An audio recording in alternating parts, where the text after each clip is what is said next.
doors be open. It being 11:04 a.m., the House will now proceed to the consideration of private members' business as listed on today's order paper. Resuming consideration at second reading of Bill C-223 on the Canadian Organ Donor Registry Act in the name of Mr. Aboultaif. Debate, the Honourable Parliamentary Secretary to the Government House Leader. Yes, thank you, Mr. Speaker, and it's with pleasure that I rise today to talk about a piece of legislation in which I must start off by commending the member in terms of the initiative that has taken upon himself.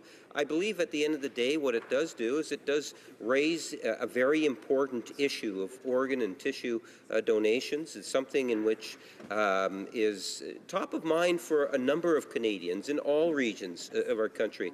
One only needs to visit a hospital and you'll get a very good sense in terms of just how serious an issue this really is. And you know, whether it's provincial or national, here in Ottawa, governments are genuinely concerned about the issue of organ donations and tissue donations and what role we might be able to play in it. All governments of all political stripes, I would ultimately argue, encourage Canadians as a population to do what they can in terms of listing on cards, their willingness to have their organs used if in fact their life is terminated in some fashion or another, especially if it's done prematurely through a vehicle accident or something of that nature. I say this because Bill 223, and if you read through the bill, sets some fairly decent objectives. And in reading it, one would easily ask, well, why wouldn't we vote in favor of this legislation? I've had the opportunity to have a number of discussions over the years in regards to what this bill is attempting to do. And at first brush, one would think, yes, you know, this is something in which we as legislators should be acting upon. Having said that, Mr. Speaker, I do believe that as much as I appreciate the bill that we have before us, that it is a bill that's not necessary. And my understanding is that the government will not be voting or recommending that we not vote in favor of this bill for a good reason, Mr. Speaker. But it's not, and no member of this House should interpret that in any fashion that the Government of Canada is not sincere or genuine in wanting to be able to play a strong leadership role on this very important issue. And as I say, we encourage as much as possible that Canadians get engaged in this issue in one form or another, ideally, as I made reference, in terms of consideration of donating their organs and tissue if, in fact, their end comes in a premature fashion. And, Mr. Speaker, if I may, just to expand as to why it is that we've taken this particular position, it's important that we recognize that the federal and provincial and territorial governments are committed to investing in improving organ and tissue donation and transplantation, I should say. Since 2008, all provincial and territorials, with the exception of the province of Quebec, in collaboration with the federal government, have given the Canadian Blood Services the mandate and over $64 million in funding for nationally coordinated system. It's important, Mr. Speaker, that we recognize the jurisdictional responsibilities of what it is that this particular bill is looking for, Mr. Speaker. And if you take that statement that I just gave into proper context, one could get a better understanding as to why I would suggest to you that the bill, as important as the issue is, just really isn't necessary at this stage.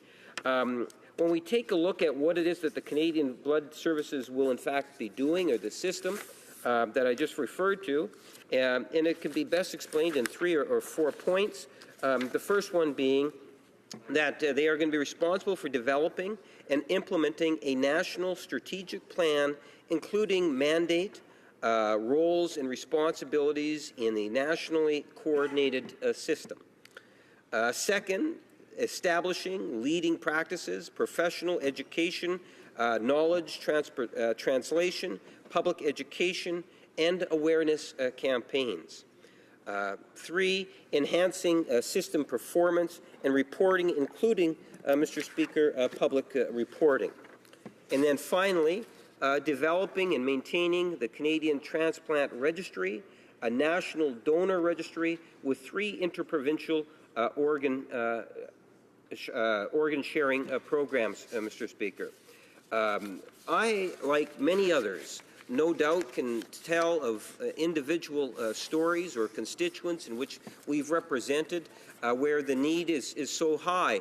I think of a gentleman by the name of Hank Horner, Madam Speaker, someone that has been a long-time advocate for organ donations. And I've had numerous discussions with Hank, and I'm sure if Hank saw this particular legislation, he too would be tempted to support it. But I would like to think that if we look at the bigger picture and working with the provinces and the territories where there's jurisdictional responsibility, that we here in Ottawa would do best in terms of serving individuals like Hank by working in collaboration with these different levels of government in terms of trying to make sure that Canada establishes what I would ultimately argue a world-class system that Canadians can truly believe in.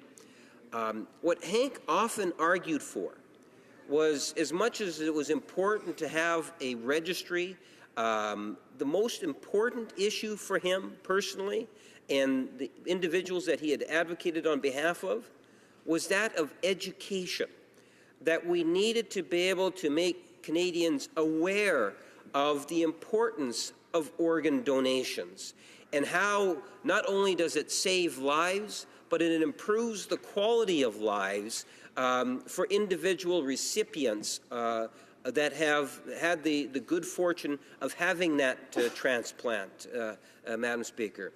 I have witnessed it, as I'm sure others have witnessed firsthand, recipients of organs that have been gifted to them and ultimately had the operation necessary and the medications that follow, how they will espouse how profoundly it has changed their lives. It has taken individuals off of machines, having to go into healthcare institutions on a weekly and often more than a weekly basis, Madam Speaker, to giving them that sense of independence, which I believe is something that's so critically important for us to do what we can as legislators, as parliamentarians, to try to deliver that quality healthcare services. What Hank would ultimately argue is that within the province of Manitoba, and I'll use Manitoba as an example, he would look at the driver's license and say, today we have a driver's license in which it is an optional issue. That if you want to donate your organs, you tick off this particular box. And I know that for him and many others, they were looking at the possibility of having a negative option, where it is assumed that people would be prepared to donate organs as opposed to having to tick off the box voluntarily donating. And I can understand and I can appreciate the arguments for that, Madam Speaker.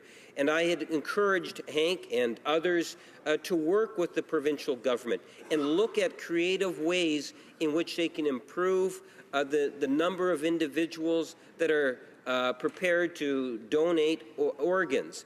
And the driver's license was but one example. Other things that we often talked about, Mr. Speaker, and it is the issue of education, going into things such as our high schools. And I know that Hank and others have done just that, where they try to educate through our high school system They try to educate through going on to radio interviews, on programs, on going into community clubs, outreach programs that can really make a difference. So I see you're telling me my time is expiring, Madam Speaker. The essence is I do commend the member for bringing the legislation forward. I would advise the member that there is already things in place to ensure that we're accomplishing what it is the member is hoping to accomplish in the legislation. Therefore, I will not be able to vote in favour of his private member's bill. Thank you, Madam Speaker. Questions and comments? Questions et commentaires. The honourable member for Edmonton Manning. Much, Madam Speaker. Oh, no questions? Oh, I'm sorry. There is no questions at this part of the debate. I was reading the wrong side, so I apologize for that. Almost got there, huh? So, resuming debate, reprise de débat, the honourable member for Vancouver Kingsway. Thank you, Madam Speaker. I rise with pleasure to address this important bill before the House, Bill C-223, an act to establish the Canadian Organ Donor Registry and to coordinate and promote organ donation throughout Canada. Madam Speaker, this bill proposes to establish a Canadian Organ Donor Registry to centrally compile information on organ donors and potential transplantation recipients across the provinces and territories. The purpose of the registry would be to increase efficiencies associated with patient assessment and organ allocation to improve patient wait times, hopefully to reduce them, for transplantation and reduce the number of lost transplant opportunities. For years, Madam Speaker, New Democrats have supported better national collaboration in organ and tissue donation and transplantation. Specifically, the New Democrats have supported the creation of a national registry to achieve this objective. So we are glad to support this initiative by my honourable colleague here today. Some key figures. Madam Speaker, every year 1,600 Canadians will be added to organ waiting donor lists. Over 80% of Canadians say they would donate their organs. However, fewer than 20% have made arrangements to donate. At any given time, approximately 5,000 Canadians are waiting for an organ or tissue transplant. Now, Canada's deceased donation rate is relatively low compared to other comparable countries. According to 2009 data from the International Registry of Organ Donation and Transplantation, Canada placed below countries such as Spain, Uruguay, USA, Cuba, and the UK in donation rates. Canada's donation rate is less than half that of leading countries, and 1/3 of Canadians who need a transplant will never receive one, according to Canadian Blood Services. Madam Speaker, we can and must do better. New Democrats have been working hard in recent years to establish a national organ donor registry to save and improve the lives of Canadians in desperate need of transplants. We believe Canada can do a better job managing the organ transplant system, and the establishment of a national registry is a critical first step. Madam Speaker, this is the latest in a series of similar private members' bills on a national organ donor registry that have been introduced over the past 15 years. The last two variations were introduced by New Democrat Member of Parliament Malcolm Allen in the 40th and 41st Parliaments. A bill proposing a national organ donor registry has never been voted on at second reading. Now, I'm very pleased to note that the son of the sponsor of this bill, the Member of Parliament for Edmonton Manning, has a son who was born with a rare liver disease and has required 3 life-saving transplantations over the course of his lifetime, I'm advised. Now, this is a combination of personal experience fused with public policy that I'd like to congratulate that member on.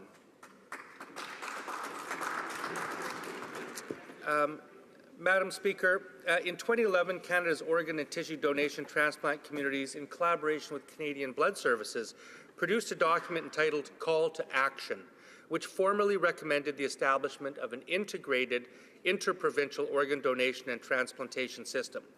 The Call to Action recommended the establishment of this interprovincial system by 2017. Now, the authors of that document believe that a nationwide coordination would allow Canada to better reach our potential in organ and tissue transplant donation. They called for the creation of a system that would be consistent across the country, easily accessible, available online, and used to legally authorize donations based on the wishes of the donor. So a national registry will not only improve the availability of organs to patients in need, but could also reduce provincial healthcare costs on those on waiting lists as they are treated more quickly. It would also address the disparities in wait times across regions and provinces by increasing the efficiency in the supply of donor organs and tissues. Madam Speaker, New Democrats support bringing this bill to committee to permit an in-depth study of the provisions of the bill and perhaps see if there's any improvements that can be made. Due to the important life-saving potential of this bill, it is vitally important that Parliament get the details right. For example, we believe that the special status of Quebec must be addressed within this bill. C-223 lacks some of the implementation details included in Mr. Allen's former National Registry bill, including a recognition of the right of Quebec to operate a parallel registry as they do today with blood and tissue collection. Additionally, this bill gives substantial power and responsibility to the Health Minister rather than delegating responsibility to the administration of the registry to a registrar, as did the former bill. This should be studied as well to determine the best approach. Finally, in Bill C-223, both the reporting mechanisms to Parliament and the process for provincial affiliation to the National Registry are not detailed when compared to the former bill. These details require closer study. I believe, Madam Speaker, that Parliament should also study the experience of other jurisdictions who have implemented presumptive organ and tissue donation. That is, a system where people are deemed to agree to be a donor unless they explicitly opt out, as a means of dramatically increasing potential donations to save lives. This is not in the bill currently, but I think it's an idea that is well worth exploring to make sure that every single Canadian, man, woman, and child, has access to necessary organs and tissues if they need it to save their lives. Madam Speaker, in 2014, the NDP supported also removing the ban on certain organ and tissue donations made by men who have sex with men. Efforts to create a national registry should go hand in hand with efforts to remove this unscientific discrimination and replace it with a science-based behavioral screening process. Madam Speaker, I think it's particularly appropriate to reflect today on this item and to express my shock and revulsion at the hate crime committed this weekend in Orlando, Florida, where approximately 50 people were targeted and murdered for their sexual orientation. And I think I speak for everybody in this House to express our solidarity, our prayers, our comfort, and our expression to stand with the LGBTQ community, not only in Orlando, but in North America and across this world, to say that this kind of hate crime has to be denounced, and denounced firmly and by everyone.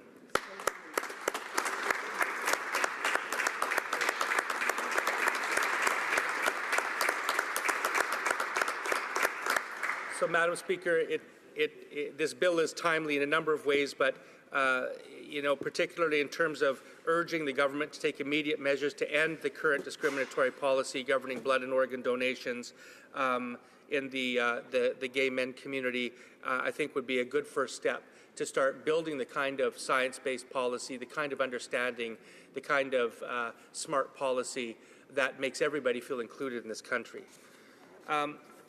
Madam Speaker, New Democrats will continue to work positively and across party lines with our Conservative colleagues and Liberal colleagues to build a better healthcare system for everybody in this country.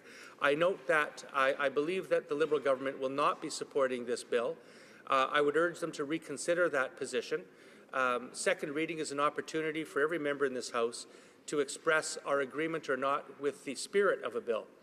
Notwithstanding that we may have some concerns about particular details, we should be able to discuss those details at committee, and so I would urge all members of this House to stand together and support this important bill, to support it in spirit and in principle, because any concept or policy that helps organ and tissue donation become more available to Canadian men and women in this country, and children, of course, is something that we should be giving every opportunity to debate and put into law. Madam Speaker, how much time do I have?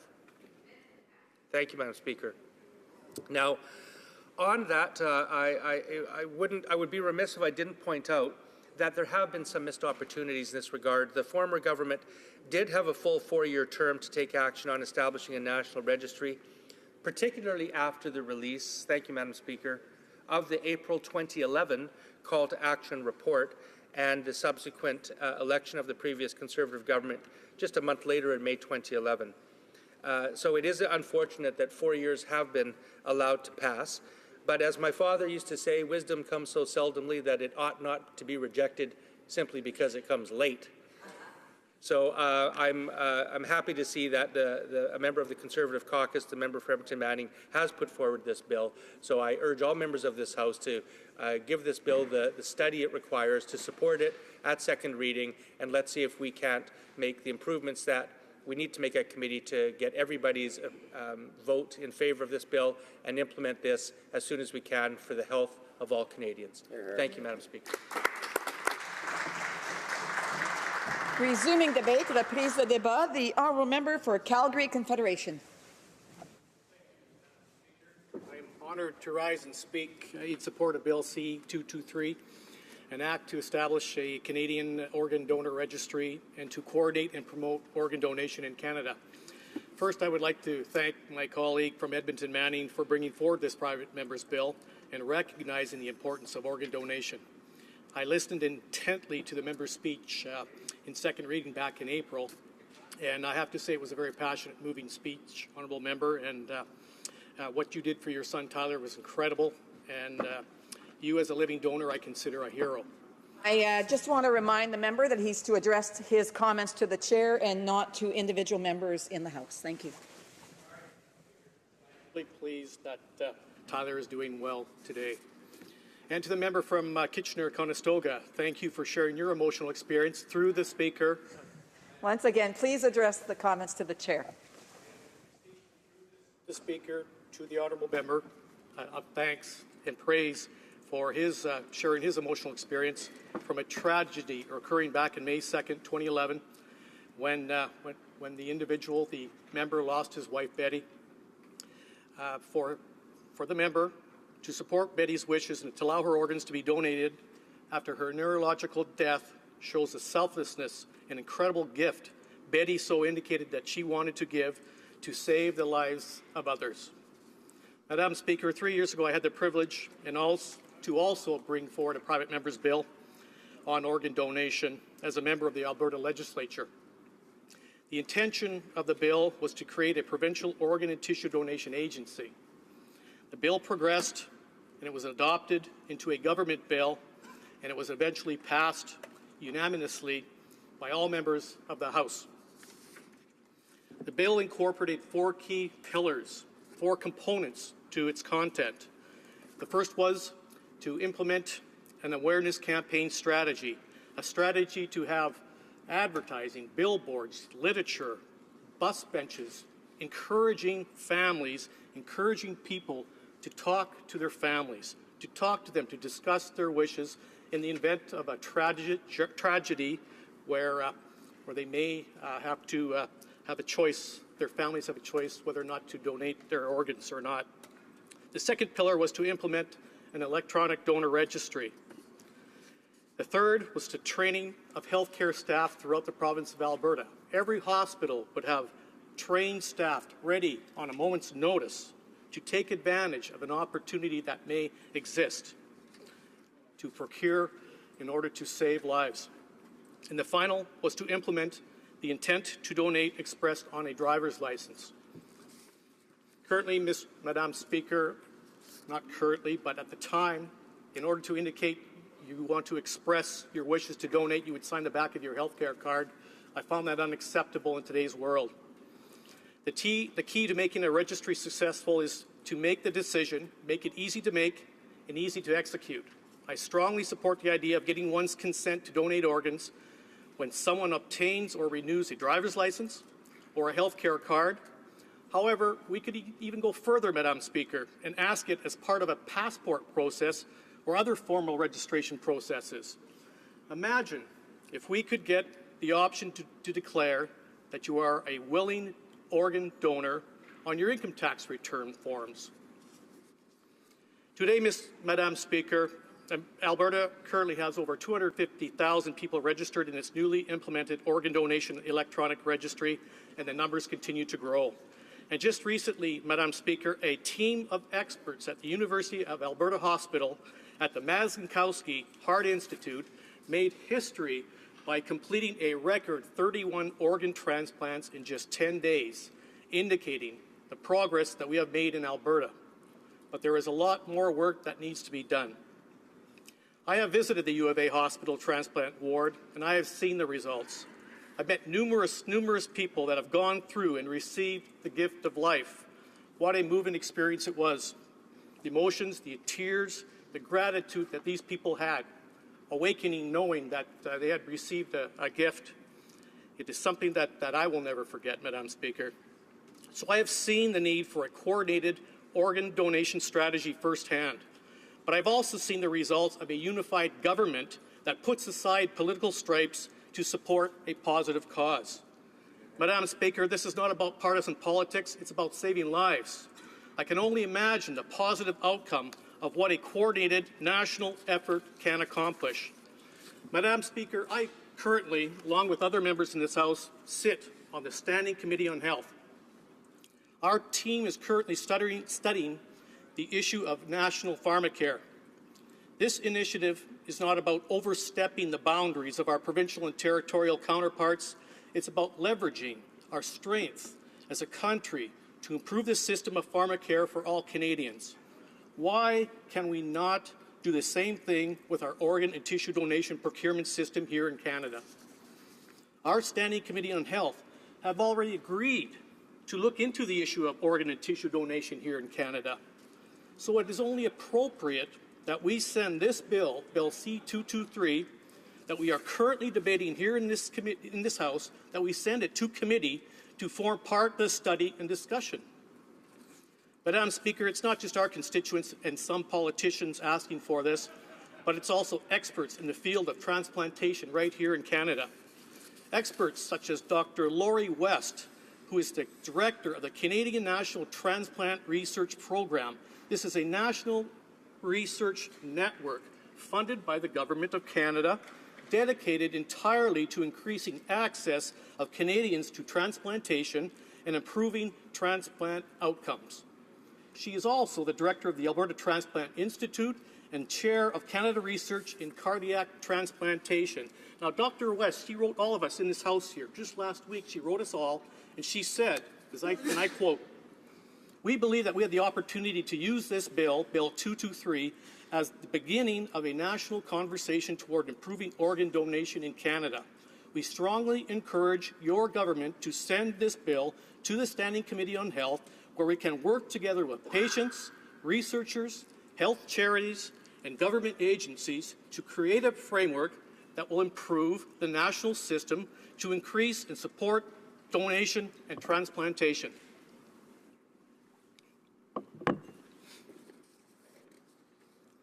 Madam Speaker, just in April of this year also, the Honourable Parliamentary Secretary to the Minister of Health, she said right here in this House, and I quote, "Our government recognizes the need for improvement in organ and tissue donation and transplantation system here in Canada. Collaboration, consultation, and engagement with the provinces and territories, as well as key stakeholders, are necessary to address the complexity of the changes that are required in the system." She says it is necessary to collaborate, consult, and engage with the provinces and territories and key stakeholders. Madam Speaker, so then why don't we send this bill to the Committee on Health? Please, Honourable Member, Parliamentary Secretary, talk to your caucus, talk to your colleagues, talk to the Health Minister, and encourage support for this bill to go to committee so it can form a critical part of that deliberation. In closing, Madam Speaker, rather than continuing to work in silos, our provinces and territories must work together under a national umbrella in order to improve organ donation in this country. We know registries work for organ and tissue donation. We also know that the larger the pool of donors, the better. It only makes sense that we combine our efforts and truly develop a national database that will help achieve our goal to save lives. Madam Speaker, even if we are able to save one life from our efforts, it will have been worth it. I implore my colleagues here in this House to vote to send this bill, Bill 223, to the Standing Committee on Health, where the committee has already agreed to study this issue. Thank you, Madam Speaker. Questions and comments? Resuming debate. Reprise de débat. It's early on Monday. The honourable member for Calgary-Shepherd. Thank you, Madam Speaker. I would have done questions and answers as well after that very eloquent contribution by the member for Calgary Confederation. I want to thank that member too, through you, Madam, because thanks to his contributions at the provincial legislature in Alberta, the province, has an electronic organ and tissue donor registry, of which I'm actually a donor. I've actually subscribed myself thanks to that new system that he introduced. He's also one of the very few members of the Legislative Assembly, when he served there, to have actually passed 2 private members' bills in that legislature. So I hope that fortune and that ability passes on to the member from Edmonton Manning, who is pushing what I think for a very wise bill on organ and tissue donor registries. And like I've done before, I have a Yiddish proverb to share with the House: "He who looks for light work goes very tired to bed." And I view the government's response to this private member's bill as a search for that light work. And maybe what I've seen in this House is that personal stories on organ donor registries and on personal stories about specific issues of public policy seem to have a higher impact on at least the backbench, the members of the government caucus who are not members of the government, who might be allowed a free vote on this. So let me share my personal story here. I have 3 kids. My 2 oldest kids, Maximilian and Jolie, will both need someday a donation of a kidney to continue living. It's inevitable. There is no cure for the condition that they have called Alport syndrome, and they were born with it. And for a parent who has to experience that, it's quite profound. It really changes your outlook on life. That's why I became a donor. I signed my card. That's why I got involved with the Kidney Foundation of Canada as a board member for the Southern Alberta chapter as well. And through that involvement, I met lots of people on what's called the Kidney March, a 3-day, 100-kilometer walk through beautiful Kananaskis country. I got to share tents with organ donors. I got to experience people actually doing dialysis in the camp at nighttime. So they would go and do like a 25-kilometer walk and then do dialysis in the camp.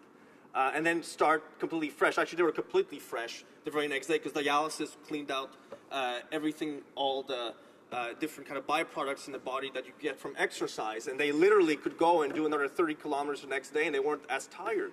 But this is just the incredible people you meet with some of the most incredible stories of perseverance and strength. They want something like this. They need something like this. I met a gentleman, I won't name his name because I don't want to embarrass him, but he lost both of his kidneys on a trip to Morocco with his friends. He had an emergency flight back to Canada, and they were able to save his life. But he's on his 2nd kidney donation now, and he is a half-time marathoner. He does marathons all across North America. He is literally the first one to finish this 100-kilometer walk every single day. He's literally the first person to finish. I tried to keep up with it, and I'm pretty able-bodied. I'm a younger man, and I had a tough time keeping up with him. On the 2nd day, it's a 38-kilometer walk on the 2nd day, and he would finish first. It's just incredible what these people can achieve. And, thinking of my kids and what they went through from the moment of diagnosis and then the experience with the doctors explaining what will happen to them. An organ and tissue donor registry is kind of that first step. And what we're not talking about here is creating an entirely new registry. What we're actually talking about is coordinating the actions of the different work being done in the provinces. And I know we already have 3 of these, and they coordinate different facets of it. That's why I think this private member's bill goes beyond that and talks about a national strategy on organ donation and lays out 9 further points for a strategy, a national. And most strategies talk about is simply air. It's simply ideas, it's a principle, it's a thought. Now, although important, doesn't have what the member included here, the member for Edmonton Manning included, which is 9 specific areas that we could look at. And I've met with specialists now all across Canada who specialize in this field. They're either the surgeon responsible for explaining to family members that their loved one is deceased, or they're the persons actually doing the organ donation procedures. And all of them say that these 9 areas, and it's different areas for different people, these are areas of improvement that we can lend to the system. So why not legislate on it? That's, after all, what we're here to do, to pass good laws and make sure bad ones don't pass. So when I read the Parliamentary Secretary to the Minister of Health's arguments, I found kind of 3 excuses I want to highlight, and I want to also explain why they're not good excuses. So the duplicating of existing initiatives was one excuse. And this doesn't duplicate. You can simply repurpose current work to meet the demands of this legislation. And to say that it would duplicate would indicate that work is already being done, but our national organ and tissue donation rates are nothing to be proud of. They've barely improved over time. And the real improvements is when you get after the kind of structural issues and the bottlenecks in the system. And furthermore, this is probably the absolute weakest argument you can make, because it's basically, if you're already doing the work, then why not seek the path of least resistance and agree with the legislation and simply pass it so it can be studied at committee. To say that there's existing initiatives basically says, well, this legislation is simply encapsulating what already exists, which is fine. Let's move on to the next point. So the other one the Parliamentary Secretary mentioned was the shift of responsibilities. She mentioned consent, confidentiality, health policies, procedures, and are indeed mostly within provincial jurisdictions. Now, my issue with that is, isn't there a better way to coordinate it? And isn't there a way of doing so formally, maybe in a voluntary system, which the member from Edmonton Manning has included in his private member's bill? Section 5 of the law creates a voluntary opt-in. So it's optional for the provinces to participate in this. And then success will breed a willingness to participate as well. So as these different parts begin to do their work, improve the donation rates, and you have success, more provinces will want to participate. And so although it is within their jurisdiction, there's a voluntary component. Provinces can voluntarily kind of coordinate with the federal government and with other provinces in order to improve a system. And the example I want to give is pensions. Pensions are a provincial jurisdiction, not a federal jurisdiction. And the Canada Pension Plan is coordinated across all the provinces in Canada. Why can't we do the same thing? The same principle applies here. It's not a shifting of responsibilities to the federal government to say we want a national pension plan is transferable from province to province to province. It's simply coordination work. And I remember when I worked at the provincial legislature and there were orders in council being passed, it was basically with the consent of the different provinces in consultation with the federal government. The coordination of the pension plan to make sure that the provincial laws and regulations that were passed were consistent across the board, so a Canadian who moved across the country would have the same pension plan system wherever he or she went.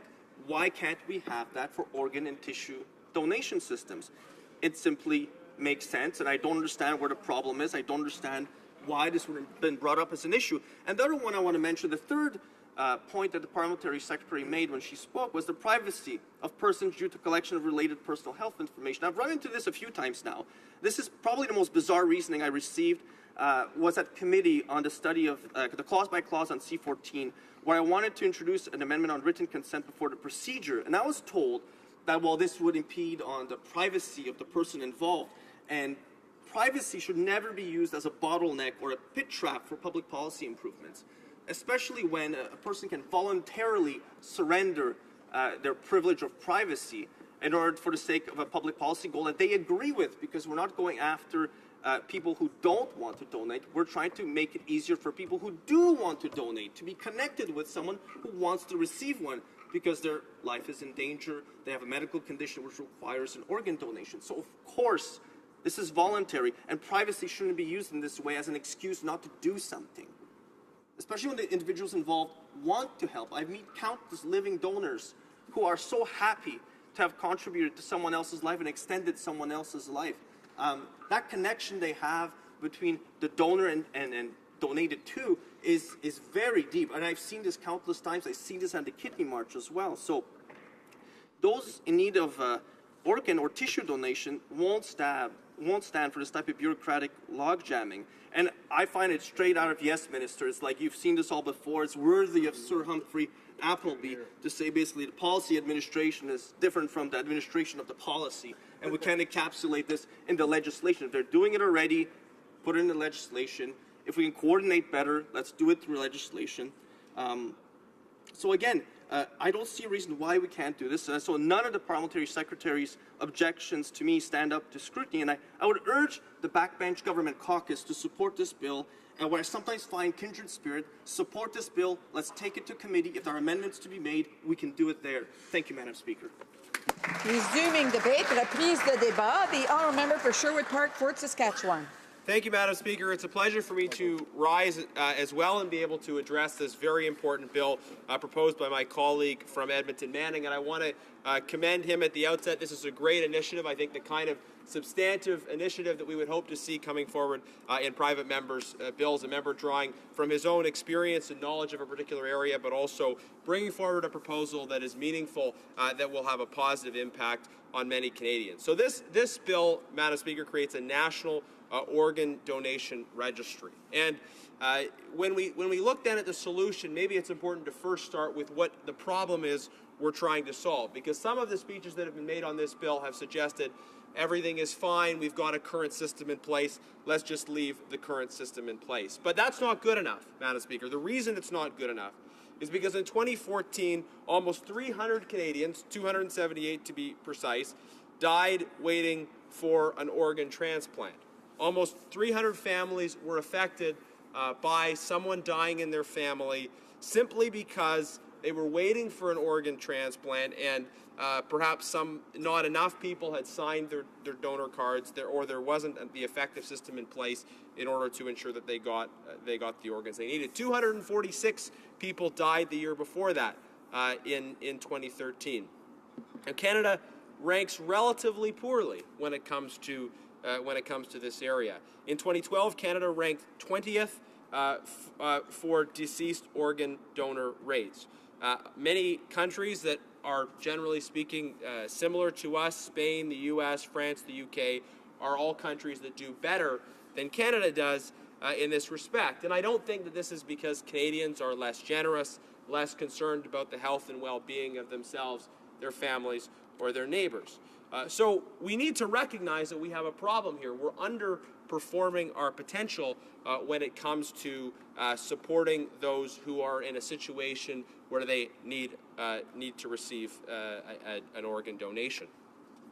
So let's recognize that problem, and I hope that this bill will be able to move forward as part of that solution, and it will also stimulate further discussion about how we can move forward and make this decision better. Maybe as well, this debate will stimulate awareness among Canadians about the importance of being an organ donor. Now, what is the solution then that my colleague from Edmonton Manning has proposed? Well, it's to have a national organ donation registry. It's to suggest that as much as yes, healthcare, of course, predominantly a provincial jurisdiction, but that there could be some kind of more effective national coordination, that we would work together as a country to try and make sure that we're implementing best practices and that we're getting the best use of organs and the best donations that we can. I think this is a great initiative. I think this is the kind of area where we should be working together as a country. As a conservative, I believe deeply in the principle of subsidiarity, that we should allow provinces to operate in their own areas of jurisdiction, municipalities to operate in their own areas of jurisdiction without undue interference. But this creates a mechanism for collaboration between different jurisdictions, and it's the kind of area where I think transparently collaboration makes sense, where we can where the sharing of information, the working together for different regions to help meet needs in other regions, it's just transparently better for everyone. And it's the kind of initiative I think that other levels of government would respond very well to. It's a simple solution. It's a solution that doesn't tread on anyone's toes, so to speak, and it confronts this very real problem, which is people in Canada dying because they're not getting access to the organs that they in fact need, and perhaps they could under a better developed, better worked out, better constructed system as my colleague here is proposing. And I hope that members will take their responsibilities seriously as they study this bill and consider how they vote, because I know we've heard, for instance, from the parliamentary secretary, indication that members of the government won't be supporting this bill, but I encourage all members, whatever party they're a part of, to really reflect on the potential that this initiative has to save the lives of many Canadians, the potential it has to make an actual, real, substantial difference. And that's our job here, after all. It's not to just line up along party lines, but it's to think about how an initiative like this could have a positive impact, could really matter for people who are suffering and for people who need the help. The objections we've heard, and I think the colleague who spoke before me from Calgary did an excellent job of outlining this, but the objections we've heard are just not substantive. Yes, this is something new, and there's this sense that, well, there's existing initiatives and we should just leave the existing initiatives in place. And sometimes there is this tendency in government, Madam Speaker, to want to just leave things the way they are, to say, well, the old way may not be perfect, but we should just leave it the way it is. But when there is a real need to move forward because there is a definable negative impact of the current system, when there are improvements that are needed that could and should be made, I think it behooves us to look for those solutions, to not just say, well, we've got an old system that's working and we should just stick with it. I think we should be prepared to do more than we're doing. And then there was some discussion about, yes, this issue of jurisdiction. And this is one of those areas where, while respecting provincial jurisdiction, we should be open to the idea of national leadership and national coordination and cooperation as well. When there are clear economies of scale, because everybody has the same organs, whether they're in BC or Alberta or Quebec or the Maritimes, there's no reason not to work together to achieve the kind of positive outcomes that we can. And if I have time left, Madam Speaker, I think I'll just add that, okay, excellent, that there's an opportunity to see this bill not as the end of a discussion, but really as the start of an important discussion. I think there are many other options that we should explore, building on the leadership of the member for Edmonton Manning, to say, how can we do more to encourage organ donations, whether that's building on this through enhanced public education, through working with provinces around education that takes place in schools, even so that young people growing up are aware of the impact of organ donation and of what that can do to help the quality of life of those in their communities. Whether that's looking at other kinds of programs that have been tried. One option might be a reverse onus type program, where instead of people opting in as an organ donor, someone who doesn't want to be an organ donor has to opt out. So there's a presumption of being opted in until an individual opts out. These are models that have been explored and tried in other places, and certainly are not part of this bill, but recognizing the problem, the challenge that we face, that the member has brought forward, I think, yes, there's an opportunity for us to continue and explore that conversation. What I would just emphasize again for the government and for all members as they think about how they vote on this legislation is that the current system is not good enough. When we have a large number of Canadians dying because of a lack of access to organs, and when we have Canada underperforming other countries, yes, there is a problem and there is a need to respond in some way. We're one country and we can and should work together. We shouldn't hide behind jurisdictional arguments to say that there shouldn't be some kind of national coordination. Yes, of course, we have to be respectful of provincial jurisdiction in this area, but that doesn't mean that there can't be collaboration across the board. And yes, this is something new. This is a new idea. This is different from the system that we're using right now. But that is not a sufficient reason not to move forward. And if members have doubts about this bill, this is a vote at second reading that will allow this to go to committee. It will create an opportunity for further study, for Canadians who have been affected by this issue to come forward and tell their stories, and maybe for experts, for legal and other experts, to propose modifications and improvements to this bill. But let's not end it now. Let's move this forward to second reading. And if members have doubts about it, I encourage you to vote for it at this stage at least, because it will make a difference. It will make a difference to the Canadians who are affected by this issue. It will make a difference as we start a conversation about how we can build on this to save more lives, to have a real positive impact on the health and well-being of Canadians. So I'll be voting for this bill, and I'll be pleased to do so, and I'd encourage all other members to do so as well. Resuming debate, reprise de débat, the honourable member for Edmonton Manning.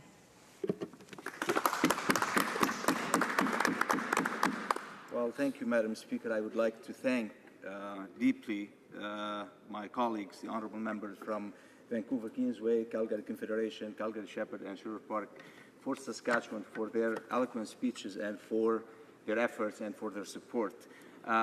Before I begin the speech, I would like to just comment on the parliamentary secretary's speech this morning, saying that this bill is unnecessary.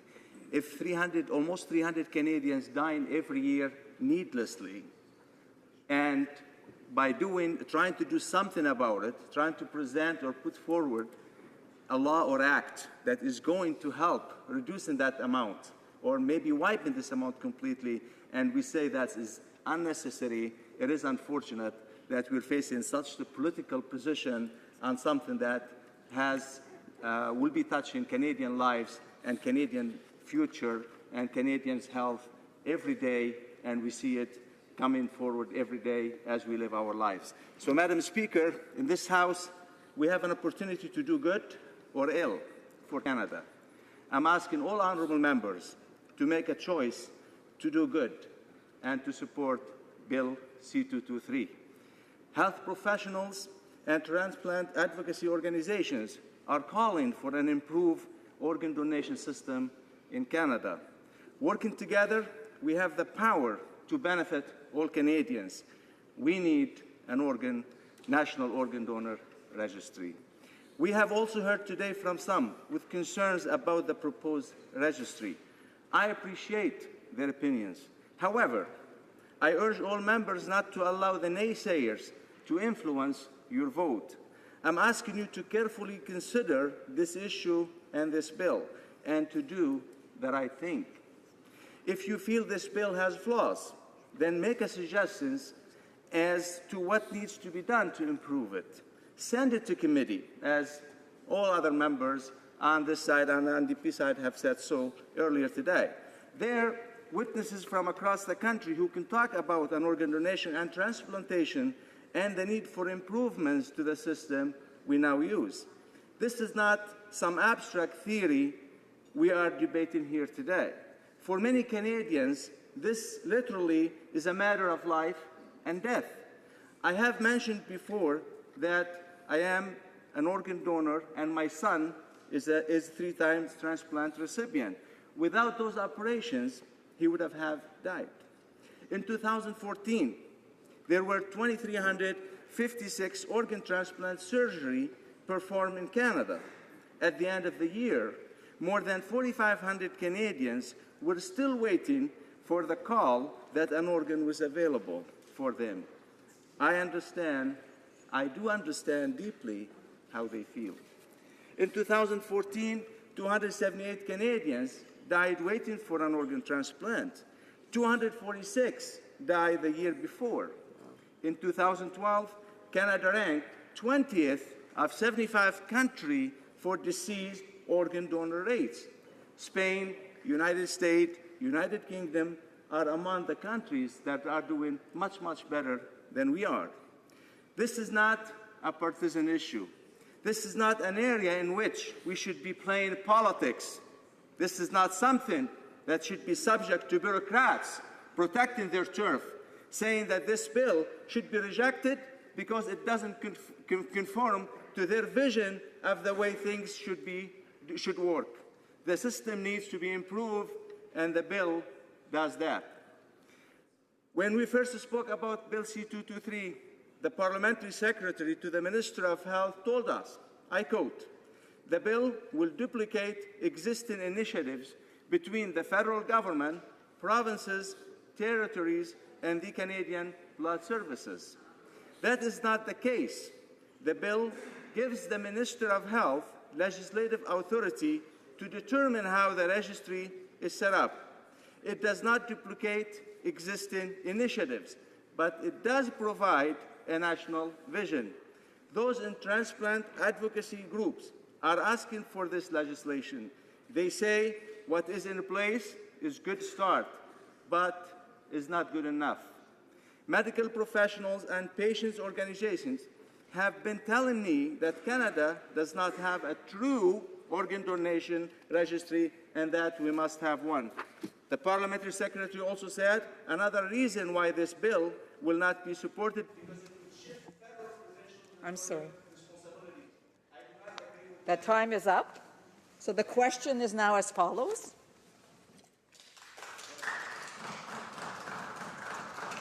Mr. Abu Taif, seconded by Mr. Albridge, moved that Bill C-223, an act to establish the Canadian Organ Donor Registry and to coordinate and promote organ donation throughout Canada, be now read a second time and referred to the Standing Committee on Health. Is it the pleasure of the House to adopt this motion? All those in favour of the motion, please say yay. Yay! All those opposed, please say nay. À mon avis, In my opinion, the nays have it.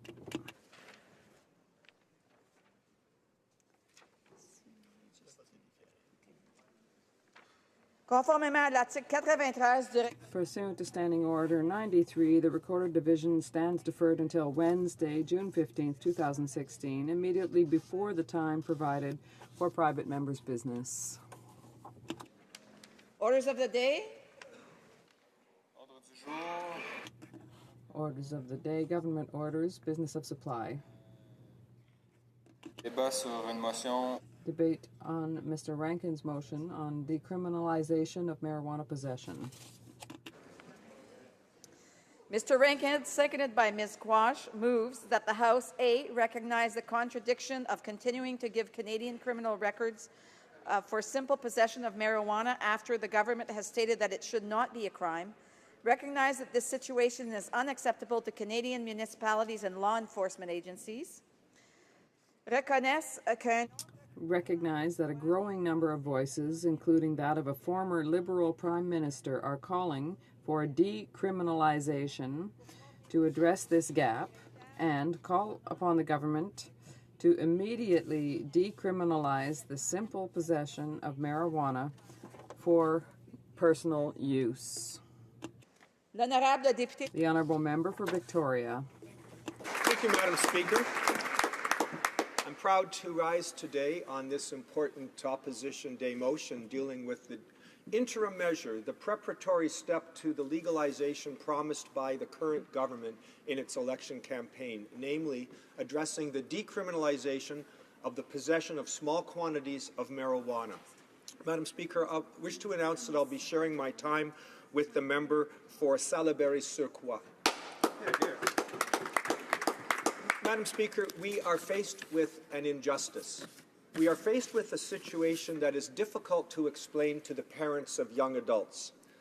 When I'm called by a mother in tears who says, "My child has just been convicted of the possession of small quantities of marijuana," he or she will not be able to get a job because they will have a record and they'll be at the bottom of the pile when it comes to job applicants. They will no doubt be unable to travel to the United States. They face heavy consequences, including perhaps finding a place to rent when that is disclosed on their application.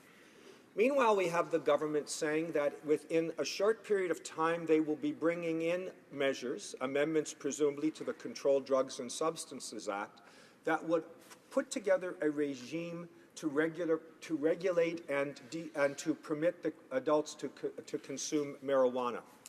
Now, of course, we already have medical marijuana available thanks to the courts of the land and legislation and regulations that were brought in response to that.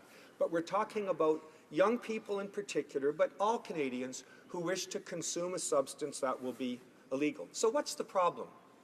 The problem is it may take 2 years, Madam Speaker, for the government to implement the regime it promised in the October election. The Minister of Health, when she spoke in New York at the United Nations, said, quote, "It is impossible to arrest our way out of the problem," close quote. And of course she's right. But they're going to continue to arrest their way out of the problem for likely until 2018. If she promised that there would be legislation introduced in the spring of 2017, then it may be that that legislation, given the requirements of debate, committee work in both the House and the other place, it won't be implemented with signature of the Governor General until perhaps 2018. In that particular circumstance, Madam Speaker, something perhaps approaching 100,000 Canadians, should it take 2 years, will find themselves with a record for possession of small quantities of marijuana. Statistics Canada reports that something approaching 60,000 Canadians a year are going to be convicted for that offence, because it currently is an offence. The government would have you say, well, the law is the law is the law. And of course they're right on that, Madam Speaker. But what they don't tell you is that they have the ability under the law to address this injustice.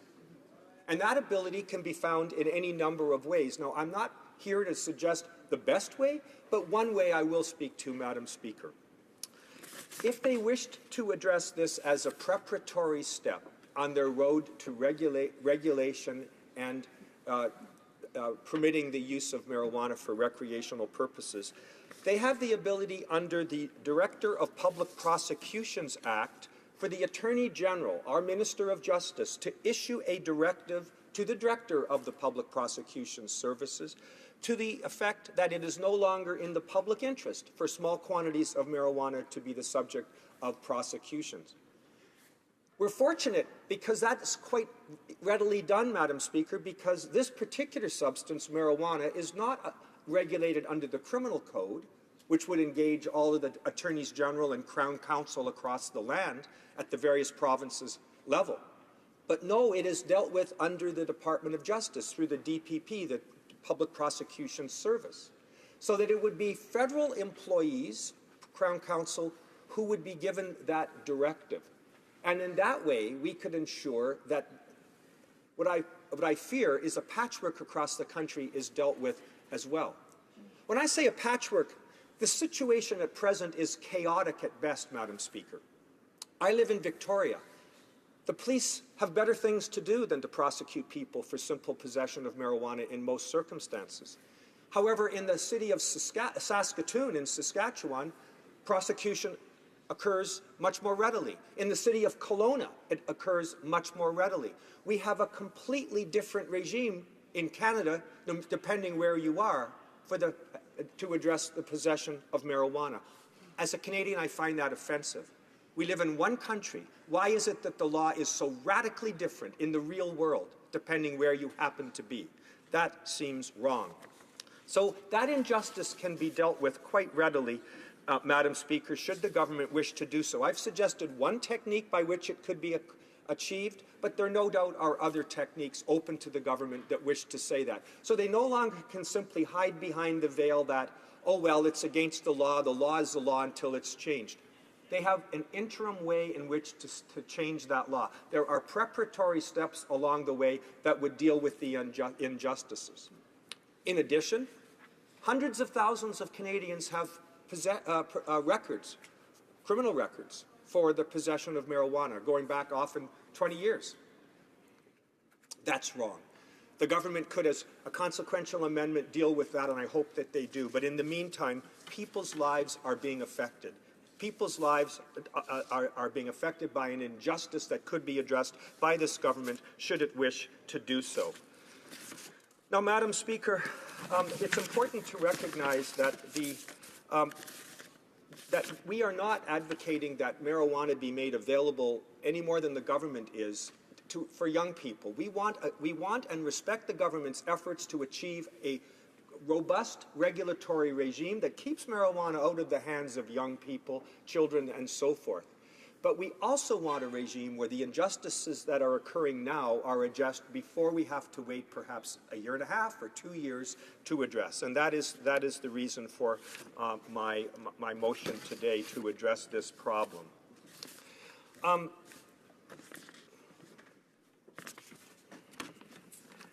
I think Canadians are expecting clarity from their government.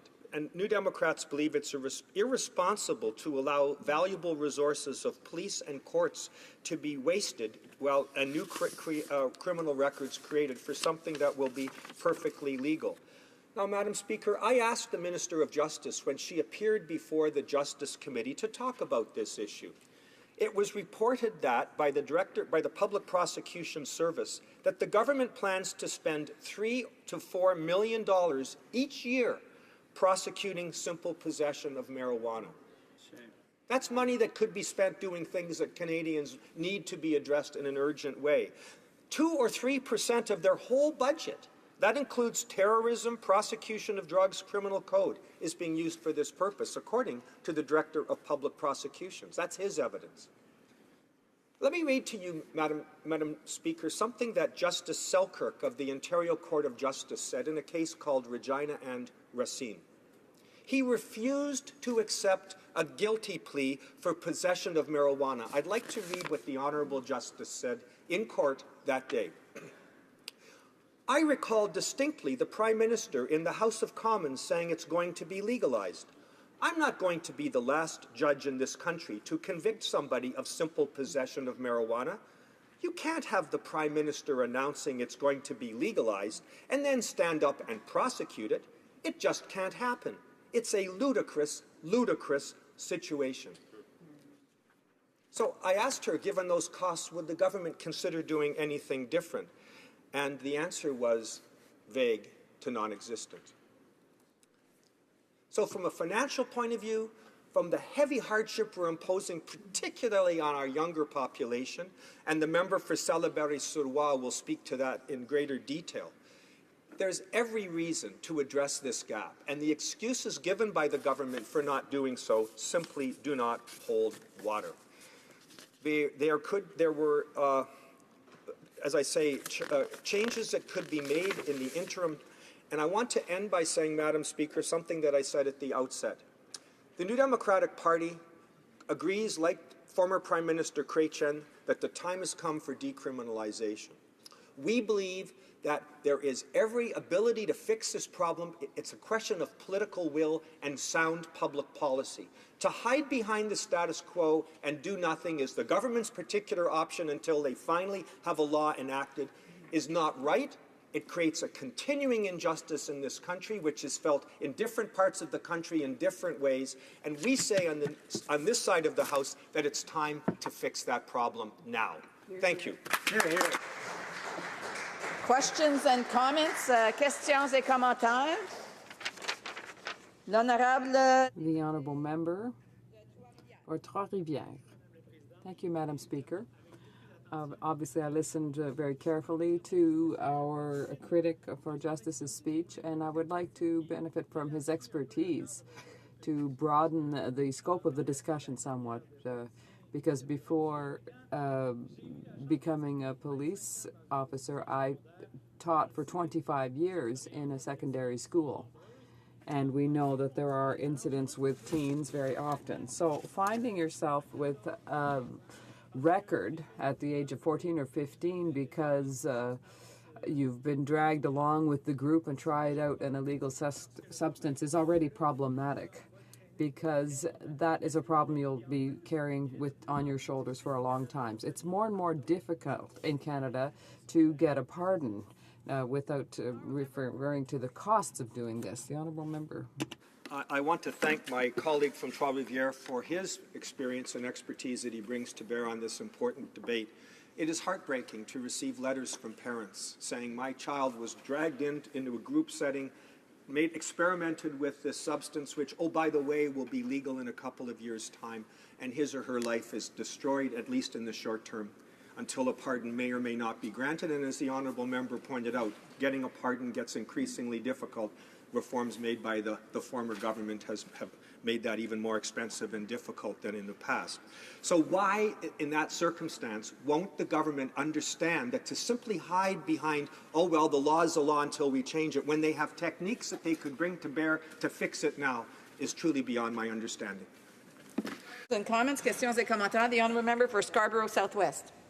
Madam Chair, I was just wanted to inquire. The member from Victoria made reference to a particular court case. I believe it was heard by Justice Selkirk.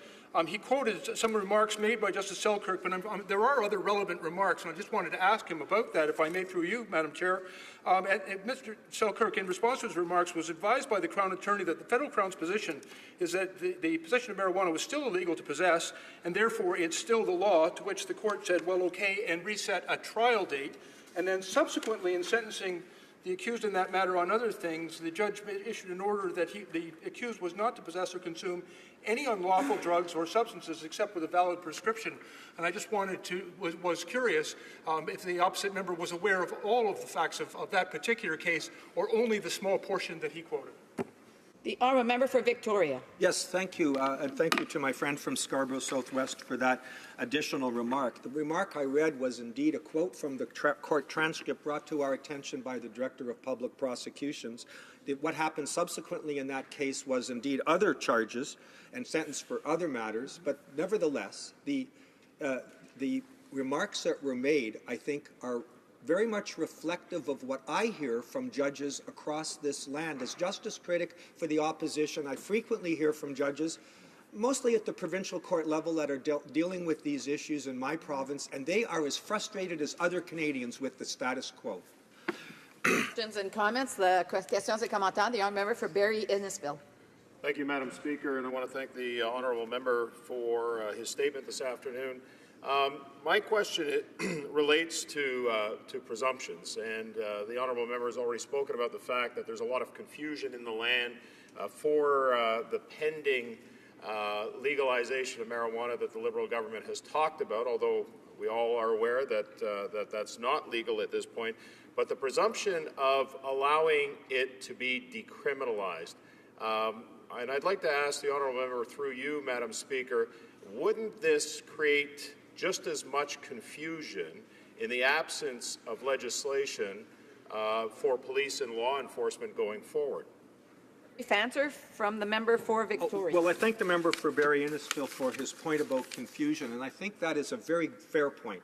And so the question is how one drafts the actual directive, and that could be done by quantity, saying how many grams would be affected, and the circumstances could be laid out. All of that could be done as a matter of public policy by careful drafting. But the point about confusion is absolutely right. We live in a very confused state of the law where something is essentially illegal in one province and wide open in another. It's time to fix that confusion once and for all.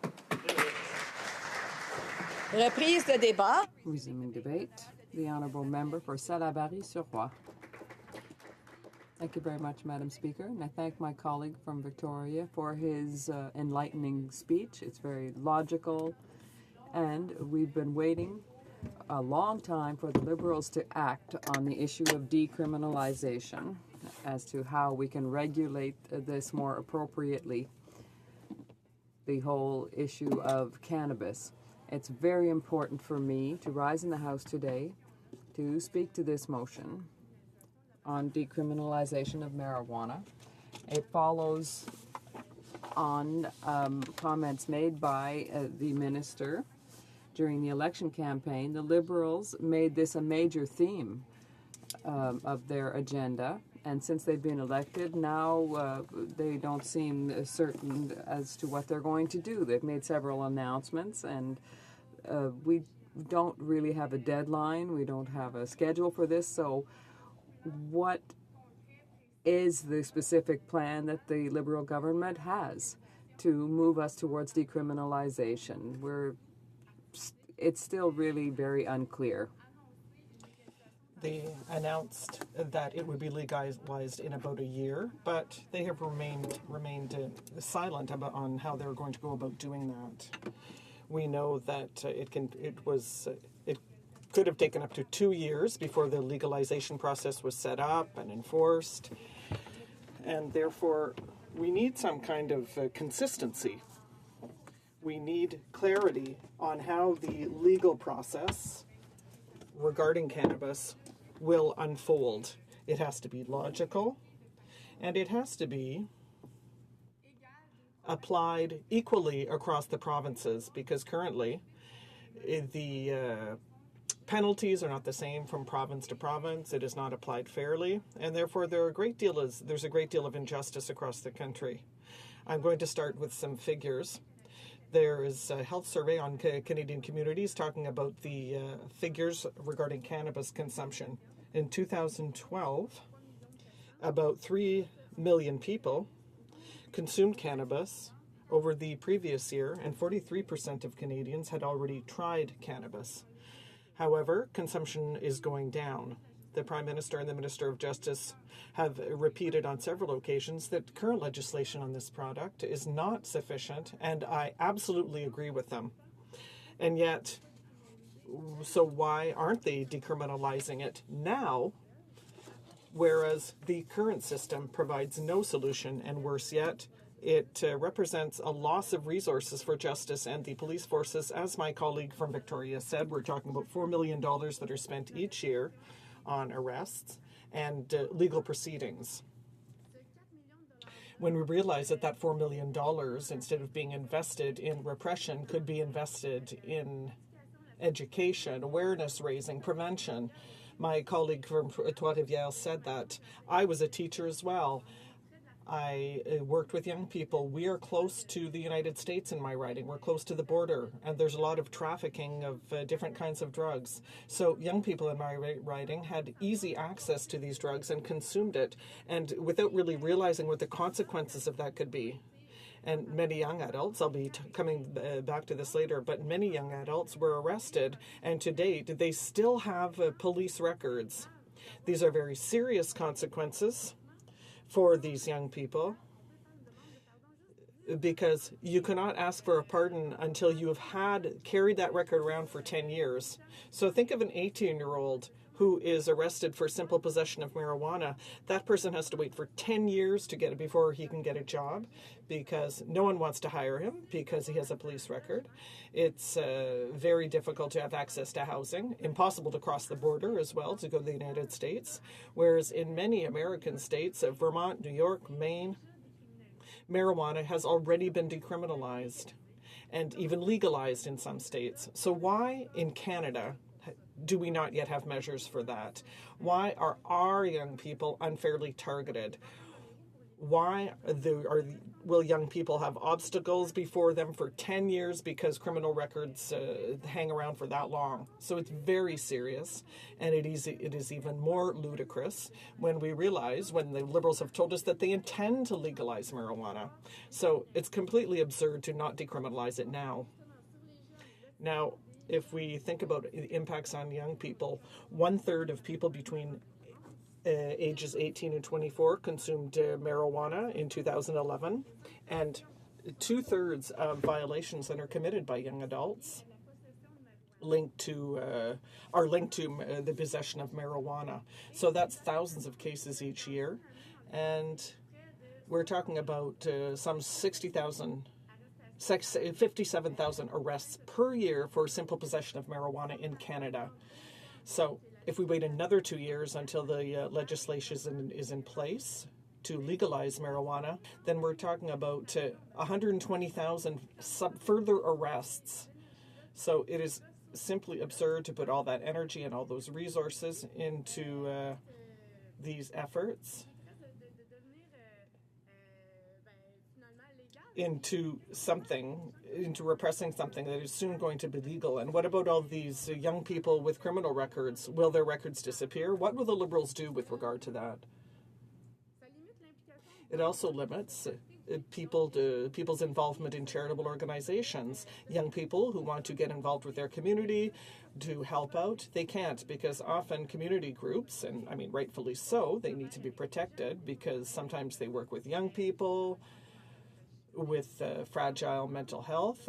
So obviously, young people who want to get involved need to show that they have no criminal record. And so people who have been arrested for simple possession, well, they can't participate in these community groups. They can't help out in their community because they have a criminal record. So these people will have to disclose that they have a medical records, that they have criminal records, rather, to their bank, to their insurance company, to their insurance companies for cars or for housing. So they might not be able to drive to work if ever they should find a job. So they cannot cross the border if they have family or friends there, or to work. So, Madam Speaker, not decriminalizing means increasing difficulties that young people have to enter the labor market and just to begin their adult lives.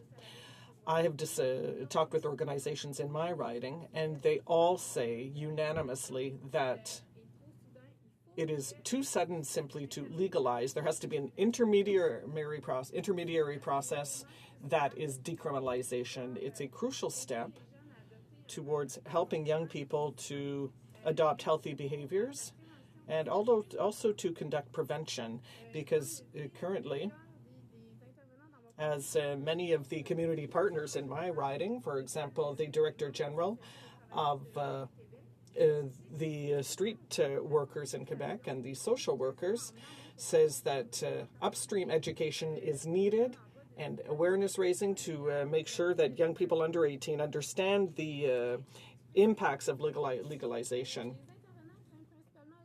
He says that partners fear the lack of prevention work for young people. Young consumers only think about legalization of marijuana. They think about the impacts, and they think that means that they can consume in public. So, and he is not the only partner who has told me that. Other community organizations have also told me that it is problematic that the government has already announced that marijuana would be legalized without announcing interim measures, because people currently think that, given the Prime Minister himself has said that marijuana is going to be legalized, well, now they have the right to consume marijuana, to use marijuana, but they don't realize that.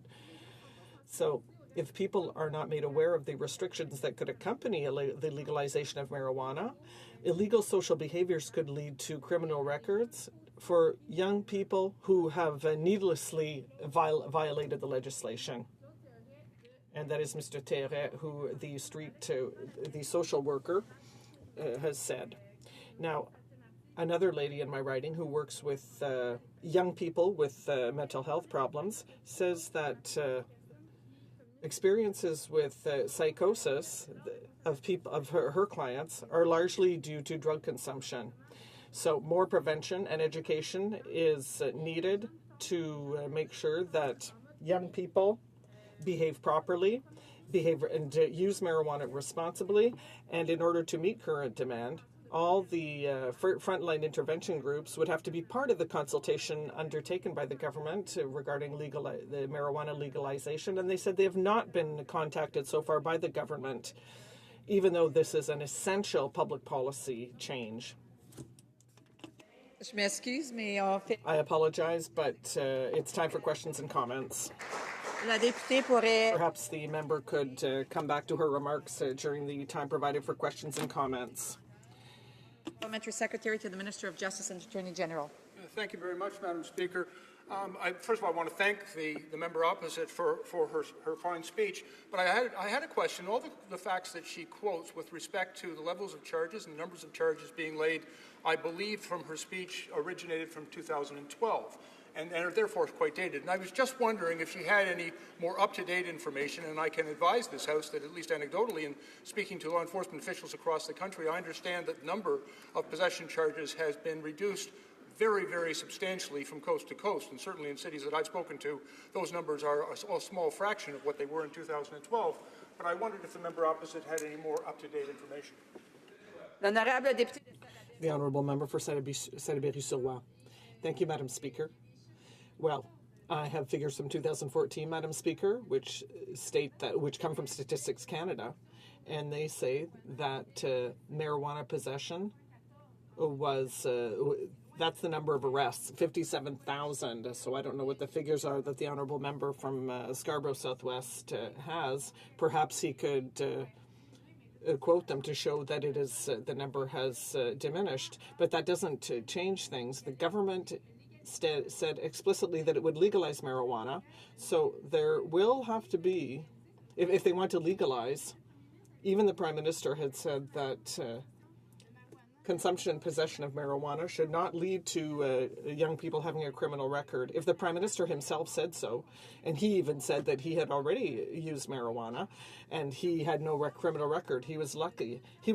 But 2/3 of young people aged between 18 and 24 are the hardest hit because they are the ones that end up with criminal records.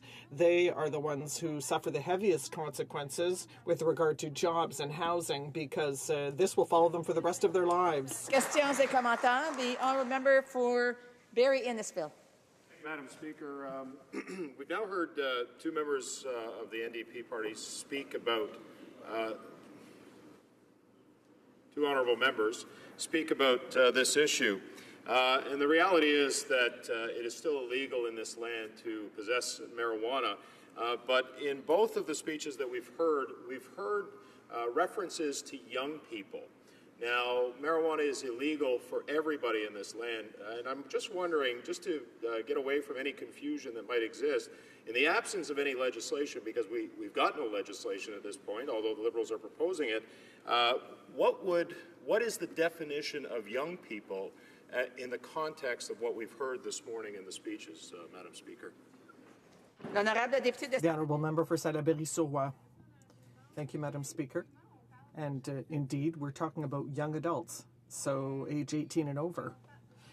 And what we're talking about right now is the fact that, yes, it is illegal for everyone, except that the people who are the hardest hit, the people who are the arrested most often, who have the most criminal records, are young people aged between 18 and 24. That is why I'm talking about those people, because they are the ones who will be affected for the rest of their lives. And it's not logical, because the Liberals say they want to decriminalize marijuana. So if they want to do so in a couple of years, then that means they want to eliminate criminal records. But in the meantime, there are still arrests being made. Even the police forces find that it's absurd, that it creates confusion. What do they do about criminal records? Will these people be sued? Will they be arrested? Will they be convicted? And I would like to remind the Conservatives that at their last convention, it was voted that their party wants to decriminalize marijuana, so they need to listen to their constituents. A brief question, the honourable member for Trois-Rivières for a question. Thank you, Madam Speaker. I have a simple question. From the Liberal side, we hear about very vague timelines, very vague deadlines. Some people say that it's going to take a couple of years, and yet legalization takes an agreement with the provinces for distribution networks. So does that mean that decriminalization is the only option? A brief response from the part of the member for Salaberry-sur-Roi, please. Thank you, Madam Speaker. Yes, indeed. Right now, we're talking about federal legislation. People are arrested for simple possession of marijuana. And if they are convicted or if they are charged by the provinces, it's under federal legislation. But the systems vary from province to province. So there's definitely a problem with regard to this. Resuming debate, reprise de débat, the Honourable Minister of Justice and Attorney General of Canada. Good afternoon. Thank you, Madam Speaker. I'm pleased to rise to speak to the motion proposed by the honourable member from Victoria for the decriminalization of the offence of possession of small amounts of marijuana for personal use. I will be splitting my time with the member from Scarborough Southwest. Madam Speaker, the government has been very clear with its platform commitment and in its statement to Canadians and through this Parliament of its intention to legalize, strictly regulate and restrict access to marijuana. Our government's objectives in doing so are to protect young Canadians by keeping marijuana out of the hands of children and youth. We also want to keep profits out of the hands of criminals, particularly organized crime. Through this process, we want to ensure that Canadians are well informed through sustained and appropriate public health campaigns for youth in particular, to ensure the risks are understood. Let me be clear, the law with respect to marijuana is not in limbo. It is still in effect. Marijuana is currently a scheduled drug under Schedule 2 of the Controlled Drugs and Substances Act. The law is in force and it should be obeyed. The police have been enforcing this legislation and have the legal authority to do so until the law is changed. As we are all well aware, marijuana is not always a benign substance. While many believe this substance to be harmful, its use presents a significant risk to certain segments of the Canadian population, notably children. Therefore, our first public interest priority is the protection of children. Canada currently has the highest rates of marijuana usage in any developed country in the world, especially among youth. There is a significant body of scientific evidence that marijuana poses a significant health risk to the developing brain. Accordingly, we need to do a better job at protecting our youth. We also have to consider other public health and safety risks, such as the need to prevent drug-impaired driving and the need to promote safe and responsible production and distribution of marijuana. In Canada, organized crime profits in the billions of dollars from illegal trafficking of drugs generally and from marijuana in particular. Therefore, another very important public policy objective for our government through the legalization and the regulation of marijuana is to take those profits away from organized crime, away from street gangs, and away from those who would victimize and, through violence, threaten so many of our communities. The violence and victimization that takes place in communities as a direct result of illegal activity around marijuana takes a terrible toll. We believe that strictly controlled regulatory regime that is based on a public health model will better protect our communities and especially our children.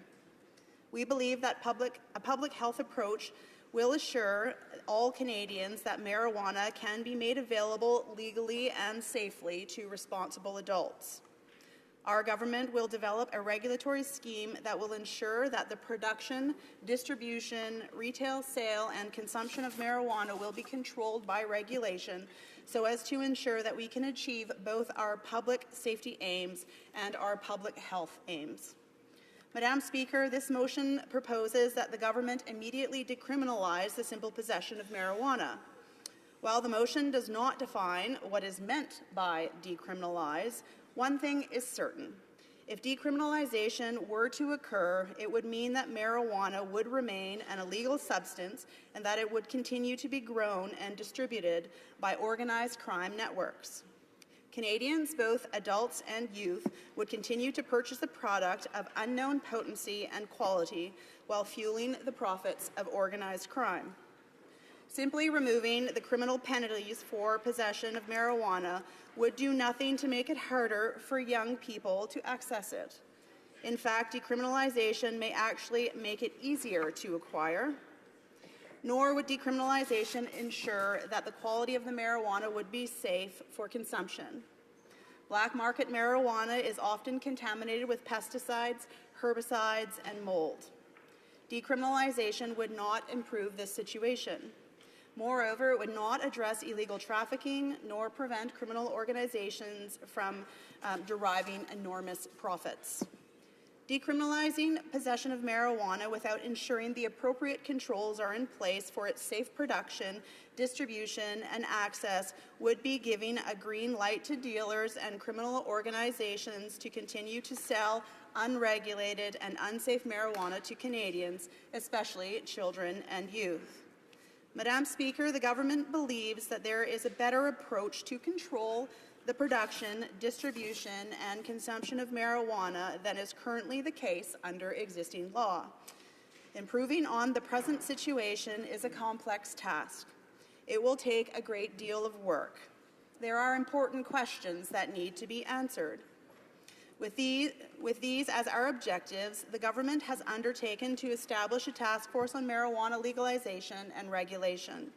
The task force will engage with provincial and territorial governments, Indigenous governments and national organizations, youth and experts in public health, substance abuse, policing and law enforcement, justice and economics. Crucially, it will also provide opportunities for individual Canadians to provide input and share their views. The aim of this consultation is to develop a comprehensive and properly functioning regime for controlling the safe production, distribution, and consumption of cannabis products across Canada. This task force will be set up very shortly and will have an ambitious timeline so that it can inform the government on its progress and complete its review in a timely and responsible way. As you are no doubt aware, Madam Speaker, my colleague, the Minister of Health, announced this past April at the United Nations General Assembly special session on the world drug problem that the government would propose a new legislative framework for the legalization and strict regulation of marijuana in the spring of 2017. As you can see, it will take time to develop legislation and regulations to protect all Canadians. Rushing into an interim period of decriminalization, which will inject more unsafe and criminally grown and distributed drugs onto our streets and into our schools, is not in the best interest of Canadians, especially our youth. A properly designed and regulated system for the legal and safe production, sale, and possession of marijuana is the best answer to the concerns that we all have about the current law. We are confident that when the government bill is brought forward, members of the House will appreciate why it's important to take the time needed to engage with experts and all Canadians in order to develop this important but complex legislative framework. Madam Speaker, I would like to thank you for giving me the opportunity to speak to this motion. While I understand the good intentions of this proposed motion, I cannot support it. Decriminalization, as the honourable member proposes, would only deal with the demand side of marijuana and does not address its supply. It would leave the drug and its profits under the control of organized crime and do nothing to prevent young people from accessing it. The harms it would cause outweigh any possible benefits. Thank you, Madam Speaker. Questions and comments? Questions et commentaires. The honourable member for Victoria. Well, thank you, Madam Speaker, and I listened with great interest to the speech of my colleague, the Minister of Justice and Attorney General of Canada. Earlier this afternoon, the Minister's Parliamentary Secretary suggested that the Statistics Canada data that we cited about the number of simple possession charges in the country were somehow no longer reflecting current reality. So can the Minister advise this House how many thousands of Canadians have been given criminal records since the Liberals were elected in October of 2015? The Honourable Minister of Justice and Attorney General. Well, I thank my honourable colleague for the question, and I do not have the exact number as to the question, but I am happy to endeavour to find that answer and bring it back to my honourable colleague. Questions and comments? Questions et commentaires. The honourable member for Oshawa. Thank you very much, Madam Speaker, and I want to thank the Minister for her speech.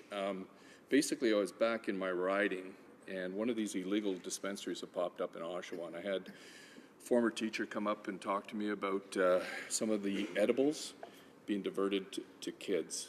And the reason the Liberals brought this forward, they said it was going to keep the profits out of organized crime and keep it safe for our kids. And unfortunately, because they haven't thought this through and they put no money in Budget 16 for proper inspection and enforcement, the exact opposite is true. We're getting more of these kid-friendly products into kids' hands. And the money in these dispensaries, Madam Speaker, I wonder where the Minister actually thinks the marijuana is coming from. So I'd like to ask her, if these are currently illegal, why aren't they cracking down on the illegal dispensaries? And why was there no money put into the budget for this program that they're putting forward? Minister? Well, I'd like to thank my colleague across the way for the question, and the question that addresses many different issues that we're wanting to move forward with. As I mentioned in my remarks, we are moving forward and will announce very shortly a task force that will look into and engage many experts in the area of health, in the area of law enforcement, justice, among other issues, to actually have conversations about products that are available. Our objective, as I have stated, is to keep harmful products out of the hands of children. And as the member quite rightly states, shops that are operating right now outside of the marijuana for medical purposes regulations are operating illegally. And we respect the role of local law enforcement agencies to do their jobs. Questions and comments? Questions et commentaires. L'honorable député de Whitby. The honourable member for Whitby. Thank you, Madam Speaker. I'd like to thank my honourable colleague for her question. Madam Speaker, I have a 17-year-old daughter, and like many in Whitby, it is a bedroom community, a lot of families. So I'd like to ask the honourable Minister of Justice what impact decriminalization would have on our young people in school, and and alternatively, what is the impact of taking the steps, the cautious steps that she's outlined, and waiting until it is legalized? The Honourable Minister. Well, I'd like to thank my colleague for the question. As I have stated, the ultimate objective of our government in terms of the legalization of marijuana is to ensure two objectives, actually: to keep it out of the hands of children and keep the profits out of the hands of organized crime. We want to proceed on this highly complex matter in terms of legalization in a cautious and orderly manner, so we can ensure that we restrict access and we strictly regulate marijuana, being mindful and having regard to the opinions of experts, to the contributions of Canadians when we engage in a task force, so we ensure that their voices are heard and that we ensure that we achieve our ultimate objectives after we engage in a task force and after we put forward legislation that will achieve those objectives. Resuming debate, reprise de débat, the Honourable Parliamentary Secretary to the Minister of Justice and Attorney General. Thank you very much, Madam Speaker. I'm very pleased to have the opportunity to rise this morning in response to the honourable member from Victoria's motion. And I wanted to begin my remarks, Madam Speaker, by talking about some of the evidence that we have available to us about cannabis control, and to draw some conclusions from that. Certainly an examination of the evidence tells us that cannabis use carries significant health risks, especially for people who use it frequently or to begin to use it at a very early age. The evidence also indicates that a public health approach focused on high-risk users and practices, similar to the approach favoured with alcohol and tobacco in Canada, allows for more control over the risk factors associated with cannabis-related harm. And from this evidence, we can draw the conclusion that legalization, combined with strict health-focused regulation, will provide an opportunity to reduce the harms associated to cannabis use. Now, Madam Speaker, I don't want to repeat what the Minister of Justice has spoken about the government's plans. I think she's covered that more than adequately. But I did want to take this opportunity to just try to differentiate between our government's approach and what is proposed in this motion. And for example, on the issue of decriminalization, Madam Speaker, models of cannabis decriminalization vary greatly, but they generally involve removing possession of small amounts of cannabis from the sphere of criminal law. Prohibition remains the rule, but sanctions for possession and use of cannabis instead become civil violations punishable by a small fine. Now, unfortunately, Madam Speaker, this model fails to address several of the harms associated with the prohibition of cannabis use. Under decriminalization, cannabis remains unregulated, and this means that users know little or nothing about the potency or the quality of what they're purchasing. Far too often, the source of production in this country has been organized crime, which is reckless in the extreme of the safety impacts and the health impacts it can have for Canadians. Madam Speaker, as long as cannabis use is illegal, it is difficult for healthcare or educational professionals to effectively address and prevent problematic use. The law enforcement focus on prohibition drives cannabis users away from prevention, risk reduction, and treatment services. Decriminalization may even encourage commercialization of cannabis production and distribution, creating a world of opportunity for organized crime without giving government any additional regulatory tools. These activities remain under the control of criminal elements And for the most part, users still obtain cannabis in the illicit market where they are exposed to other drugs and to criminal activity. In addition, under a decriminalization model, Madam Speaker, where the police are given the opportunity to issue tickets instead of proceeding with criminal charges, what we have seen in many other jurisdictions where such a practice has been followed is that there is a net widening and a far greater likelihood of people getting caught up in the enforcement net. In addition, fines have proven to be a regressive penalty in the sense that they place a disproportionate burden on low-income individuals. Now, Madam Speaker, in 2012, when asked, the honourable member from Outremont, the leader of the member opposite's party, was asked specifically, would you decriminalize marijuana? And I wanted to share with you his response. He said, no, I think that would be a mistake, because the information that we have right now is that marijuana that's on the market is extremely potent and can actually cause mental illness. He went on to suggest that we should get the best medical experts, the best legal experts, and the best law enforcement experts around the table to see what is realistic. Madam Speaker, this sounds remarkably like our plan to bring forward a task force to speak to the experts in science, health, justice, and law enforcement, and to get the best evidence, the best information from experts across the country to inform the government's development of a regulatory framework for the regulation and control of marijuana. The member from Outremont said that to decide in advance that it should simply be open, I think, would be a serious mistake. And, Madam Speaker, I agree with him. Madam Speaker, legalization removes the social harms and costs of prohibition. Removing criminal and civil penalties for possession of cannabis would eliminate the more than $1 billion Canada spends annually to enforce and prosecute the marijuana possession laws. In a jurisdiction where cannabis production and distribution are legal and properly regulated, criminal involvement in these activities should shrink significantly and potentially disappear. But, Madam Speaker, it's important to recognize that legalization alone does not reduce the health risks and the harms of cannabis. It presents governments with an opportunity to regulate cannabis to mitigate those risks, something that cannot effectively be done under prohibition or decriminalization. Madam Speaker, we have also looked at the experience in other jurisdictions. A number of states in the United States have gone through the process of legalization of their recreational and medical markets. And they have shared some lessons with us that I would like to share with this House. First of all, and this is in a report from the Canadian Centre for Substance Abuse, that did an analysis of lessons learned in Colorado and Washington State. And their first recommendation is to take the time required to develop an effective framework for implementation and to prepare for a successful launch. The interim measure that is proposed in this motion does none of those things. It urges us to develop the capacity to administer the regulatory framework, recognizing that a significant investment in staff and administration is required to process licenses, conduct comprehensive inspections, and to address violations. It urges us to invest proactively in a public health approach that builds capacity in prevention, education, and treatment before implementation to minimize negative health and social impacts associated with cannabis use. It urges us to invest in research to establish the evidence base and to conduct rigorous, ongoing data collection. Madam Speaker, that is the Government of Canada's plan. Our plan is to develop a strict regulatory framework based on a public health approach that will mitigate the harms and the health harms and the social harms of marijuana use. We are committed to taking the time to do this right. We are committed to bringing forth evidence-based policy based on the best evidence available to us from the fields of science, health, justice, and law enforcement.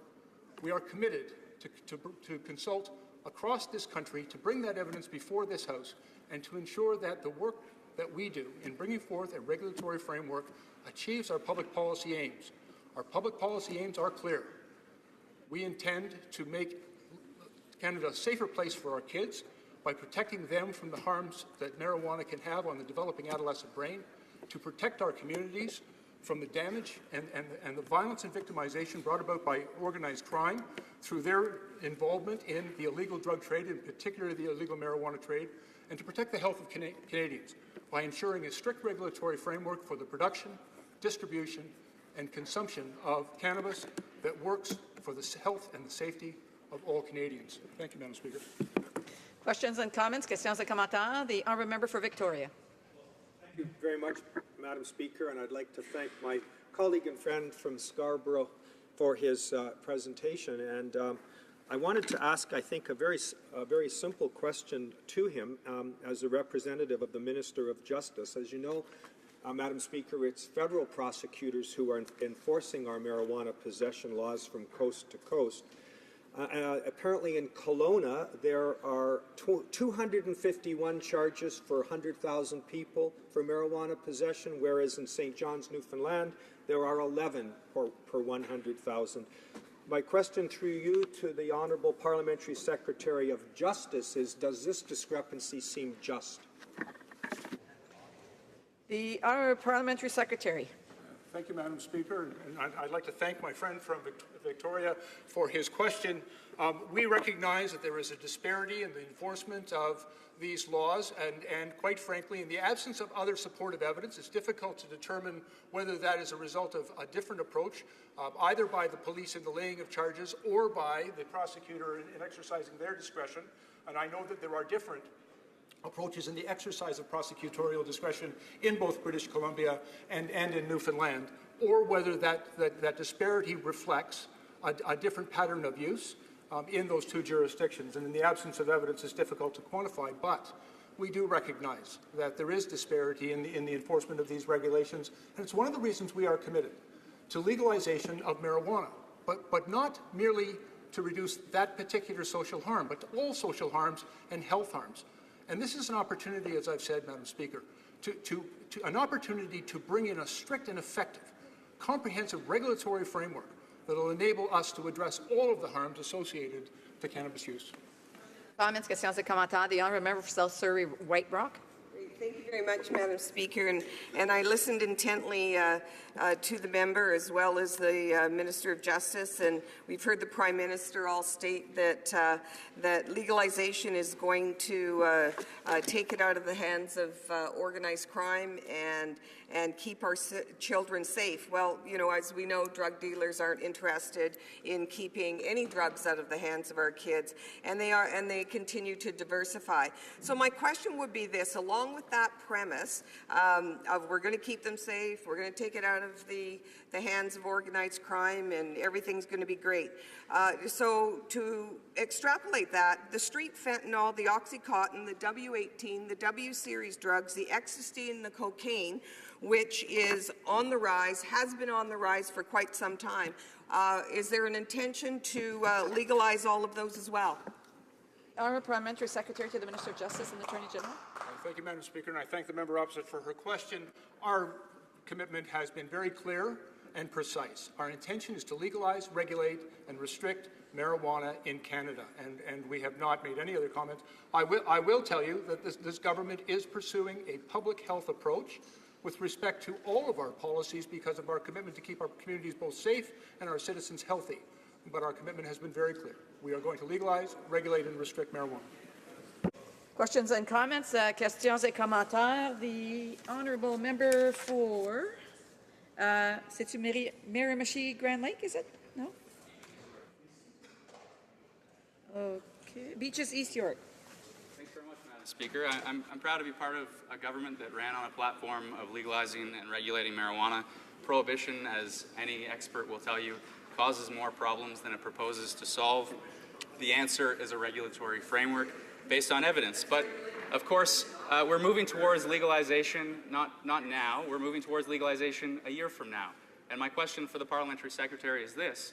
We face prohibition over this next year, and is not decriminalization a fairer option as a matter of scarce judicial resources and a matter of not affecting young people's lives negatively for no reason at all when we're legalizing within 1 year?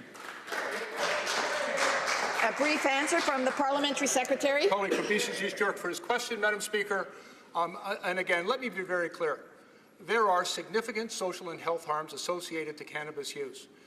Currently, control of cannabis is exercised through an existing legislative framework that has been in place for over a century in this country.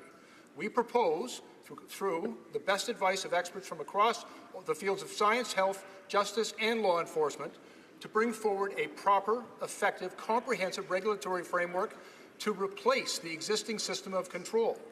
In the interim, it would be reckless in the extreme and perhaps create much greater risk for our communities to remove all control from cannabis, it would create opportunities for organized crime and put our children at risk. Resuming debate, reprise de débat, the honourable member for Oshawa. Thank you very much, Madam Speaker. I'd like to start by saying I'll be sharing my time with the member from Durham.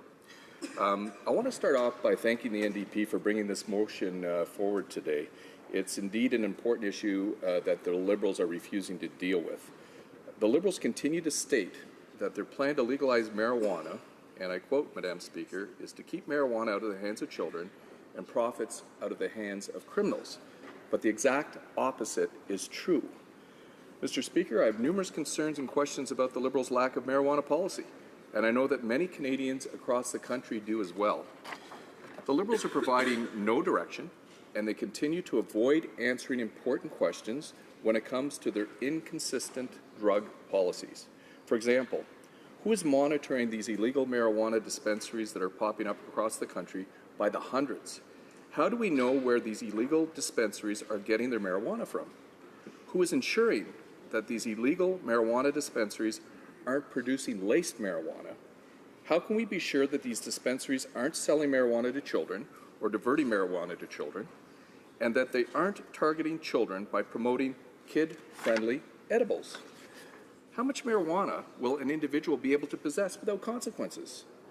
If legalized or immediately decriminalized, will dispensaries be allowed to sell edibles, which are known to be harder to monitor for THC levels? Will they be allowed to advertise these kid-friendly edibles? Mr. Speaker, I could go on and on, which is why I believe that decriminalizing marijuana immediately is not the solution. As of right now, the distribution of marijuana is illegal unless a license by Health Canada has been issued and the producer complies with the marijuana for medical purposes regulations. Recently, at the Health Committee, we learned from Health Canada officials that the Liberals have allocated no money. That's $0 for the inspection of these illegal marijuana dispensaries. Mr. Speaker, in my riding of Oshawa, an illegal marijuana dispensary has recently popped up. The issue here is that it is illegal. Law enforcement agencies are unclear as to whether or not they should allow these dispensaries to continue to operate because the Liberals have announced an apparent plan to eventually legalize marijuana. Mr. Speaker, the fact of the matter is that the Liberals have been contradicting most of their campaign promises since forming government.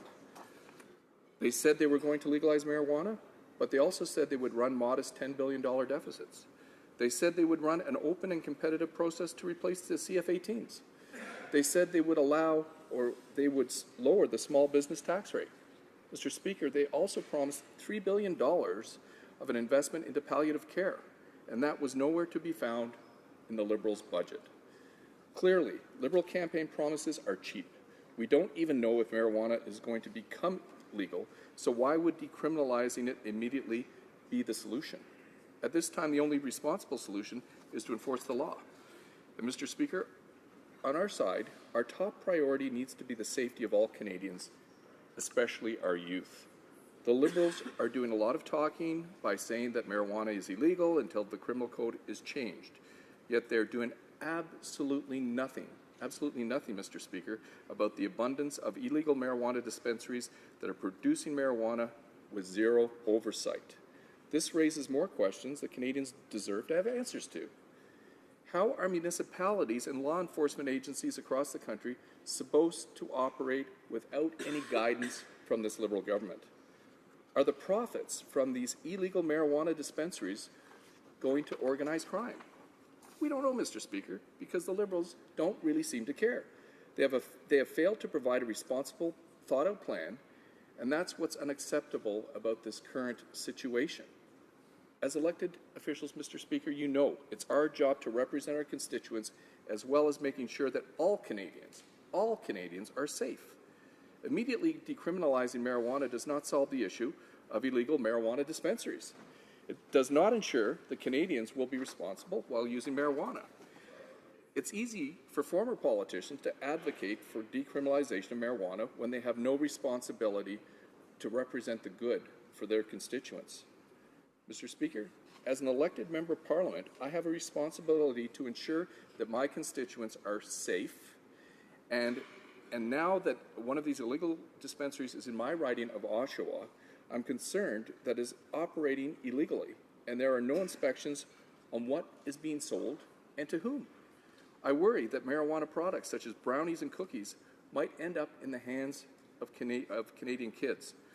I know that my constituents will have questions, and because of the lack of information from the Liberals, I will not be able to have very many answers for them, Mr. Speaker. This is why the immediate action that the Liberals must take is enforcing the law. Mr. Speaker, in my opinion, immediately decriminalizing the simple possession of marijuana for personal use does not take into consideration the implications this may have for example, traffic and workplace safety. 2, the health of Canadians, especially our adolescents and our youth. 3, international treaty obligations. And 4, Canada's marijuana for medical purpose regime. Mr. Speaker, we realize that this issue is on the minds of Canadians, and recently at the Conservative Party convention, the following resolution was passed. I quote, "In order to expand the means which law enforcement authorities have at their disposal to combat drugs and their negative impacts, particularly among young people, and to reduce the volume of judicial proceedings, we recommend that peace officers be enabled to issue tickets for simple possession of small quantities of marijuana." While there is so much in the NDP motion that Conservatives could support, the motion calls to immediately decriminalize the simple possession of marijuana. Mr. Speaker, as you can see, there are far too many unanswered questions by the Liberals, and for that reason, I will not be able to support this motion. Just because the Liberals made an irresponsible campaign promise without considering the consequences does not justify the House approving an irresponsible solution. Thank you very much, Mr. Speaker. Questions and comments? The member for New Westminster, Burnaby. Thank you very much, Mr. Speaker. I thank the member for his intervention, and it seems pretty clear in the debate that we're having today that Liberals and Conservatives favour continuing to arrest Canadians for simple possession of pot.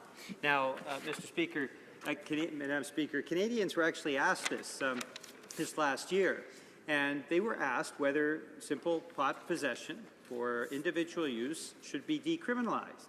And what's interesting, Madam Speaker, is that 68% of Canadians said yes, they agree with the NDP motion and they believe in decriminalization.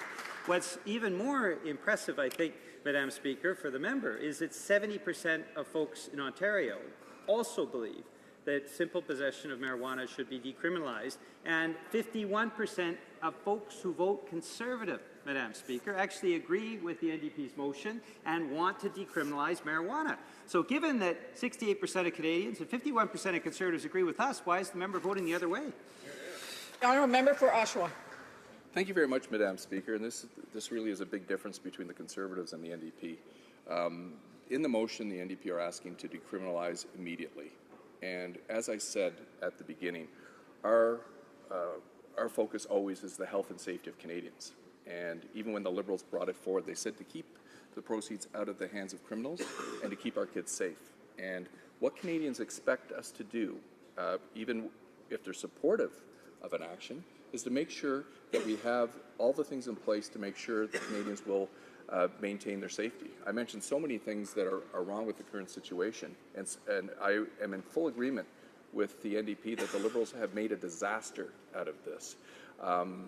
I was very saddened to hear that they didn't even put any money aside for inspecting these illegal dispensaries. And most importantly, Madam Speaker, these edibles for kids. Nobody wants kids to be able to eat these gummy bears, cookies, and brownies, bring them to their schools. And this is things that we have to address before moving forward with anything. Questions and comments? Questions et commentaires. The honourable member for Beaches East York. Madam Speaker, I was very interested to hear from my friend speaking about the recent Conservative convention and this issue of giving tickets to individuals who are picked up for small possession. And my question for the member is, does he know that that answer is in fact decriminalization? The honourable member for Oshawa. Well, Madam Speaker, again, there was a motion passed at the convention, and the reality is no matter what motion is passed anywhere, what Canadians do what they expect is a government to be responsible. And what we're seeing from the Liberal members, and I am disappointed that the Liberal members are not moving forward, trying to get their ministers to pay attention to what's actually happening on the ground. In Vancouver, for example, there's more of these illegal marijuana dispensaries than Starbucks, Madam Speaker. More than Starbucks. And what is the Liberal government doing? They're totally ignoring it, and they're downloading the enforcement onto local municipalities.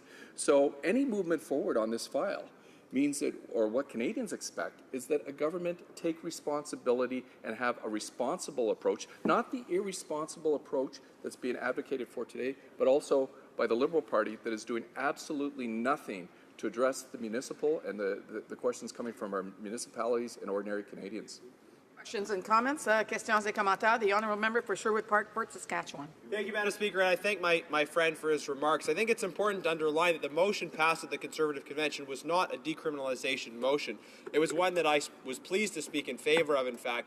It was a motion that gave police the option, gave police a ticketing option. It didn't remove criminal penalties. It gave police a ticketing option. It expanded the range of options that are available. But I want to ask the member, I mean, we're dealing with this debate in a particular context, a context in which, unfortunately, many young Canadians just don't understand the risks associated with marijuana. And in fact, we have a Prime Minister who admitted to smoking marijuana while being an elected member of Parliament with nary an apology. So I wonder if the member can comment specifically on what information we can get to young people to help them understand the real risks associated with marijuana use. Brief answer from the member for Oshawa.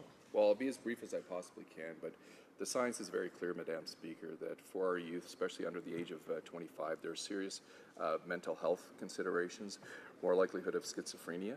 And this is what is really concerning me right now with these illegal dispensaries. They are putting out kid-friendly products. I'm talking about cookies, brownies, gummy bears, jujubes. And this is proliferating around communities that have never had this issue before.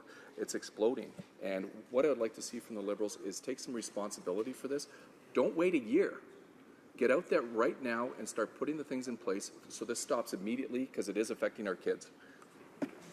Resuming debate, reprise de débat, the honourable member for Durham. Thank you very much, Madam Speaker. I appreciate the opportunity to rise in debate on the Opposition Day motion brought forward by the NDP. And in many ways, having listened to speakers from the government side, particularly the member from Scarborough Southwest, it has me thinking it's Wednesday on the Hill, Madam Speaker, and not Monday. Wednesday because his speech seemed more like yoga on the Hill, where he twisted and contorted himself into different positions, trying to claim that the Liberal track record is on the side of evidence, yet not getting there, Madam Speaker. So it was an interesting speech, and I'm going to address what that honourable member said. I will say the one thing that my friend from Victoria and the NDP bring forward that makes sense with this motion is the contradiction facing the government.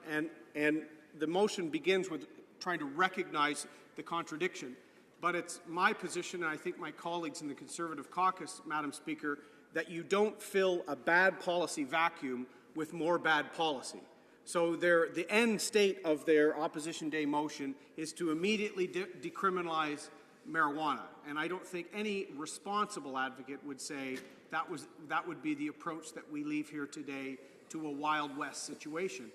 But I understand their frustration, Madam Speaker, because there is a degree of Wild West out there right now. My friend from Oshawa talked about the new dispensary opened in his community. We've seen this in Vancouver and Toronto and a lot of parts of the country because of the vacuum created by an irresponsible, ill-thought-out promise by the Prime Minister when he was third-party leader. There were a number of reasons for his bold policy statement, but one of them was to cover up his own use of marijuana while he was a member of Parliament, Madam Speaker. But you don't create public policy based on your own situation or in response to what you feel is going to be the political debate. You actually do consult the evidence, the experts. You listen, which my friend from Winnipeg speaks more in this House than anyone, but seems to listen very little, Madam Speaker, and I hope he would change that tune. Like that. They talk about evidence and science. The evidence is before us on the scientific front. Significant harm to the developing brain by marijuana. So the motion today that would quickly decriminalize a drug is irresponsible. But so is the approach of the vacuum created by this government as they lumber towards fully legalizing and in some ways legitimizing marijuana, Madam Speaker. So the evidence is crystal clear. And I didn't hear the member from Scarborough Southwest talk much about that when he talked about evidence. I did hear that member, the former chief of police from Toronto, quote at length the member of parliament from Outremont. He seemed to revel in that quote, so I'll quote the member from Scarborough Southwest. When years ago in the Scarborough Mirror, a paper that serves the riding he represents, he said while chief of police, "We do not support the decriminalization of small amounts of marijuana." He goes on to say, "That sends an appalling and inappropriate message and is not going to do anything to reduce the harm in our communities." That's an interesting quote, Madam Speaker. You didn't hear those words from him here today. Now, as a politician, he is the one charged with filling this vacuum, Madam Speaker, that all communities are concerned about. He seems to have changed his position and given no reason for it. He did refer to evidence of scientists and law enforcement. Let's look at the evidence from law enforcement. The Canadian Association of Chiefs of Police, which that member used to belong to, have looked at the public policy ramification of legalization, decriminalization, and they came up with a policy that most recently the Conservative Convention in Vancouver endorsed. In fact, my friend from Beaches East York should do a little more research. It's not decriminalization, Madam Speaker, but it's making sure that there is not a direct route for small amounts straight to the Controlled Drugs and Substances Act, the criminal route. It's called discretion for law enforcement in ticketing, Madam Speaker. The Canadian Associations of Chiefs of Police, which the member from Scarborough Southwest, the now Parliamentary Secretary charged with leading this vacuum that exists on marijuana, they passed Resolution 3 in Winnipeg in 2013. That member was part of that conference, Madam Speaker, where they said, with respect to marijuana, quote, "The negative impact on public safety, the health of young people, and because it impairs cognitive function, needed to have a hybrid solution that allowed law enforcement and allowed society to keep control through criminalization of this drug, but to give discretion to law enforcement." Because I think, Madam Speaker, none of us want to see the scenario of a young person whose career opportunities or travel opportunities are cut short by personal use. I think we've evolved as a society. In fact, since 2013, when that member was member of the Chiefs of Police Association, I, as a member of Parliament, was taking that position, which at the time was contrary to my own party's position, Madam Speaker. Why? Because my old colleague and our friend David Wilkes, a lifelong RCMP officer, brought forward this proposal in conjunction with the Chiefs of Police and made a public policy rationale and argument for it, Madam Speaker. He worked diligently. And I salute David, who lost in the last election, and that's too bad because his policy work as an independent MP has been more profound and more substantive than this entire government, Madam Speaker. And the yoga that member from Scarborough Southwest played, saying they're doing an evidence-based approach, but then disregarding the evidence from the group he belonged to, Chiefs of Police, disregarding evidence from the medical profession, Madam Speaker, and allowing this lawlessness to exist. So that is where I agree with my friends in the NDP, recognizing the contradiction in terms when the Prime Minister said, this product will be legal if you vote for me, and now we're waiting. And there's indecision, and there's mental and physical yoga trying to justify their delays and positions. They knew when they made that promise, Madam Speaker, that Canada would be in violation of international treaties. They knew the science supported the fact that the developing brain and chronic use of marijuana can lead to cognitive impairment. They knew the risks to public safety, Madam Speaker. They knew there would be a Wild West approach to these street front retail locations who hope to be the stores when the member from Scarborough Southwest finally unveils his plan. This is like the gold rush, Madam Speaker. They're all staking their claim. I've also saw, when I was Veterans Affairs Minister, groups suggesting to veterans that medical marijuana would cure their PTSD. That bothered me to no end because the science doesn't support that. In fact, the Public Safety Committee, and the Parliamentary Secretary is here, the first witness, the chair of research for the Canadian Psychiatric Association, said there is no clinical support for PTSD assistance through medical marijuana. In fact, reports suggest the contrary, Madam Speaker. But groups who are also trying to get storefronts in some cases are trying to sign up more and more people, not always concerned on whether that's the right treatment option for them. So what I'd like to see out of this government, Madam Speaker, and particularly out of that member, is a more succinct discussion of the harms of this substance. I took a position, contrary to actually my party, Madam Speaker, to say we can't have the criminal ramifications for young people, for personal use that is not causing any harm. But no man is an island, is the old expression, Madam Speaker. We can't just permit a drug to be decriminalized with one vote in this House and no approach to making sure that there's control and criminal sanction when warranted, Madam Speaker. So I think what I like about the NDP's opposition motion is it's at least bringing this issue up.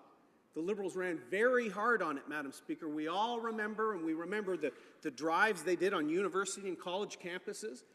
And now we have this indecision that's being filled by operators. And there is no suggestion the federal government is going to take a leadership role to stop that. We've seen Mayor Tory in Toronto crack down, and I applaud him for that. But we see this government who ran on it, avoiding responsibility to have a serious discussion on this, much like the Canadian Association of Chiefs of Police did in 2013, to talk about the harms, but how we can reduce the criminal sanction and the impact for someone that is not causing harm to others, Madam Speaker. So I hope this debate today starts off a process of this government becoming responsible for the vacuum they've created and the uncertainty and the criminal activity that surrounds it, and come up with a solution before the House rises. Thank you, Madam Speaker. Questions and comments, questions et commentaires. The honourable member for Saskatoon West. Oh, sorry. Nanaimo Ladysmith, I'm sorry. One row up. Madam Speaker.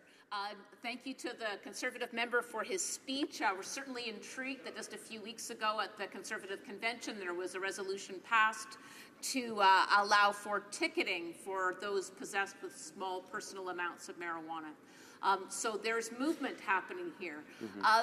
In that light, I'm interested in the member's comments about my hope, the New Democrats' hope, that freeing up the financial resources, which right now are consumed with ticketing individuals, young adults in particular, for personal possession of marijuana, what might be the benefits of freeing up those police and taxpayer resources to be able to focus on the true aspects of drug crime?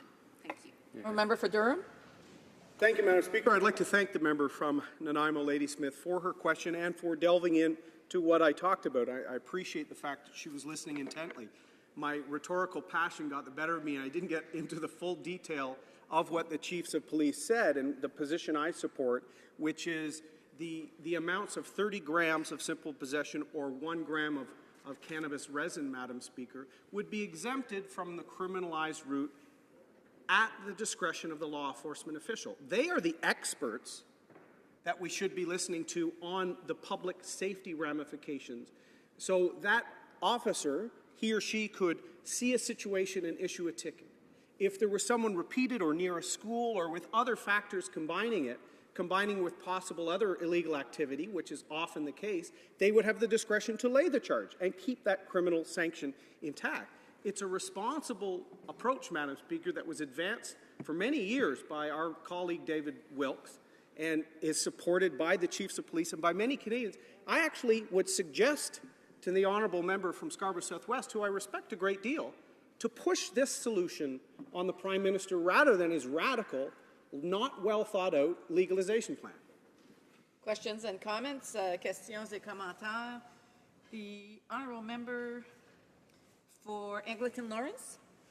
Thank you, Madam Speaker, and I want to thank my honourable colleague this morning for his impassioned speech. I actually think that there is some common ground in his remarks this morning. We do agree, I think, on both sides of the aisle, that there are some harms that are associated with marijuana that we need to protect against. I think we would also agree, Madam Speaker, that the status quo was not working. And as the Honourable Minister of Health said recently before the United Nations, that we can't arrest ourselves out of this situation. And as somebody who's worked in law enforcement, I think that she speaks with great credibility when she makes that statement. He says as well that he doesn't believe that there should be criminal sanctions on a go-forward basis. But when one listens very closely to his remarks this morning, one has trouble finding how there is any clarity in the way of a solution which will ensure that youth will not continue to be charged, that we will not reduce the harm principle, because there's nothing in his remarks that I heard this morning that addresses the supply side of the issue, and most importantly, nothing in his remarks that actually provides a clear solution when it comes to choking off the resources and the proceeds of crime, which will continue to be fed to organized crime. Thank you. The honourable member for Durham. Well, thank you, Madam Speaker. My friend from Anglican Lawrence didn't quite hear my speech because I did talk about harm reduction.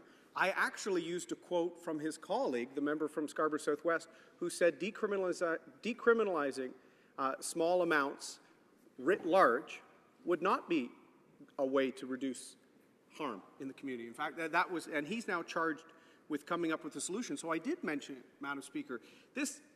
Since 2013, I've been advocating for a change in the status quo, and I've been quite clear here, not to suggest legalizing and opening up and that there's no harm to this product, which the legalization vacuum created by the Prime Minister has created that impression, and the lawlessness on the street fronts and the shops. What we should have is a sound policy discussion, working with the chiefs of police on an approach that gives them the tools they need to sanction criminal behavior.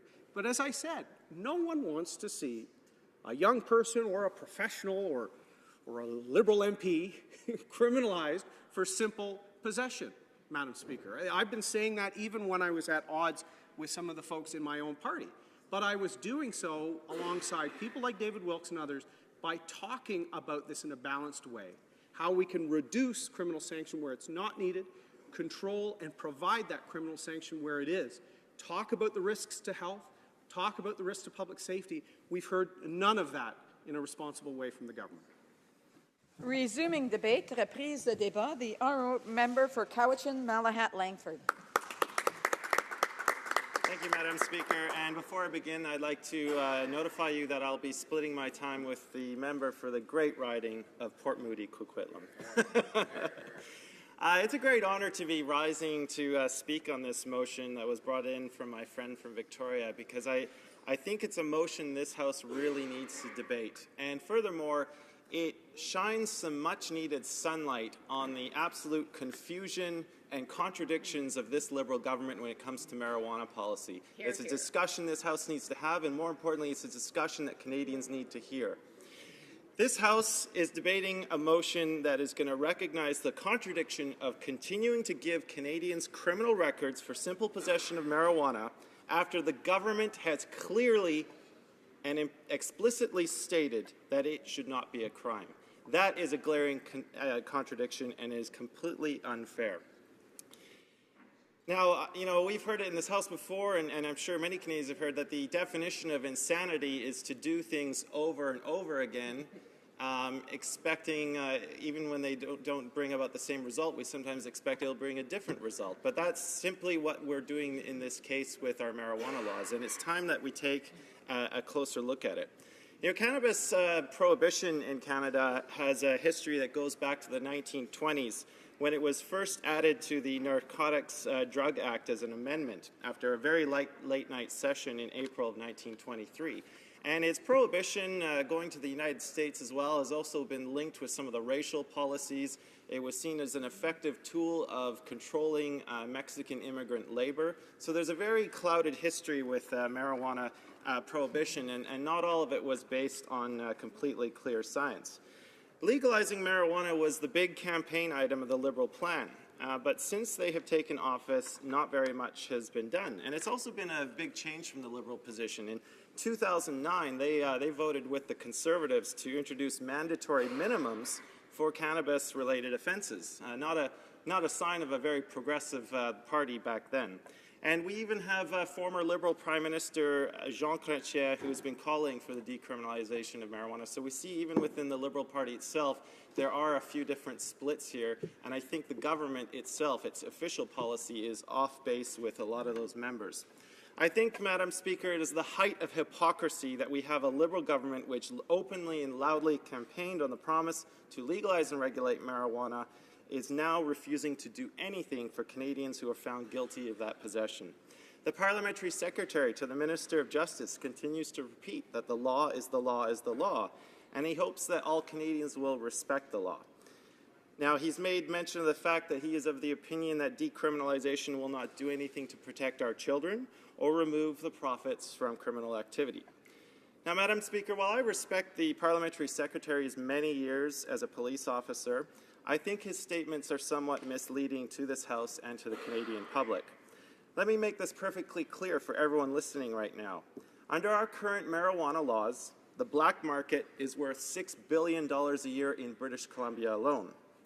Criminal sanctions up to this date have completely failed to make a dent in this trade. And as for children, let me also inform members of this fact. Under our current prohibition laws, you can go to pretty much any major city in Canada to the nearest street corner, and marijuana will be easier to obtain than either alcohol or tobacco, two products that are strictly regulated by the provincial governments. Now, I applaud the fact that the Liberals will be moving ahead with legalization and regulation sometime in the future, but what we are talking about is the here and now and the continued unfairness of our current regime. Provincial governments regulate alcohol, they regulate tobacco, they regulate gambling, and they make millions of dollars off all three. And it could be argued quite clearly and with lots of evidence that all three do much more harm to our society than marijuana. Yet look at the laws we have. They are completely unbalanced. I, of course, agree that we must do everything to reduce harm to our children. I'm a father of young children myself, and I expect it's a conversation I'll be having to have with them at some point in the future. But using the argument that decriminalization will do nothing against preventing children from using the drug or that it will do nothing against criminal profits is a logical fallacy of the highest degree, especially when the current regime is failing in both of these regards quite clearly right now. Madam Speaker, the time has come to talk about what decriminalization will do. Under our current Controlled Drugs and Substances Act, it comes under Section 4, Subsection 5, Subsection 4 and 5. And, you know, marijuana possession of 30 grams or less can result in up to a $1,000 fine and or 6 months in jail.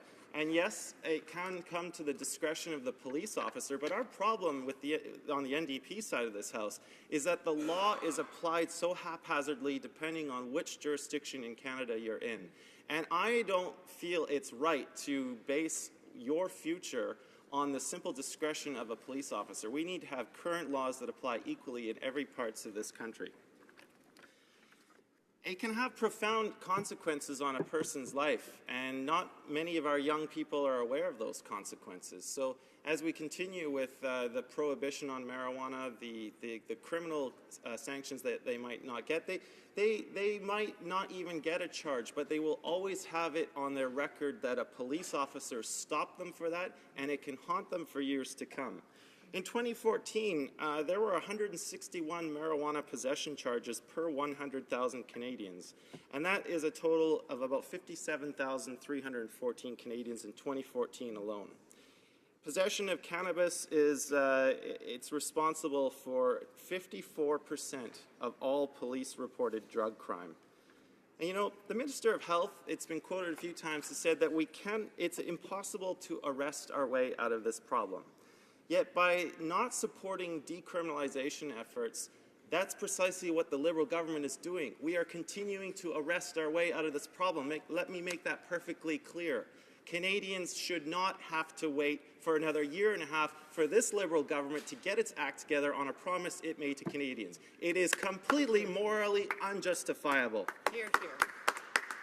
You know, when you have a prime minister on the campaign trail who makes an explicit promise to Canadians that the marijuana laws are going to be reformed, that legalization is going to be brought in, and then that party forms government, you can understand the confusion. I had constituents who thought marijuana was suddenly okay to possess the day after the Liberals got elected.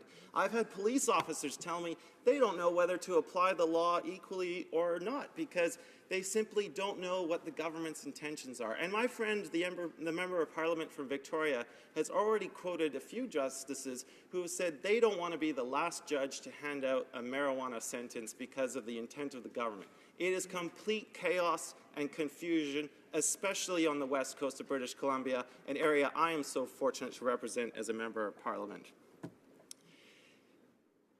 Madam Speaker, the promise that the Liberals made has evaporated into nothing because that's what we have now. We have nothing, we have no action, we have the status quo. Canadians did not vote for the status quo. They did not vote to continue with indefensible punishments of possession of marijuana while we wait for this government to get its act together and introduce laws sometime next year. Canadians will continue to be arrested. They will continue to receive criminal records, continue to be listed on police databases, and continue to suffer from those records into the future, long into the future. Another year or more under a Liberal government of needless arrests and wasteful trials, tying up our police resources and the courts. The Justice Department has confirmed this will cost taxpayers as much as $4 million a year, a complete waste of taxpayer resources. These are not the actions of what a progressive government would do on marijuana laws. If anyone needed further evidence that the word progressive was used as a convenient bumper sticker by the Liberal Party for electoral purposes, they need to look no further than the blatant and completely unfair stance of this government on marijuana. Shame on them for continuing this failed policy. Shame on them for not standing up for what is right. And shame on them for breaking a clear promise. I am proud to be a part of a party that has stood strong on the decriminalization of marijuana since the 1970s. They can continue to quote the member from Outremont and what he said in an interview in 2012, but the history is clear. The NDP has been on the right side of this issue for decades now. We will continue to lead the right charge, and we'll continue to stand up for what is right. Madam Speaker, the Prime Minister's father once famously said, "There is no place for the state in the bedrooms of the nation." The time has now come for the state to get out of people's personal choices with respect to marijuana possession and use, especially if there is no harm or violence being committed. I call on this government to immediately move to decriminalize marijuana, make the right action, be on the right side of history. Thank you. Questions et commentaires. The Honourable Parliamentary Secretary to the Minister of Justice and Attorney General. Thank you very much, Madam Speaker. I thank the member for his speech. I just wanted to clarify a few points. He commented today about the issue of decriminalization and suggested that our policy was motivated by anything other than the evidence. And I just wanted to inquire of him, first of all, if he was familiar with the Centre of Addiction Mental Health, CAMH, located in Toronto, which I have quoted liberally from their report of October 2014 earlier today. They have offered a number of very significant evidence-based conclusions about cannabis and measures aimed at reducing harm.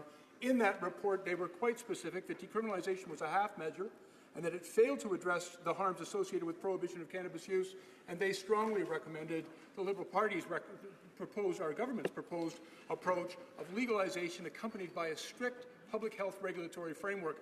And so I would ask the member if he's had the opportunity to read that evidence, which I think is quite compelling and would help clarify for him some of the concerns that he has expressed today. Member for Cowichan, Malahat, Langford.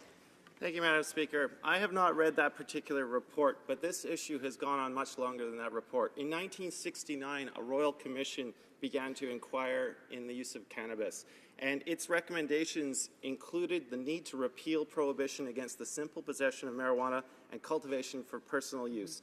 And if we're going to talk about harm reduction, let me say this to the member. The reason for this statement was that the Commission concluded that the criminalization of cannabis had no scientific basis, and the costs to a significant number of individuals, the majority of whom are young people, and to society generally, of a policy of prohibition of simple possession are not justified by the potential for harm that comes from criminal sanctions. That was continued again in a Senate report in 2002. So if we're talking about harm reduction, let's stop sending people to jail. Questions and comments? Questions et commentaires. The honourable member for Barrie Innisfil. Thank you, Madam Speaker. I want to thank the honourable member for his impassioned speech, and I also want to also recognize the fact that it's good to see that the honourable members from that party are coming to the quick realization that it's the Liberals that are failing on many campaign promises, and that they are in fact much worse in that regard than the Conservative Party. So it's nice to see that, at least as they allege constantly in this House. But I want to talk about this particular motion, Madam Speaker, and the fact that under the current regime, there is a lot of confusion in this land, confusion among people, and the honourable member spoke to that, confusion among police agencies on the enforcement, given the fact that the Liberals have announced that there's this pending legislation. Wouldn't, in fact, Madam Speaker, the motion that the NDP is proposing today create more confusion for not just police agencies but others as well? The honourable member for Cowichan Malahat Langford. No, I would argue the exact opposite, because right now police are caught between a government's intentions and what the law actually is. And, you know, I attended the recent police convention, the reception in Ottawa, and I had a chance to speak to many police officers, both from the Lower Mainland and from Vancouver Island. And they understand that the law is the law, but when you contrast that with a sitting government's intent to change the law, it leads to nothing but confusion. We are simply trying to make the law clear, a stopgap measure while we get to the government's intentions. Let's stop harming people with criminal records. Police have much bigger things to do. They can go after drug traffickers. People who possess marijuana are not a threat to society. This is outdated science, outdated moral values. It's time to move on. Questions and comments? Questions et commentaires? Une brève question. A very brief question. The honourable member for Salaberry-sur-Loire. Thank you, Madam Speaker. There's an organization in my riding, Freedom to Choose, and Marie-Josée Dumas, the director, says that there are also harmful effects on the ground because legalization has not been preceded by decriminalization. So many consumers have fallen into a trap. They will have a criminal record. It's going to, it'll be difficult for them to find housing, to find a job, to get insurance. So what does my colleague think of that? Answer, please, from the member from Cowichan Malahat Langford. Absolutely. I couldn't agree with my friend more than that. This is about looking to the future, about stopping criminal records on young people, because that's who it affects. I mean, it's just completely unjustifiable and immoral that we are saddling these young people with these records far into the future and putting the onus on them to clear their records. So it's time to move on. I think our police have better things to do. Thank you. Resuming debate, prise de débat, the honourable member for Port Moody, Coquitlam. Thank you, Madam Speaker, and I'd like to first of all thank the honourable member from Cowichan Malahat Langford for his speech and his I think reasonable suggestions, evidence points, and I will as well add to this important motion. Madam Speaker, I rise today to support the motion by my good friend and colleague, the member from Victoria. Action from the government to decriminalize marijuana possession is long overdue. Certainly they must understand the hypocrisy of their current position. Arresting, detaining, and otherwise abridging the civil rights of Canadians for a practice they plan to make legal is unacceptable. If you ask Canadians what they think the most prominent promise made by the Liberals in the last election, ending marijuana prohibition would be at the top of their list. The Liberals made lofty promises to swiftly legalize cannabis so it could be controlled like alcohol. Now they claim it's more complicated than they thought, so they won't be introducing legislation until the spring of next year. The only concrete action they have taken is to appoint the member from Scarborough Southwest to look into the matter. The sensible thing to do would be to stop charging people today until we can get the reformed regime in place.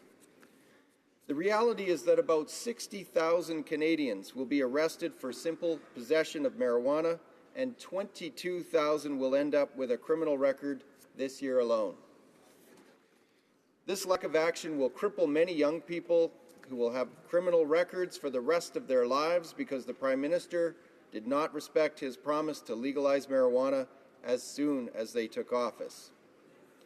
A criminal record can be a serious impediment to employment and travel opportunities that disproportionately affect youth in our communities.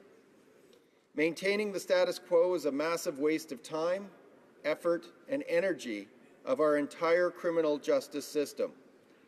Currently, the federal government spends about $4 million a year trying simple possession cases, and that doesn't include the cost of enforcement and court resources.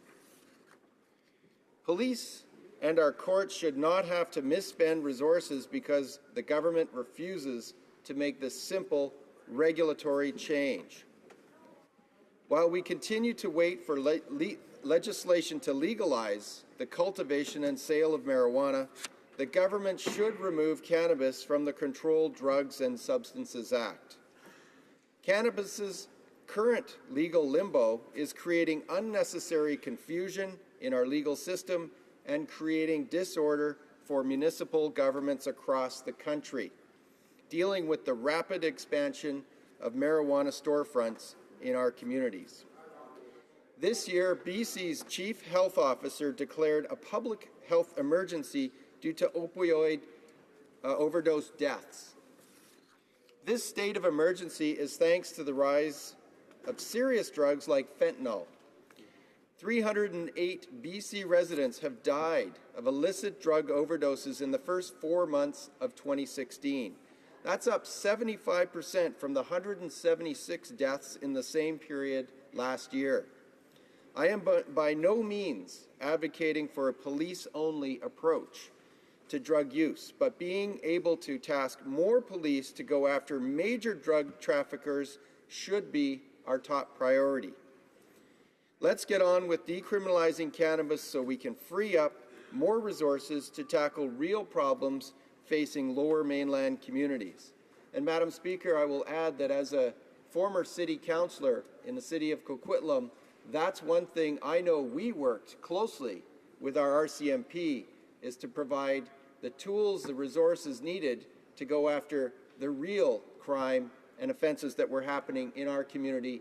And I know that is not a fate shared by only Coquitlam. I certainly know it happens in Port Moody, where we have had gang violence in the past, and I know in other communities right across the country they are dealing with serious crime. This needs to be the focus of our police. Canadians know the status quo is unacceptable. More and more prominent Canadians and organizations are speaking out, calling on the government to take action on decriminalization now. An April report from the C.D. Howe Institute argues that pardoning Canadians convicted of simple possession, throwing out any charges and not charging any more people with marijuana possession would free up substantial financial resources, which could mitigate some of the costs of legalization. Former Liberal Prime Minister Jean Chrétien has recently said, and I'll quote, "What is completely unacceptable in my judgment is a young man smoking marijuana will have a criminal record for the rest of his life, and he can't cross the border," unquote. The new Liberal government should heed his advice. Even the Conservative Party of Canada has modernized their approach to marijuana laws, calling on the government to remove possession from the criminal code. Considering the Conservatives' past inflammatory rhetoric and draconian criminal justice record, this shift is truly monumental. Madam Speaker, marijuana possession is running out of opponents, and this government is running out of excuses. In my riding of Port Moody, Coquitlam, hundreds of people have contacted my office calling for the decriminalization of marijuana. Many are confused as to what the current law is. Given the position on the government's position on legalization. For many, the ambiguity leads to a false sense of security. These otherwise law-abiding citizens could find themselves convicted of a crime that could be readily prevented. Others have contacted our office to express frustration about how the lack of sensible regulation has created problems for their strata boards and for the proper function of local businesses. Marijuana legalization must be carefully considered and must take best practices from other jurisdictions who have already successfully implemented regulatory regimes. And of course, we can look to the south of the border, for some of those best practices. At the same time, we cannot continue with the status quo of punishing people for a practice the government plans to make legal in the very near future. Decriminalization makes sense, saves money, and saves Canadians from further injustice. I hope the government will end their hypocrisy and support this motion before more people become victim to government inaction. Madam Speaker, I'd just like to mention that there's a recent poll that is very indicative of where Canadians now stand. And if you look across the country, you see that in a recent poll done by ECOS, that British Columbians, 73% agree with decriminalization of marijuana. 79 or 75% in Atlantic Canada agree. In Manitoba, in Ontario, Manitoba, 69% of those surveyed agreed. In Ontario, 70%. You can see the trend, Madam Speaker, that over 2/3 to 3/4 of those surveyed feel that this is a move that makes sense, it's a move that's in the right direction, and it needs to happen. Very few are opposing such a move. We implore the government to consider this move. That's why we put forward this Opposition Day motion. We hope that they'll consider it. We hope enough of the members on that side will consider this as a strong move in the right direction. We're not saying that this is the only thing that government needs to do. We're saying this is the right thing that they need to take action with now as they move forward on this important topic. Thank you, Madam Speaker. Questions and comments? Questions et commentaires. The Honourable Parliamentary Secretary to the Minister of Justice and Attorney General. Yeah, thank you, Madam Speaker. I want to thank the member opposite for his remarks, and just a couple of things I wanted to clarify with him. First of all, the government's promise in our throne speech was to legalize, regulate, and restrict. He only spoke of the first third of that, which is the legalization, and neglected, unfortunately, to talk about the importance of regulation and restriction for cannabis control. Madam Speaker, the member opposite made reference to the importance of learning lessons from other jurisdictions. And in November of 2015, the Canadian Centre on Substance Abuse submitted a report on cannabis regulation, lessons learned in Colorado and Washington State, in which they said that it's essential to take the time required to develop an effective framework for implementation, to prepare for a successful launch, to develop the capacity to administer that regulatory framework, and to invest proactively in a public health approach to build capacity in prevention, education, and treatment. And I was just wondering if the member opposite has had the opportunity to read that important report. I know he values the lessons learned from other jurisdictions. Those lessons are available to him if he cares to read them. The Honourable Member for Cowichan, for Port Moody, Coquitlam. Sorry. Thank you, Madam Speaker. And I'd like to thank the Honourable Member from Scarborough Southwest for his comment and his questions. And certainly, as Parliamentary Secretary, obviously he has is doing his homework on this. Appreciate that. Obviously, I have not read all the reports that he's citing. However, on the thrust of what he's talking about, there is no restriction now. This is the issue. This is why what we're proposing makes sense. This is why this government has had no action in terms of this important topic. We've not seen the government. It's been over half of a year, and we have not seen any action. We're not seeing action until the spring of next year in terms of the government proposing this is why it's needed to decriminalize now. Canadians are calling for it. Let's make that happen. Resuming debate, reprise de débat, the honourable member for Oshawa. Oh, sorry, questions and comments. Questions et commentaires. Oui, merci. Thank you very much, Madam Speaker. And I do want to thank again the NDP for bringing this up because it really highlights the disaster that this legalization program that the Liberals want to bring in. But I do want to ask him a very important question because we want to, if anything that's done, it has to be done responsibly. I want to ask him about the tools that are in the toolbox today. We have these dispensaries popping up all over the place with edibles.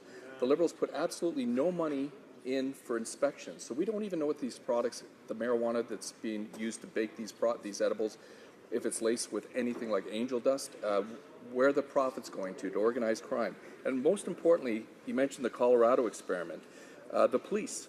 There's no tools in the toolbox for police to actually check for impaired driving, and they found in Colorado an increase in death and disability due to impaired driving and an increase in hospitalization of kids due to edibles. And with the NDP motion today, they're saying we need to do this immediately. They're calling on immediately decriminalization. Could he please say what he's aware of, what tools are in the toolbox today? Because I'm not aware of any tools in the toolbox that will alleviate the issues that I've just brought forward in my question. The honourable member for Port Moody, Coquitlam. Thank you, Madam Speaker. I'd like to thank my colleague for his questions. I think that it's important. I know that the police, the RCMP across the country do have effective tools. What we're saying right now is there needs to be action on decriminalization so that we can move forward on simple possession of marijuana. That would allow the police to put the emphasis where it's needed to tackle organized crime, to tackle the hard or illicit drugs that the member references. That is where we need to put the resources. That's where we need to look at best practices, whether it's from the United States or across this country. We need to be taking those best practices and putting them into place, but we need to give the resources and the tools necessary now, not wait for another year and create the kind of chaos and confusion that exists currently. And that's the problem. That's why this step of decriminalization is so needed and so important. Thank you, Madam Speaker. Reprise de débat, resuming debate. L'honorable secrétaire parlementaire. Parliamentary Secretary to the Minister of Public Safety. Thank you, Madam Speaker, and I thank the member for Victoria for his motion. We're very pleased to have an opportunity to reiterate our government's commitment to Canadians regarding the legalization, regulation of marijuana, and the responsible and orderly approach that the government is adopting to fulfill that commitment. As members know, that commitment was part of our election platform, which got broad support from the Canadian public from coast to coast during the last election campaign. The commitment was and still is to legalize, regulate, and limit access to marijuana, to prevent it from getting into the hands of children and that profits go into the hands of criminals, to punish more severely those who provide it to a minor, those who drive after consuming cannabis, or who sell it outside the new regulatory framework. The Prime Minister stated clearly on many occasions that our government will meet that commitment. It was included in the letter of mandate of the Minister of Health, the Minister of Justice, and the Minister of Public Safety, recognizing that it requires more than changing a few words in the legislation. We will go forward with the reality and focus on public health issues, prevention, treatment, and make sure that issues concerning criminal justice are dealt with. Simply decriminalizing possession of even small quantities of marijuana, as proposed by the member for Victoria, would be, with all due respect, quite imprudent.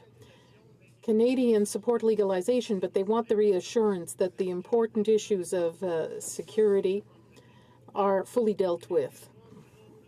Right tools and training to address drug-impaired driving. They want to know that appropriate measures are in place to keep marijuana out of the hands of their children and that criminals will not profit from legalization. Immediate decriminalization would address none of these issues. That is why our government is taking a responsible, ordered approach to fulfilling this commitment, but that does not mean we are not moving forward. Our goal continues to be to introduce the appropriate legislation in the spring of next year. As we work towards that goal, we are also mindful that this must be a collaborative effort. We cannot advance without engaging our provincial and territorial partners. We are striking a task force to consult with provincial and territorial governments, with experts in public health, substance abuse, law enforcement, criminal justice, and economics, with Indigenous and youth groups, and with other stakeholders and Canadians. This process is in motion. The Minister of Public Safety, Justice and Health wrote to their provincial and territorial counterparts in March inviting them to provide recommendations on the name of experts to be considered as members of the task force, which will be launched in the very near future. In addition, Madam Speaker, a secretariat has been established at Health Canada to support the work of the task force.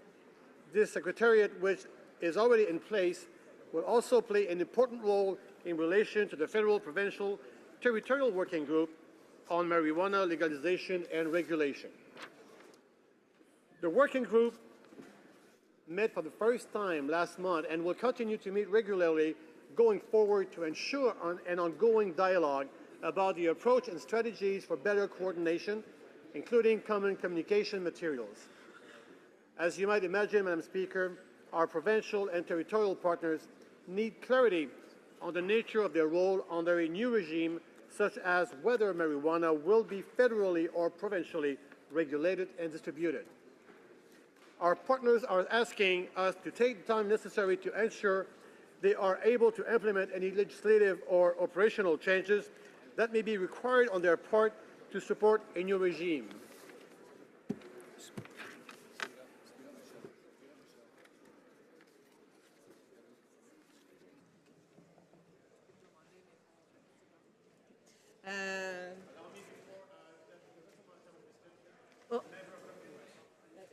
On n'a pas entendu. Alors, je m'excuse, mais on n'a pas entendu. Est-ce que vous... I'm sorry, but we didn't hear you. Could you repeat that, please? I'd like to state that after my speech, I will be sharing my time with my colleague. Alors, le député aura... The member will have 5 minutes left the next time he can resume debate on this topic. De député, l'honorable député... The Honourable Member for Rivière-du-Nord. Thank you, Madam Speaker. Madam Speaker, we have all been devastated in the face of the inconceivable violence of the events Saturday in Orlando. First of all, on behalf of the Bloc Québécois, I would like to express my most sincere condolences to the loved ones of the victims, as well as my wishes for prompt recovery for the far too many wounded. This is a horrible gesture. It's hate that hit the club, the Pulse, that took away 49 lives and wounded more than 50 other innocents. By attacking the LGBT community, this person took weapons on Saturday and attacked the very social fabric of our society against openness and freedom. Whereas Pride festivals are being organized in many different areas, let us stand strong and together. Let us be proud in the face of all of these people.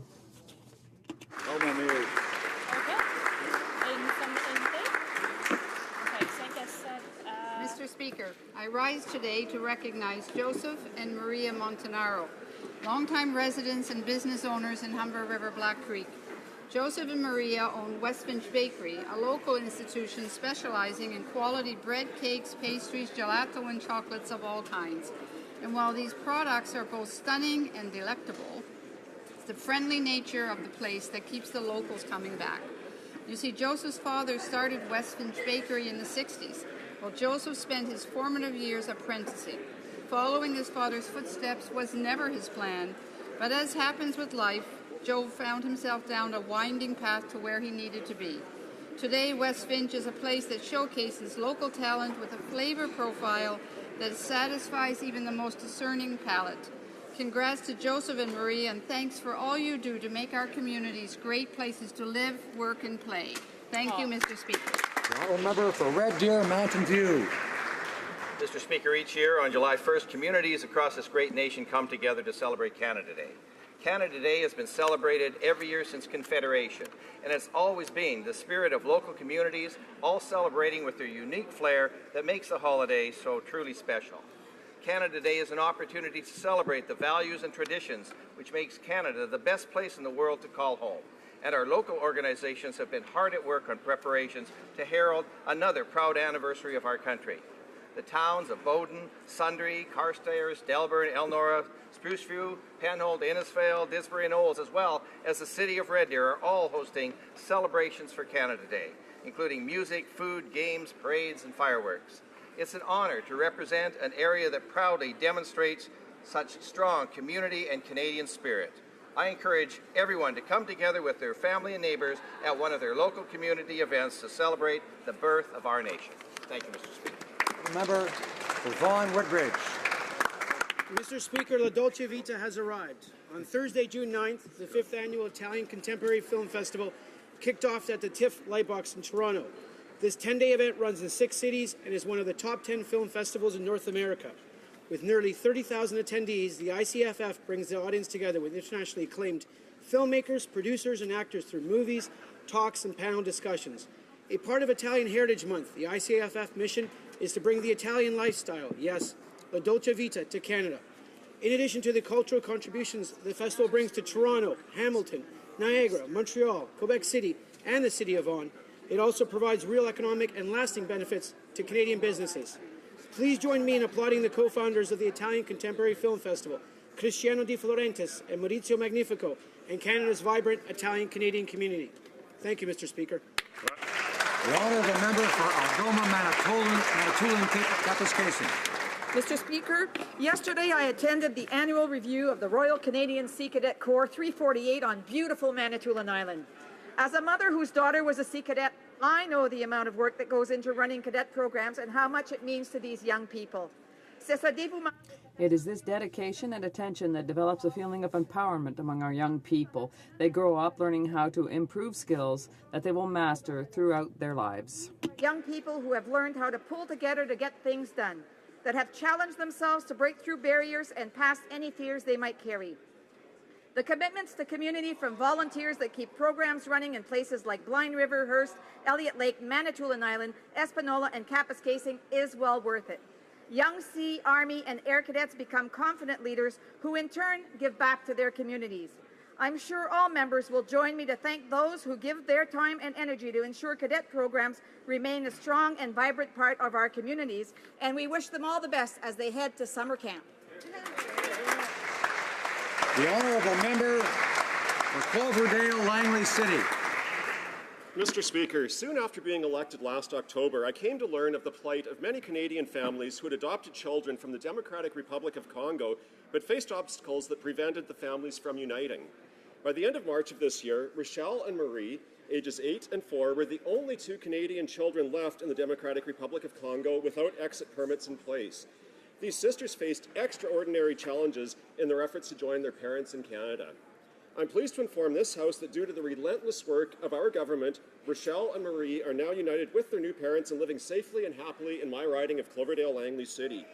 I would like to thank the Honourable Ministers of Immigration, Citizenship and Refugees and Foreign Affairs Canada, their parliamentary secretaries, departmental officials, and especially Senator Mobina Jaffer and Ambassador Jeanette Martin for their dedication to the successful completion of this file.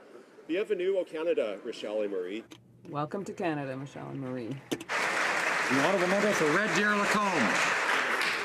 In just a few short weeks, people from all over Canada and the world will be descending on Ponoka, Alberta. From June 25th to July 3rd, this usually quiet town of 6,800 will play host to over 60,000 hootin' and hollerin' guests at the 80th annual Ponoka Stampede. Since 1936, the Ponoka Stampede has honored our Western heritage by showcasing world-class competitors in world-class events. The best cowboys and cowgirls will be thrilling fans at events like team roping, saddle bronc, bareback, bull riding, steer wrestling, barrel racing, and of course the ever-exciting chuck wagon races. With a mile-long parade and a fantastic midway, there's something for everyone at the Ponoka Stampede. And after 80 years, it's only right to acknowledge a few of the legacy families. George McKetty, Harry Vold, Cliff Vold, Ralph Vold, Shorty Jones, Frank Mickey, Tom Butterfield, and their families. Thank you for your vision and inspiration that has carried on for generations. My continued thanks to the current board members of the Ponoka Stampede, the loyal sponsors, and the countless volunteers who work tirelessly year after year to make the Ponoka Stampede Canada's best rodeo. The honourable member for Toronto Danforth. Mr. Speaker, this past weekend marked the beginning of the Luminato Arts Festival. This year, it celebrates its 10th anniversary in Toronto Danforth's Portlands. Luminato is a cultural force in Canada and in the world. Over all these years, it's been held at the Hearn Generating Station, which is an abandoned power plant. This industrial space was transformed into a cultural meeting place for the next few weeks. This is also a place that can strengthen communities and the city. Luminato both entertains and instructs. This new vocation for the power plant will also allow us to have a new perspective on the future of Portlands. Luminato is a community gathering. On Wednesday night, the festival is hosting an iftar at the Hearn to break the daily Ramadan fast with families and friends from Canada's newcomer Syrian families. It shows the important role of our cultural institutions that they play in our lives. Please join me in celebrating Luminato. The honourable member for South Shore, St. Margaret's. Mr. Speaker, I rise today to recognize an extraordinary group of volunteers for their work to make the Liverpool International Theatre Festival a great success. This festival was started 26 years ago and is well known throughout the theatre world and has hosted groups from Japan, Belgium, Peru, Nepal, Ireland, and Russia, to name a few. This year's festival was once again superb, proving that great theatre transcends language. Mr. Speaker, hundreds of volunteers make this event a huge success, helping with everything from the box office to muffins and coffee, billeting, and transportation. It is truly a community effort. However, Mr. Speaker, this year's festival was bittersweet because the longtime artistic director has had her final performance. Eva Moore is retiring after 26 years. Eva's tenacity, expertise, and abilities will be missed by everyone who has had the pleasure to work with her over the past 26 years. Thank you, Eva. Thank you, volunteers. I can't wait for 2018. The honourable member for Beauport, Côte de Beaupré, Île d'Orléans, Charlevoix.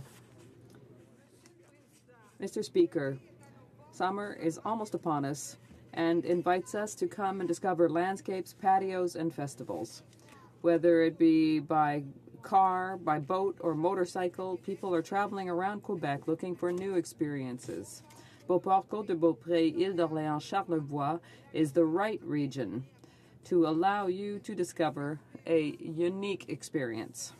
Whether it is the relic of Sainte Thérèse de Lisieux, the Sainte-Anne-de-Beaupré Basilica, the Île d'Orléans and its regional products, or Baie Saint-Paul and its festif, not to mention the Malbaie Festidrag, we have a diversity of events for you to discover in our area. I hope to see you this year for the 7th Charlevoix Rodeo, which will take place from the 23rd to the 26th of June. I'm very proud to be the honorary patron of this event, which offers a unique experience. I take this opportunity, therefore, to invite you to come and discover the many events in my riding. Member for Mississauga Centre. Mr. Speaker, I rise in the House with a heavy heart. As confirmed by the Prime Minister Robert Hall, a Canadian hostage in the Philippines was killed by his captors. President Aquino spoke with the Prime Minister and expressed his condolences to all Canadians. Our thoughts and prayers are with the Hall family, who have shown great strength in the face of such horrific situation. Along with the family of fellow victim John Ritstill, Canada mourns in light of these tragedies. Canada holds the terrorist group fully responsible for this cold-blooded and cowardly murder. When the Prime Minister was at the G7 summit, he reiterated that terrorist hostage-taking only fueled more violence and instability. We are committed to working with international partners to pursue those responsible and to bring them to justice, however long it takes. Today, we mourn the loss of Mr. Hall to his community and Canada. The Honourable Member for Montarville.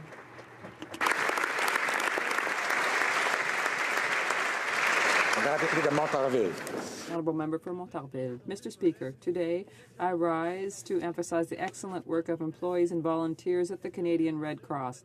Established in 1919 through legislation in this Parliament, it recently has found itself in the forefront of the news following its work in the forest fires around Fort Murray. I'd like to take a moment to highlight the work that they're doing every day on top of their work on major disasters. Of life-saving care, especially to women and children. Here at home, volunteers are supporting people's ability to live independently and safely at home, working with over 200 Indigenous communities, carrying out hundreds of agreements with municipal and provincial governments to provide social emergency relief, amongst many other initiatives. Mr. Speaker, the Red Cross incarnates humanitarian values such as solidarity, volunteerism, and helping each other, and that is why I invite everyone to give generously. For Leeds, Grenville, Thousand Islands, and Rideau Lakes. Mr. Speaker, great news for Canada. Today I'm pleased to rise to honor Smiths Falls, Ontario native 18-year-old Brooke Henderson, who yesterday won the Women's Professional Golf Association Championship in a sudden death playoff. Ranked fourth in the world, Henderson becomes the second youngest winner of a major championship. She's also the second Canadian woman to win a major championship following Sandra Post's victory in the 1968 event, and is projected to jump from fourth to second in the world today.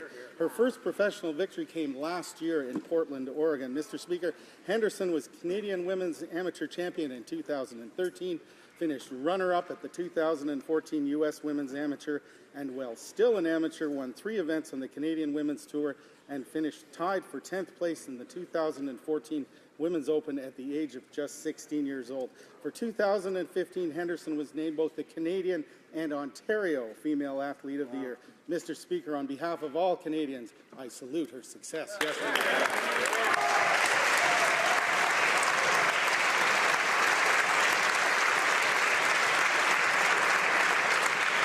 The Honourable Member for Edmonton Centre. Mr. Speaker, the pride flag flies in good times and in bad, and so I proudly wear these colors today in memory of 50 of our Orlando brothers and sisters whose lives were taken because, like us, they were different, special, unique. From coast to coast to coast, we saw members of the LGBTQ2 community and our allies come together in mourning for those that were lost in this senseless and despicable act of violence and hate. On June 11th, the hate of one individual has forever left an indelible darkness in the lives of 50 families, lives taken solely because these people were different, that love differently and identify themselves differently. These acts of hate and terror against a united and proud community will not result in fear and submission. This attack will only affirm our determination to express our right to be who we want to be.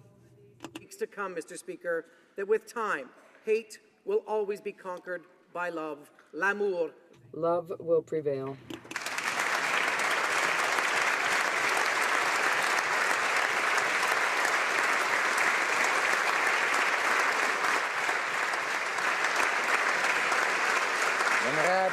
The Honourable Member for Outremont. Speaker, on Saturday night, 49 people were murdered and 53 others injured during a hatred-filled massacre at a gay nightclub in Orlando. They were targeted because of how they lived, who they were, and who they loved. The perpetrator of this act of vile hatred hoped it would sow fear and division, and we won't let that happen. Aujourd'hui, nos pensées. Today, our thoughts and prayers are with the families of the victims of this terrible attack carried out in the gay club in Orlando. We must work together to build more inclusive communities, fighting against homophobia, transphobia, and Islamophobia, because love is love, and love will always be stronger than hate. solidarity with the LGBT community, and united in our belief that diversity is our great strength, let's remember in the face of such violence, love is love, and love will always be stronger than hate.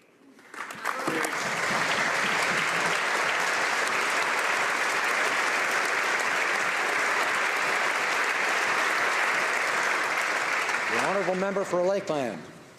Mr. Speaker, I rise today on behalf of my Conservative colleagues and all Canadians in solidarity with our American friends as they grieve a horrifying tragedy. In the early hours yesterday morning, a deliberate attack on a gay nightclub in Orlando took the lives of 49 innocent men and women, and dozens more were wounded. It was radical domestic terrorism, a hateful targeting of a specific group of people. It's a terrible reminder that we must remain steadfast and we must strongly condemn and combat terrorism in all its forms around the world. We commend the heroic actions of the law enforcement officers who responded to this vicious attack. Our prayers are with the families of the victims today and in the days to come as they try to come to terms with this senseless act. We also send strength to the injured as they recover from this tragedy that will undoubtedly affect them for the rest of their lives. Canada stands with our American allies and all those who have been impacted by this brutal act of terror.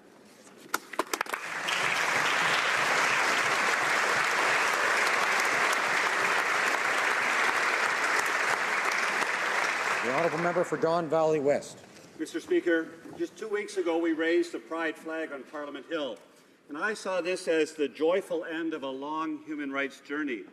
Yesterday, this dream was shattered when 50 gay people were slaughtered in a shooting that took place in a gay discotheque in Orlando. My first thoughts were with the victims.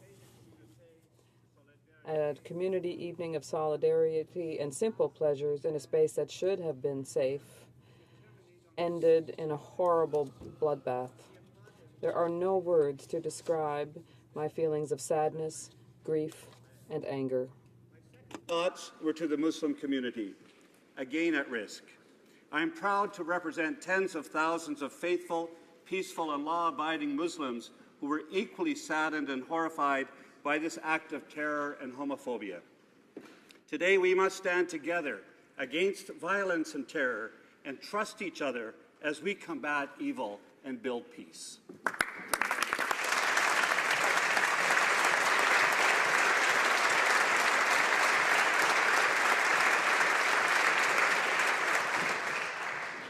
Following discussions among representatives of all parties in the House, I understand that there is an agreement to observe a moment of silence in memory of the victims of the shooting in Orlando, Florida.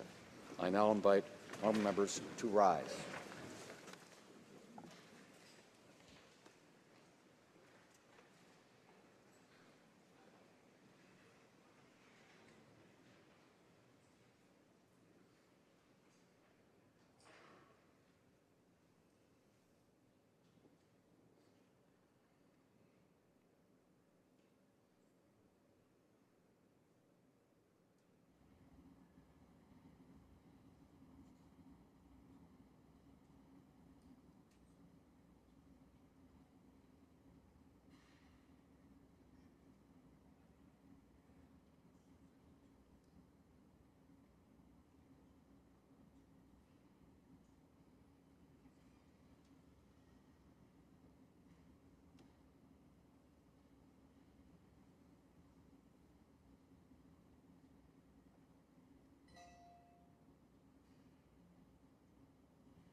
Merci. Thank you.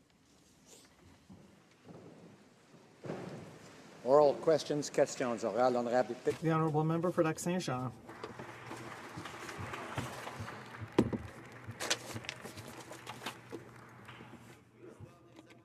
Mr. Speaker, horrible, barbaric, and senseless terrorist acts for which the so-called Islamic State claimed responsibility took place in Orlando this weekend. And then we learned about Mr. Robert Hall, who was executed by a group of sympathizers with the same group. Of course, we condemn these acts of unspeakable cruelty, and we send our sincerest condolences and prayers to all the families who have lost loved ones. Mr. Speaker, can the Prime Minister tell us what he is doing to preserve safety here of Canadians here and elsewhere? Mr. Speaker, we strongly condemn the hideous attacks in Orlando targeting the LGBTQ community. It was a brutal combination of terrorism and hatred. Canadians express heartfelt condolences to the families and friends of the victims, to the entire LGBTQ2 community, and to our American friends. I have spoken with U.S. Homeland Security Secretary Jay Johnson yesterday to convey our sympathy and our solidarity, to offer our full support and cooperation. To this point, I can inform the House there is no known Canadian connection, but we all need to be absolutely clear. We will not diminish the diversity, the freedoms, and the values that make us who we are. Honourable Member for Lac-Saint-Jean. To the All family too. Monsieur le Président. Mr. Speaker, a committee of parliamentarians, regardless of which party they come from, remains a committee of parliamentarians and are no substitute for the Canadian public. And yet, after having cobbled together a backroom agreement with the NDP, the Prime Minister seems to want to go with a reform that he is imposing on the public. Canadians realize that they cannot trust this government. Will the Prime Minister tell his minister to listen to reason and to launch a referendum for the Canadian public? Mr. Speaker, I thank the honourable member for his question. The reality is we did listen to Canadians. Over 60% said they wanted electoral reform. What we offered to the people of this country was an all-party committee who has now been established to come together and review the options available to us. Mr. Speaker, I'm counting on the support of all members of this House and all the ways that they know their constituents and their ridings to ensure that the committee's work is enhanced by their efforts as well. Député de Lac-Saint-Jean. Honourable Member for Lac-Saint-Jean. Learned that Finance Canada is pushing the idea of a carbon tax. That's the good old liberal way of finding new ways to tax Canadians without telling them. On this side of the aisle, we know that more tax will kill jobs and raise Canadian tax burden. Canadians cannot trust this finance minister. Can the Prime Minister come clean with Canadians and confirm today that there will be a carbon tax and how much it will cost to Canadians? Honourable Parliamentary Secretary to the Minister of Environment. Mr. Speaker, Canadians know that reducing emissions will make our economy more competitive, not less. Governments in Canada and around the world are using carbon pricing mechanisms to address climate change. Transitioning to a low-carbon economy will stimulate growth, provide access to new markets, and it will create jobs. We are working very actively on a federal, provincial, territorial basis, looking at how we can enhance work that's been done by the provinces and ensure that Canada plays a role in reducing carbon emissions and driving clean growth. Honourable Member for Regina Capel. Mr. Speaker, Canada's natural resource sector is still reeling from the low cost of oil. And just when there starts to be a glimmer of hope that prices might start to recover, the Liberals are coming along with a plan to tax the sector back into submission. New taxes will kill jobs, not create them. If provinces decide that a massive federal cash grab through a carbon tax is a bad idea, will the government allow them to opt out, or will the Liberals impose their Ottawa knows best approach and dump another new tax on hard-working Canadians? The Honourable Parliamentary Secretary. Mr. Speaker, this government is actively focused on growing the economy in an environmentally sustainable way. We are, counter to the previous 10 years where the environment was almost ignored, we are focused on ensuring that we grow the economy and manage the environment. We also are working very much on a federal, provincial, territorial basis to ensure that we work collaboratively with other partners in the Federation to come to a conclusion that will be a good conclusion for Canada and a good conclusion for the world. No member for Regina Capel. Down the province's throat. Exactly. Mr. Speaker, today we learned why the Minister of Democratic Reform has been pushing Town Hall so hard. It's not because she wants increased participation. It's not because she wants to hear from people who normally don't vote. And it's certainly not because she wants input from Canadians. It's because she wants their cash. The electoral reform town hall the Liberals have planned in Dufferin-Caledon will be charging people to attend. And that money will go straight into the Liberal Party's bank account. So is the reason the minister is so opposed to holding a referendum, it's because her party can't make money off one? The Honourable Minister of Democratic Institutions. Mr. Speaker, allow me to set the record straight. The members of this House are responsible for ensuring that the voices of their constituents are heard and reflected in the report that the committee puts forward. I look forward to all the creative and innovative ways that members do this, and I want to ensure that all members are following all the rules and regulations put forward by this House to make sure that we carry ourselves with integrity. Member for Outremont. Mr. Speaker, Canadians believed that the Liberals were going to change marijuana legislation right after they formed government. And do you know why they believed that? Because the election platform stated it categorically, and the Prime Minister himself repeated it some 100 times. But since the campaign, the Liberals have encouraged police to continue arresting Canadians for simple possession of marijuana. Why would the government rather stick tens of millions of Canadians with criminal records instead of decriminalizing marijuana now? Minister of Justice. Thank you, Mr. Speaker. As we've said all along, and we've been consistent, we are committed to legalization, restricting access, and strictly regulating marijuana to achieve the ultimate objective of keeping it out of the hands of kids and the proceeds out of the hands of criminals. As my friend across the way has indicated in the past, it would be a mistake just to decriminalize, because just simply decriminalize would not achieve those objectives. That's right. Member for Outremont. Actually, decriminalizing would make sure that young people don't drag criminal records with them for the rest of their lives when we're about to legalize. Now, the government has just created massive confusion in the justice system. Judges are calling the situation absurd. While the government is talking legalization, the courts are being forced to convict. Even the Conservative Party now calls for marijuana possession to be removed from the criminal code. The Conservative Party. Why will this Liberal government continue to hand out criminal records to tens of thousands of mostly young Canadians instead of decriminalizing marijuana now? The Honourable Minister of Justice. We're committed to legalization, strict regulation of marijuana. Simply decriminalizing will not achieve the objectives of keeping it out of the hands of children and the proceeds out of the hands of criminals. We have committed to introduce legislation in the spring of 2017. In that intervening period, we will engage with experts in the health area, public safety, justice, and law enforcement to ensure that we proceed in an orderly manner that will achieve the objectives that we are committed to achieving.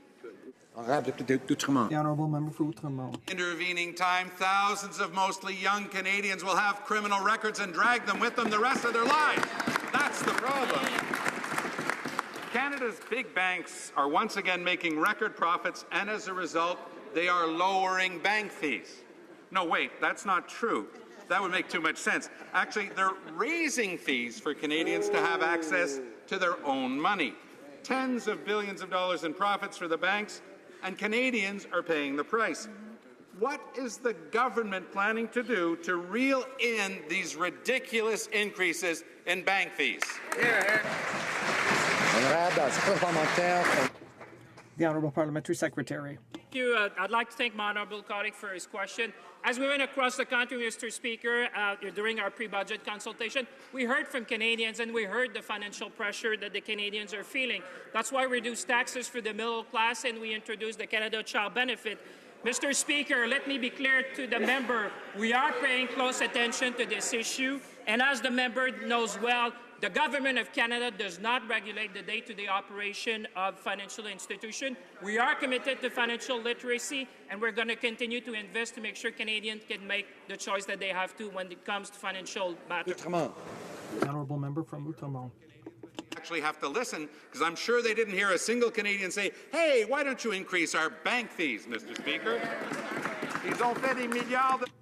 They have racked up billions of dollars in profits, but it's still not enough for them. They're conspiring to increase bank fees.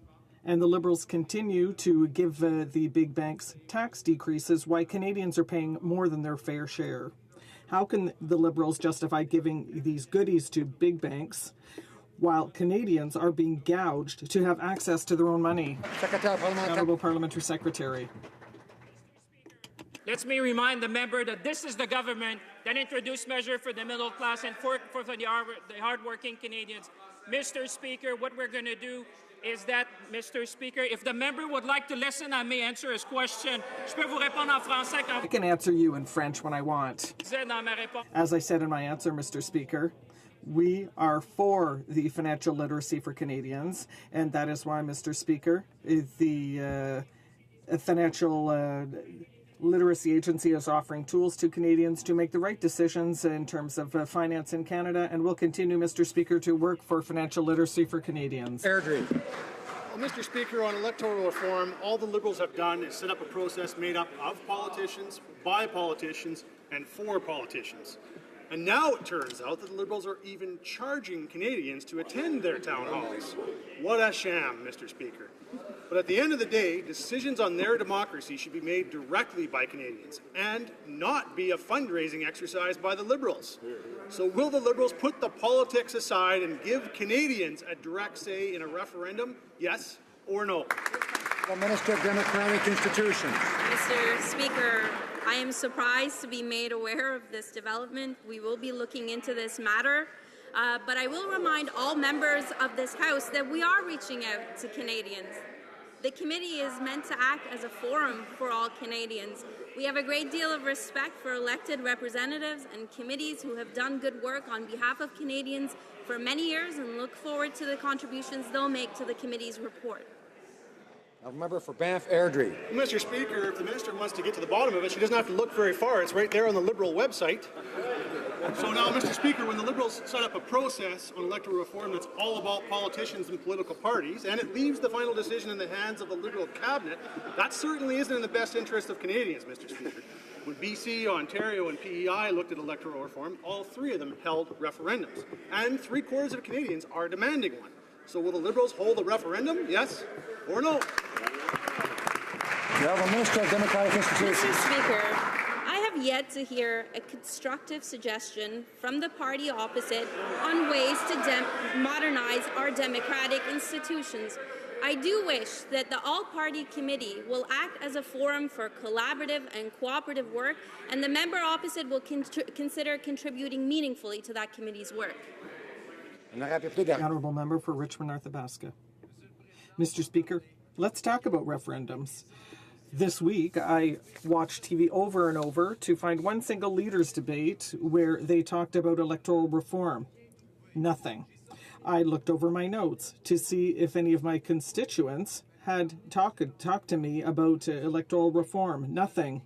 I called my colleagues. I spoke with 2 former Liberal candidates to see if anyone had talked about it. Nothing, Mr. Speaker. Mr. Speaker, the public has never been informed about the different electoral methods that the Liberals want to change to their advantage.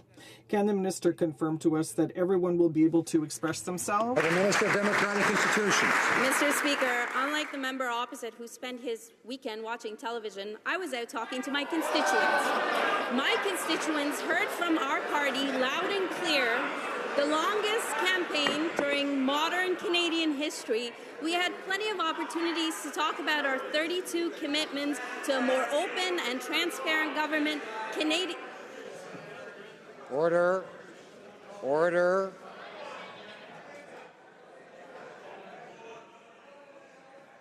Order.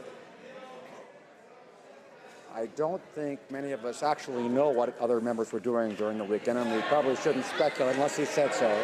Or he may have mentioned Watson. But let's not get into that. Let's stick to the topic, the focus of the topic. And I remind members that most members in all parties are able to hear the responses and questions that are often provocative, and they're supposed to be here. That's okay, without reacting. So let's do that. The honourable member for Richmond Athabasca. You're right, Mr. Speaker. I won't stoop so low to that type of comment in this House.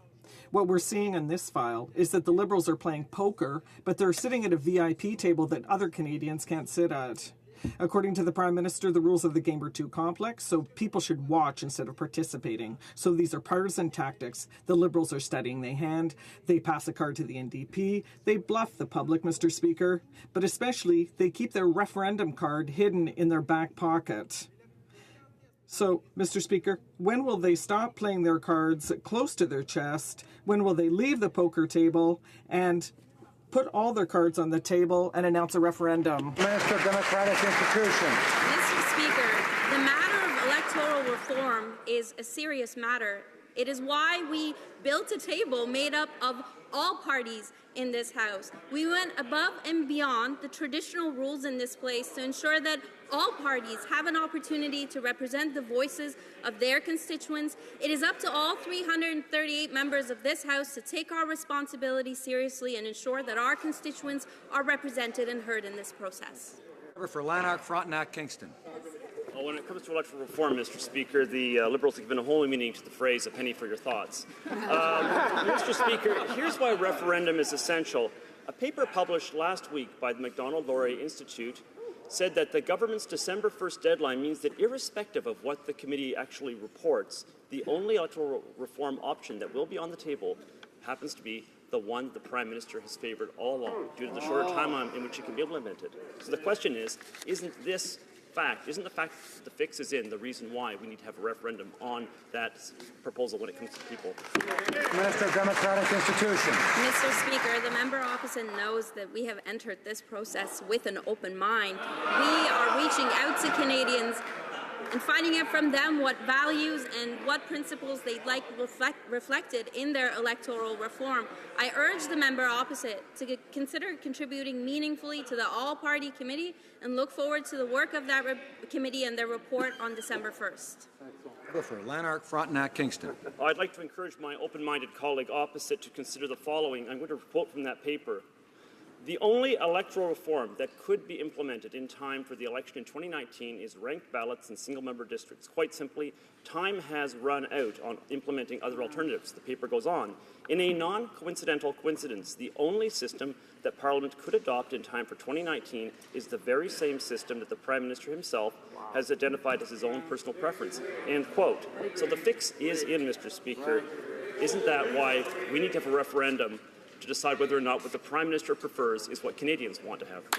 Minister of Democratic Institutions. Mr. Speaker, while I appreciate and admire the member opposite's respect for the media, and certainly share it too, I believe our responsibility is to reach out to experts and academics, to hear from members of our free and independent press, but also to reach out to our communities and to hear from our constituents how they would like to see their democratic institutions modernized. I look forward to that kind of insight and that kind of feedback from the member opposite. Honourable member for Laurier-Sainte-Marie. Mr. Speaker, on Afghan detainees, the current Prime Minister once said, and I quote, "We need to get at the truth. Our international reputation is at stake."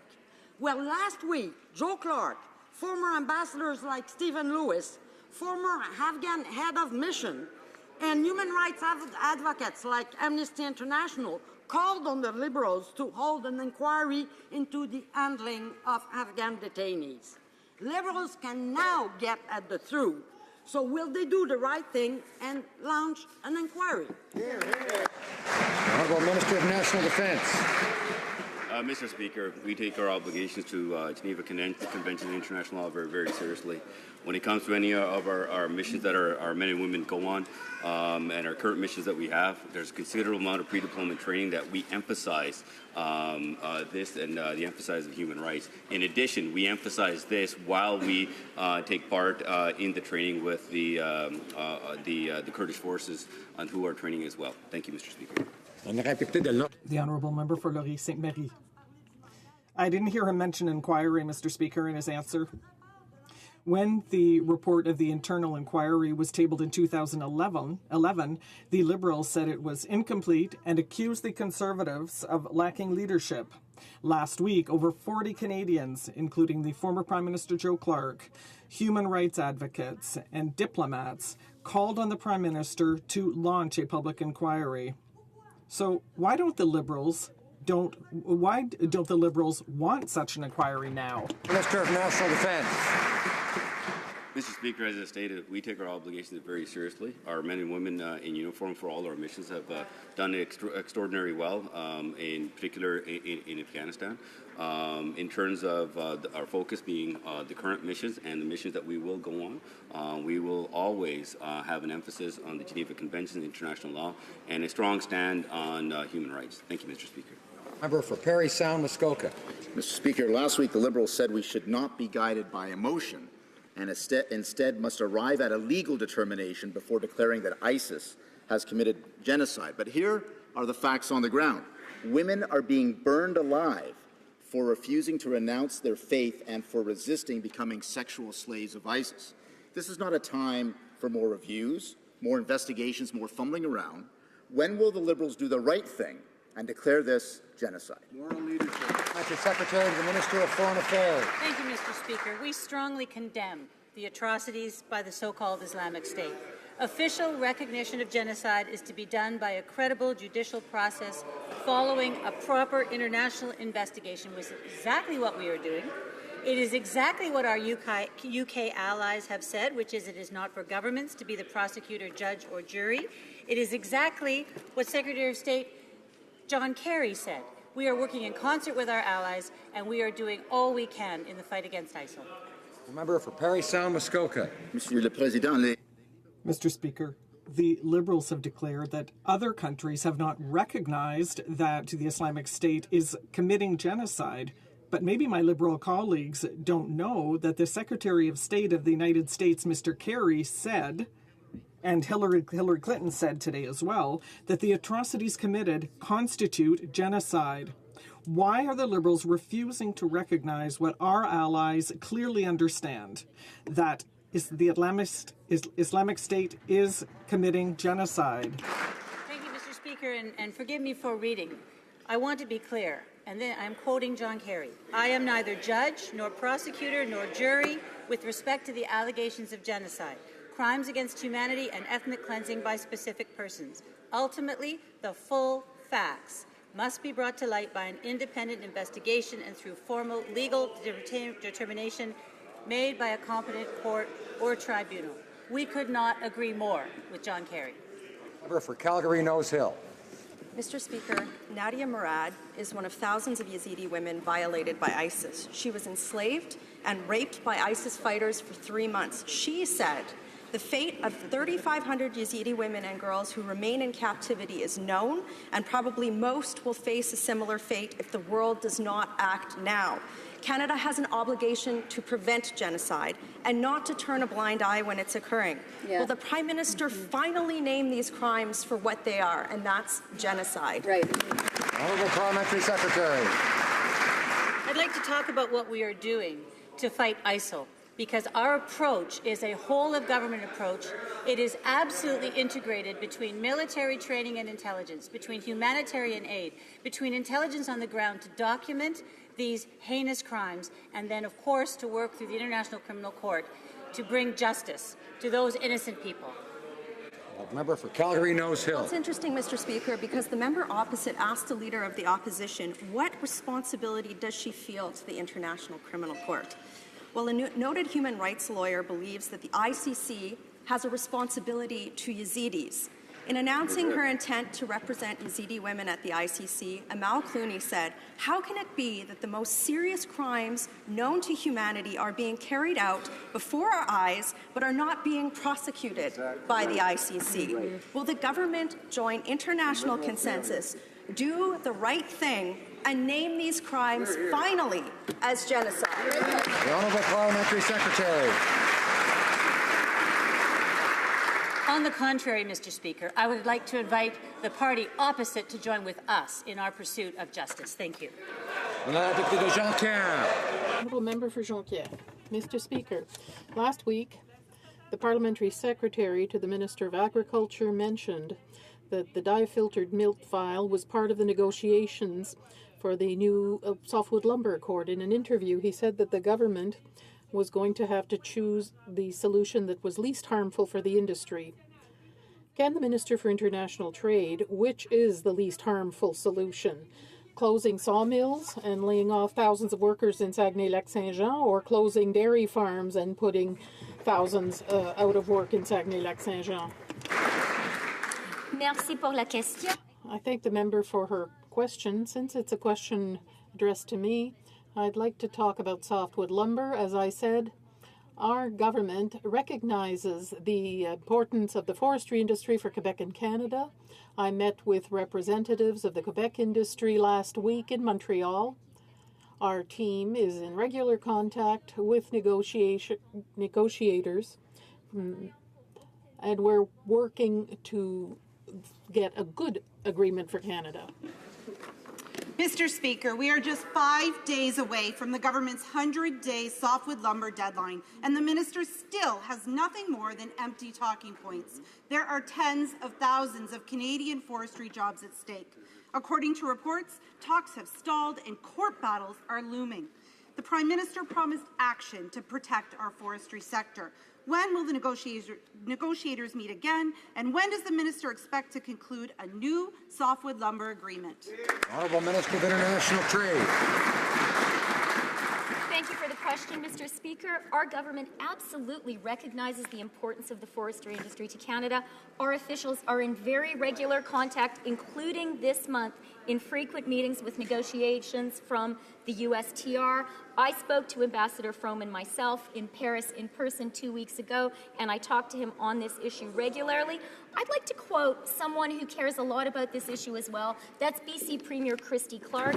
She says about our work, quote, we are, quote, a strong voice for Canada as we seek a new softwood lumber deal. This is a problem left for us by the previous government, and we're working hard. Member for Ottawa South. Mr. Speaker, Canadians are concerned about air safety. Pilots are reporting an increasing number of drone sightings near airports, including in my riding of Ottawa South. Flying a drone near aircraft, Mr. Speaker, without permission is extremely dangerous. Violators could face steep fines and/or jail time. Could the Minister of Transport please update this House on how the government plans to further address this serious and troubling issue? Minister of Transport. Mr. Speaker, I couldn't agree more with the member for Ottawa South. Air safety is of critical importance. Canada will be a world leader on drone safety. Drones are becoming more and more popular and have a significant economic value, but they also must be safe.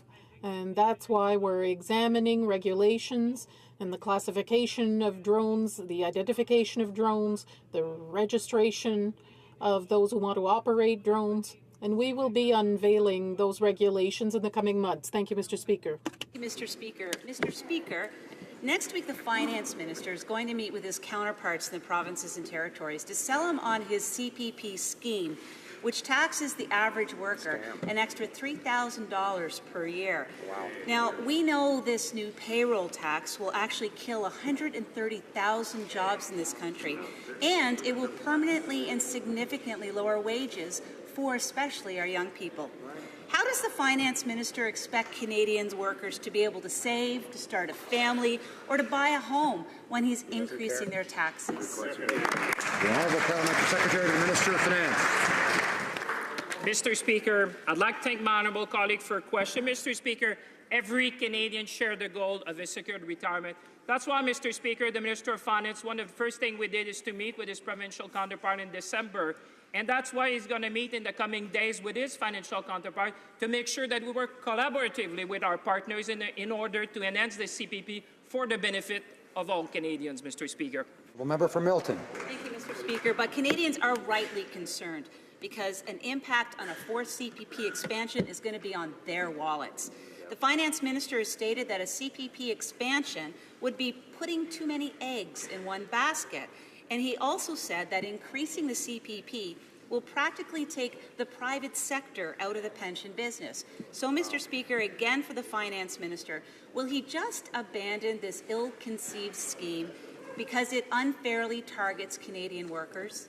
Honourable Parliamentary Secretary.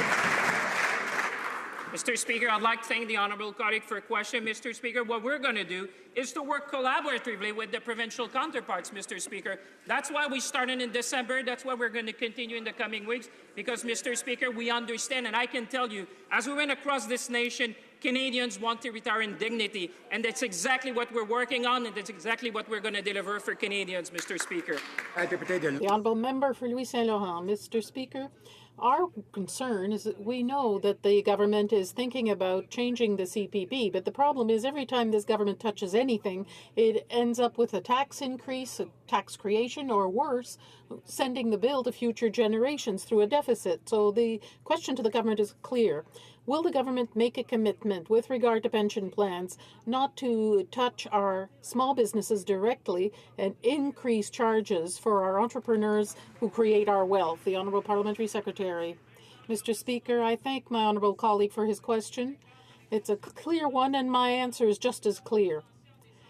Last December, we started consultations with our provincial counterparts to improve the CPP, and that's what Canadians asked us to do, Mr. Speaker, and I'm proud to be part of a government where a finance minister meets his provincial counterparts. That is how we are going to work together in an open, transparent government with collaboration from the provinces in order to improve the CPP for all Canadians.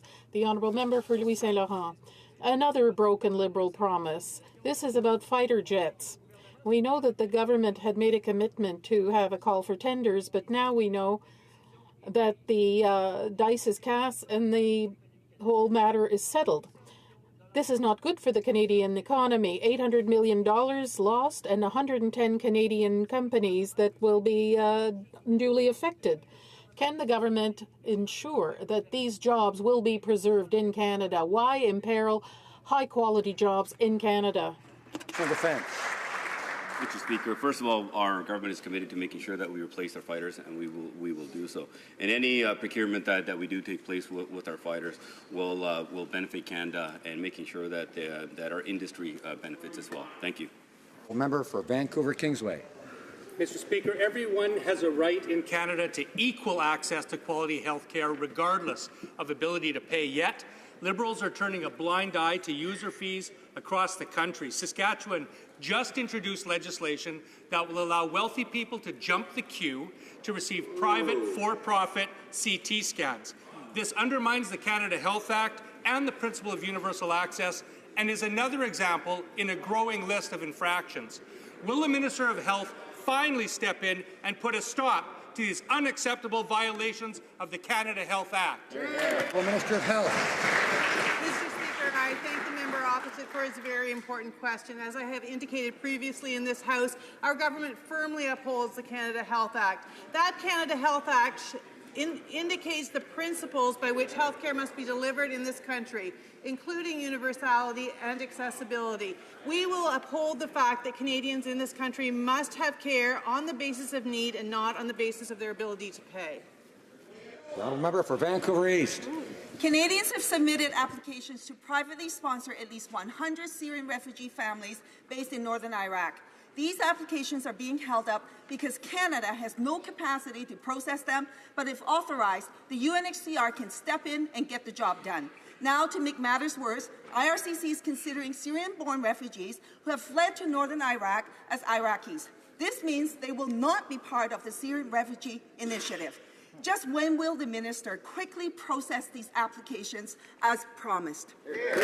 Honourable Minister of Immigration. Mr. Speaker, I thank the honourable member for her good question, and I would start by saying that I am proud of the fact that we have let in more than 25,000 Syrian refugees, more than 4 times the number of refugees the previous government let in. So we are admitting many, many refugees. Some parts of the world are more difficult to get to than other parts, but I can assure her that we are aware of that situation and working on it.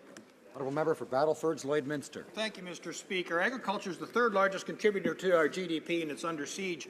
The Liberals have neglected to act on diafiltered milk, spent fowl, PED in Manitoba, and canola dockage in China. The Agriculture Minister says he'll not intervene, and the Trade Minister will only consult. 1 in 5 jobs in Canada rely on trade. Now, $375 million of lentil exports to Turkey are at risk due to low-level GMO presence requirements. Why are Liberals neglecting to protect our agriculture producers in world trade? Honourable Minister of Agriculture. Thank you, Mr. Speaker, and I appreciate my honourable colleague, the former Minister of Agriculture's question, as he's fully aware that I have filtered milk this government had inherited from him and his government. But I can tell you, Mr. Speaker, that we, as I have indicated quite clearly in this House, we have consulted farmers, consulted manufacturers, and we will come up with a decision that will make sure that supply management remains stable and stronger than ever in this country, Mr. Speaker. Member for Grand Prairie Mackenzie.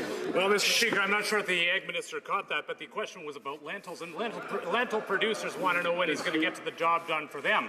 I was with the Minister in China just last week, and I know that the Minister had the opportunity to meet with Turkish officials. Now, we find out that Turkey, sources from Turkey are saying that nothing is happening at the ministerial level on this issue. Mr. Speaker, I wonder when the Ag Minister is going to wake up and recognize that he's got to do something to ensure that lentils will continue to flow to Turkey.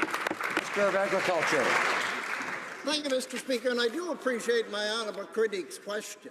The fact is, it is an agricultural question, and continually our public servants are consulting other countries on many, many different problems on an ongoing basis. And the lentil issue will be dealt with, and we'll make sure that this Canadian farmers and ranchers even prosper more than they are now. Thank you, Mr. Speaker. For Grand Prairie Mackenzie. Thank you, Mr. Speaker, but I think in order for farmers to prosper, the minister is going to have to do something, not just officials. Now, on another issue, very important issue, we know that PED has killed over 8 million pigs south of the border. We also know that since I last stood in this House to ask a question on this issue, we've had 3 confirmed cases in Manitoba. Pig producers want to know when the minister is going to do something on this file to ensure that we don't have an outbreak of PED here in Canada. The Minister of Agriculture. Again, Mr. Speaker, I appreciate my honourable colleague's question, and it is an important question. They know that CFIA made a decision that the trucks need to be washed before they enter this country, because we want to make sure that diseases like that does not enter this country. The Honourable Member for Châteauguay-Lacolle. Mr. Speaker, modern and sustainable economic growth requires a focus on innovation and research. In order to truly encourage this growth, we must listen to the scientific community. We have to take advantage of its knowledge and make sure that the institution where major research projects take place have the necessary resources. Can the Minister of Science inform the House of initiatives that this government has put in place in order to guarantee that scientific research investments provide the desired results? The Honourable Minister of Science. Thank you to my honourable colleague for Châteauguay-Lacolle for that excellent question.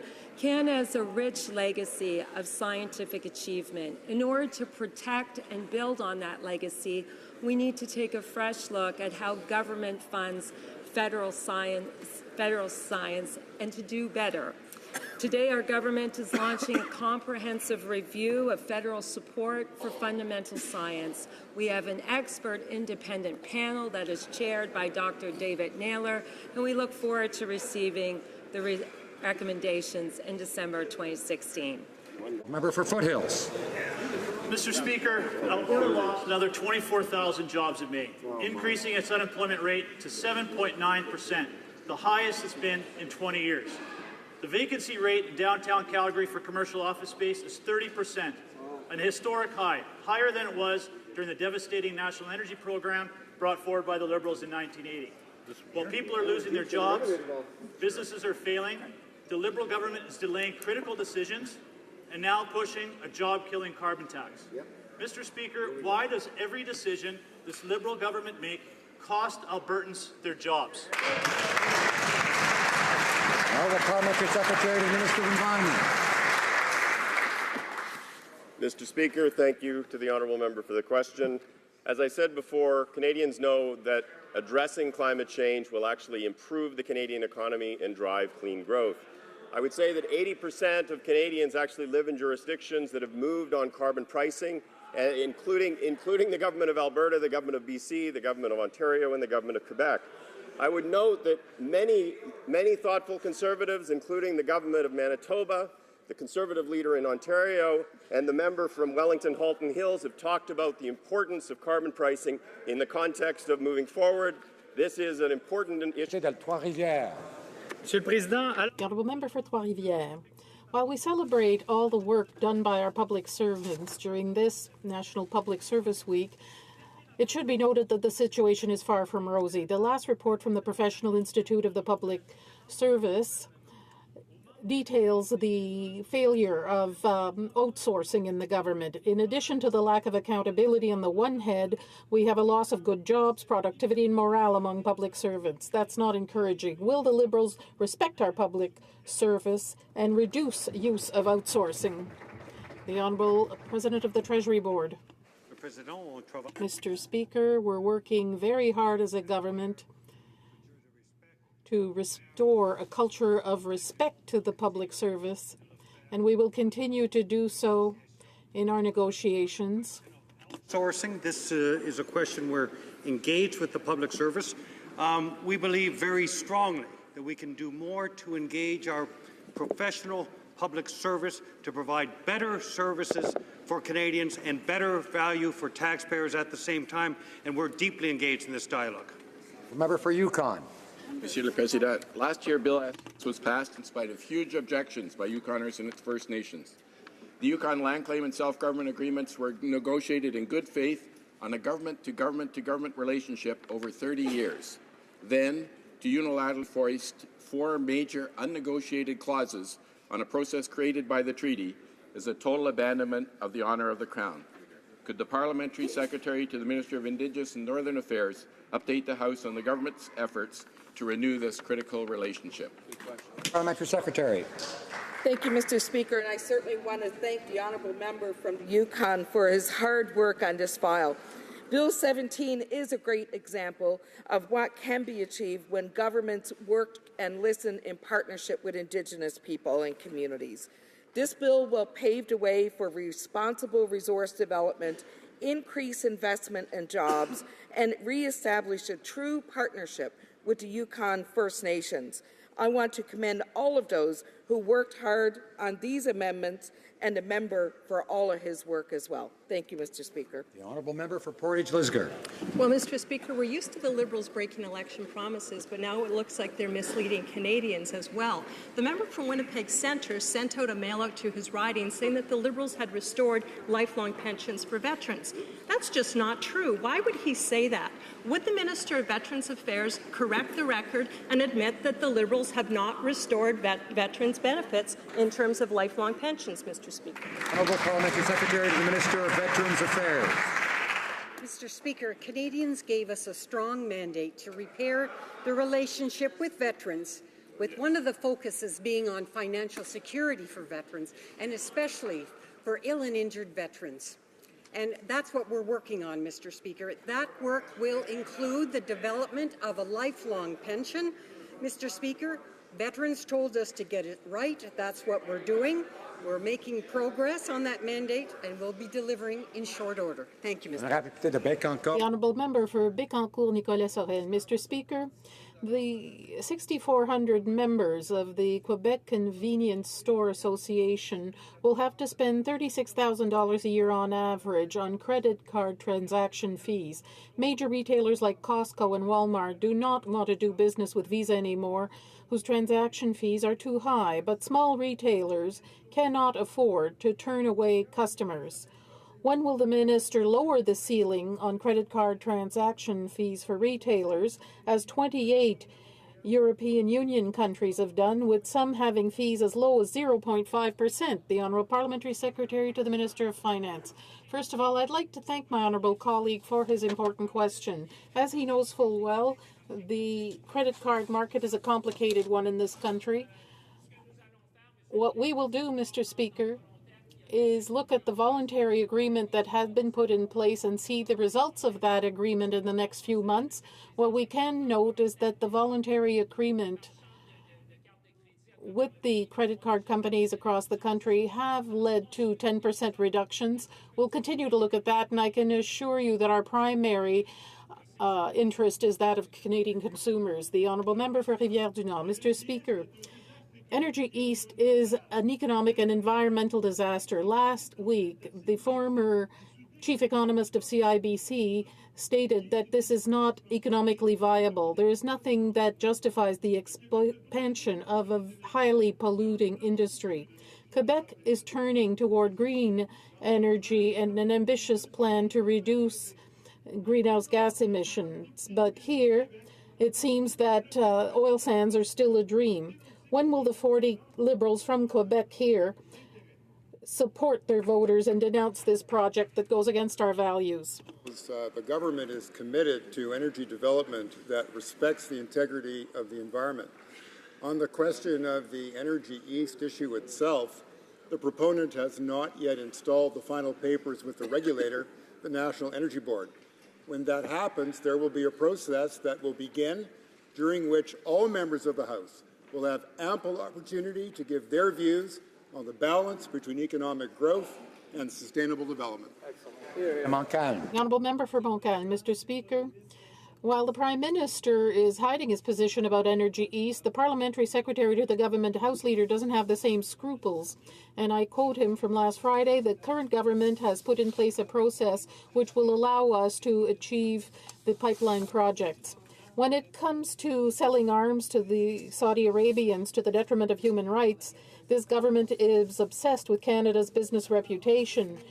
But what is its word worth when it comes to the fight against greenhouse gases before the international community in Paris?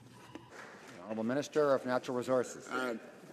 It's clear to us on this side of the House that our international obligations will be taken seriously, as will our commitment to move our natural resources to market sustainably. We have installed a new process to make that happen that has confidence in Canadians to make up their own minds, because the process will ask them their views. We will take seriously Indigenous leaders because we have a constitutional and a moral obligation to consult them meaningfully. Unfortunately, that has not been done in this House for a very long time. Following discussions among the parties, representatives of all parties, I understand that there is agreement to observe a moment of silence in memory of Robert Hall, who was held hostage in the Philippines since September 21, 2015. I now invite honourable members to rise.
Merci, thank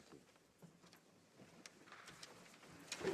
I would like to draw to the attention of honourable members the presence in the gallery of the Honourable Mark Fury, Minister of Business and Minister of Service for the province of Nova Scotia.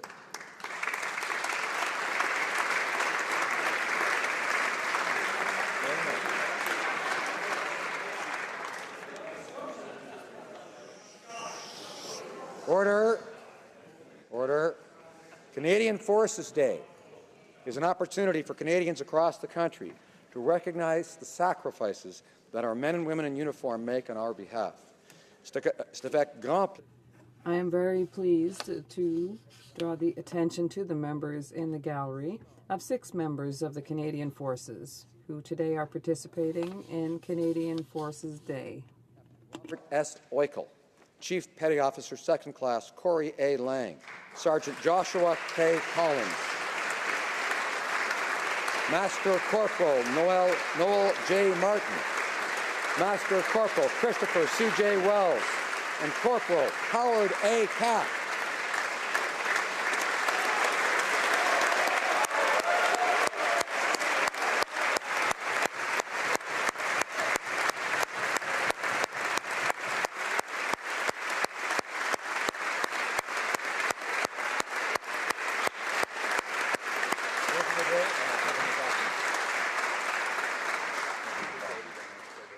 Tabling of documents.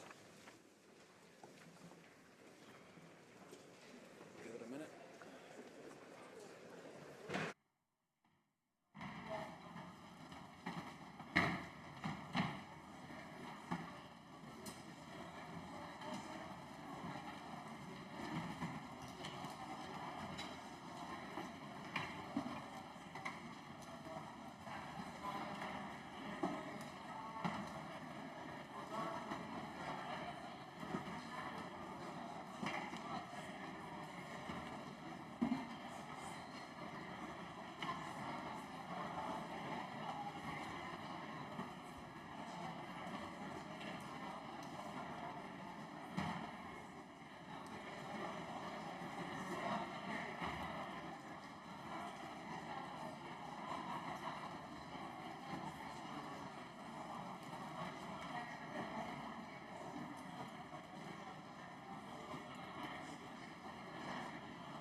Tabling of documents. The Honourable Parliamentary Secretary to the Government House Leader. Yes, thank you, Mr. Speaker. Pursuant to Standing Order 36, Bracket 8, I have the honour to table in both official languages the government's responses to the 11 petitions.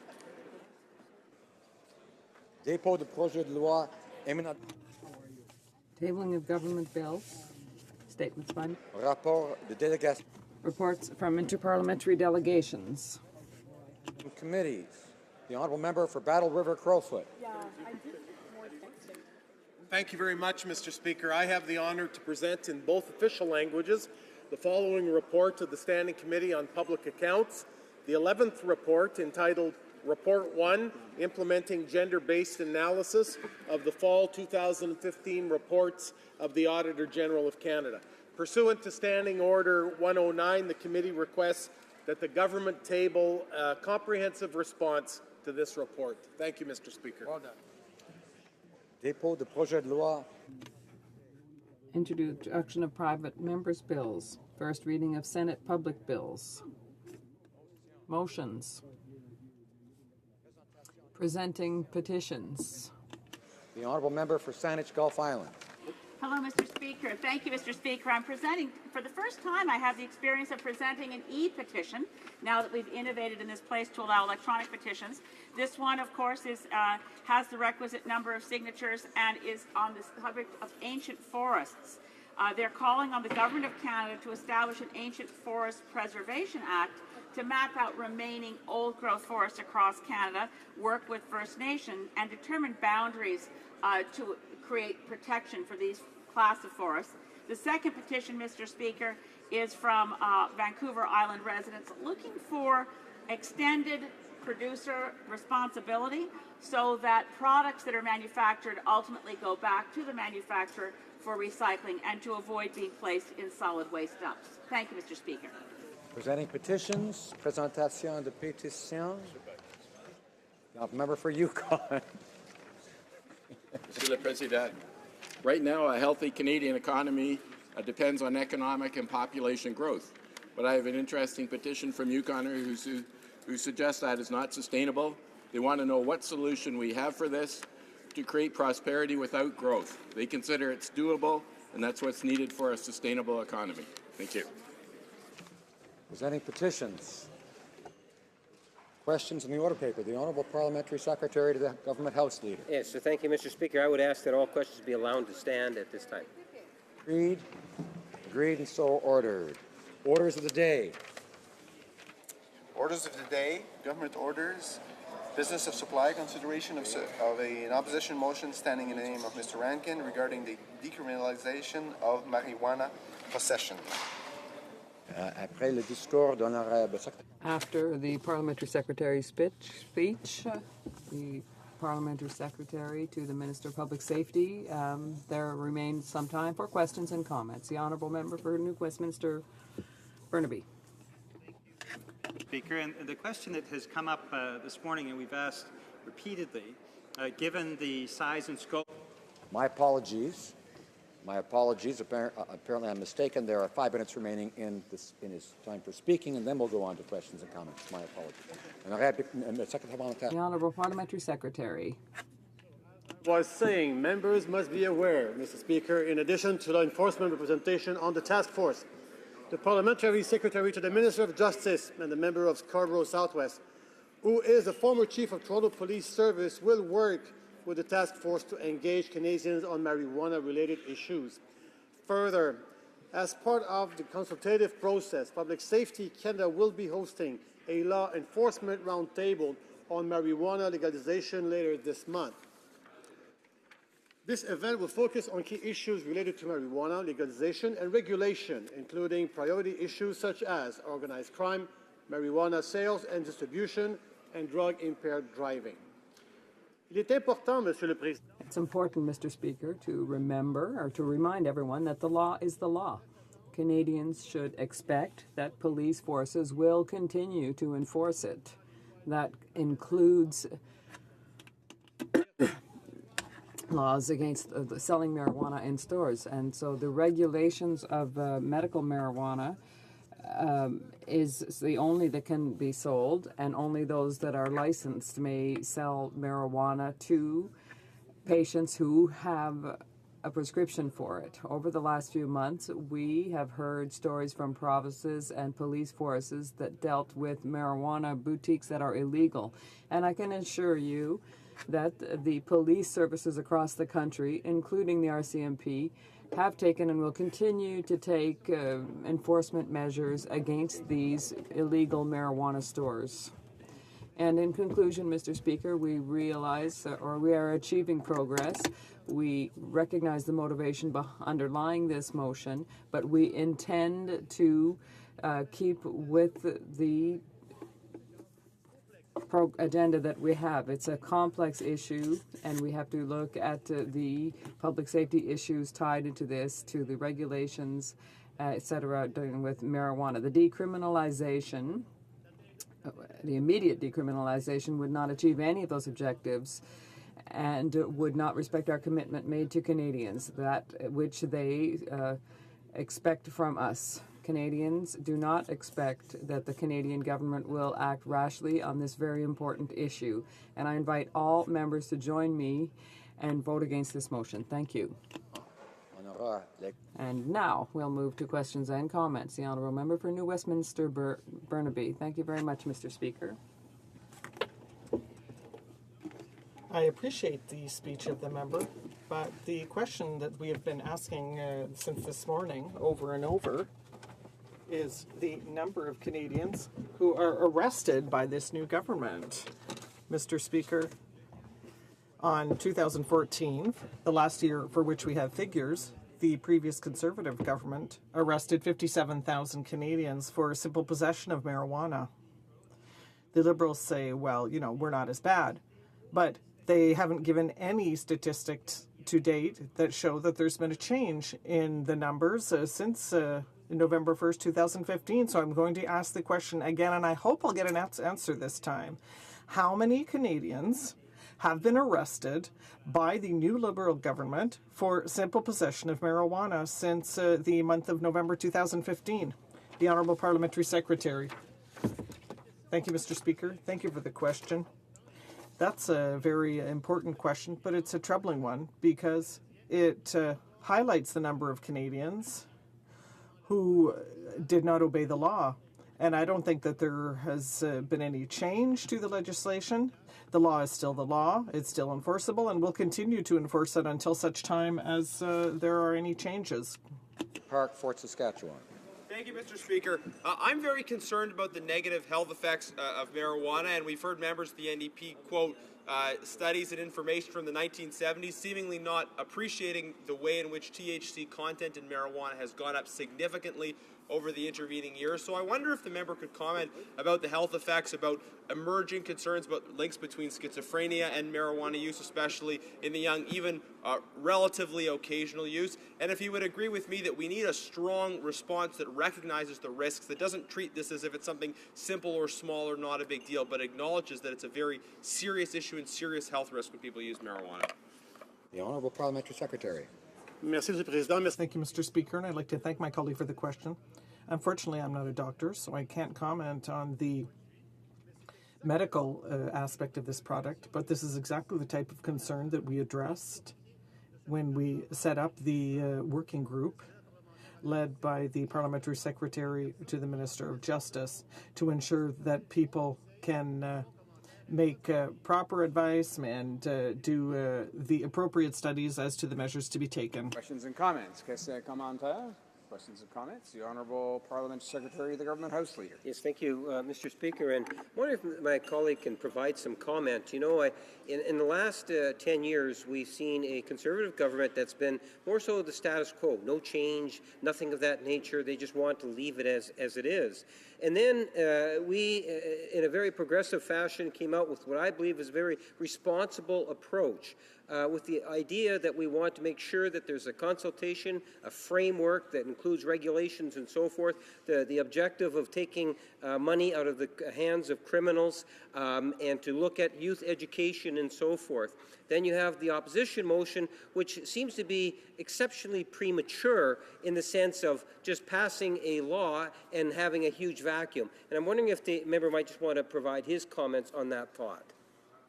Parlementaire. The Honourable Parliamentary Secretary. Thank you, Mr. Speaker, and I'd like to thank my colleague for the question, which highlights the essential point of this bill, of this project.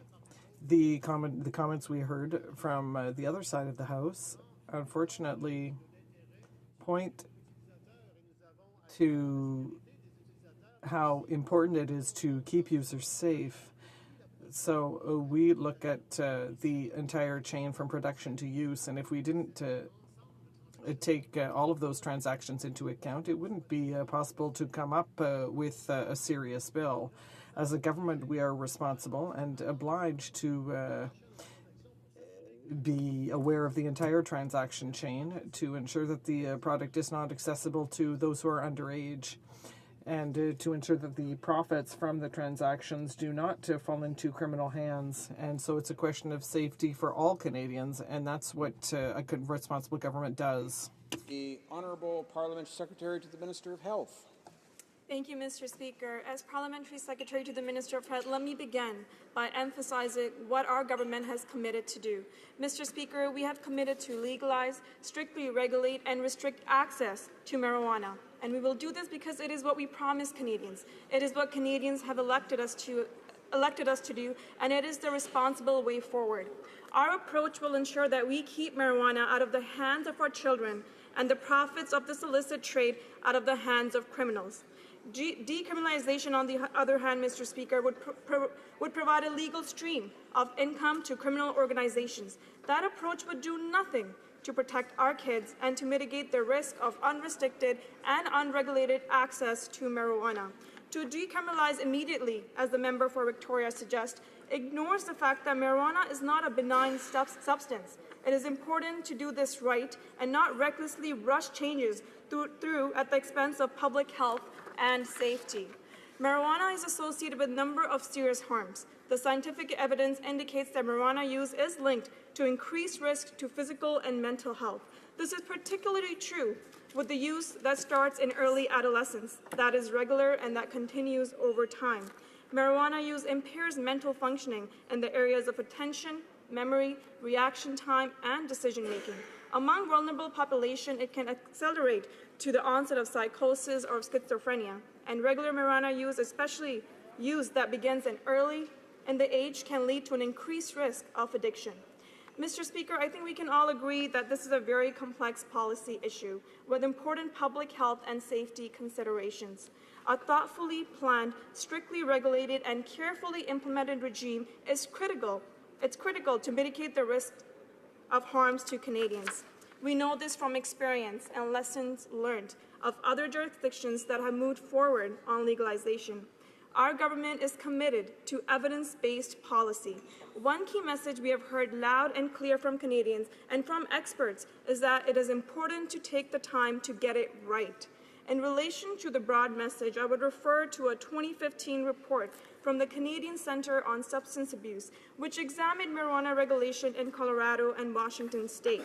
This report articulates a number of important aspects for policymakers to consider based on evidence in these two jurisdictions.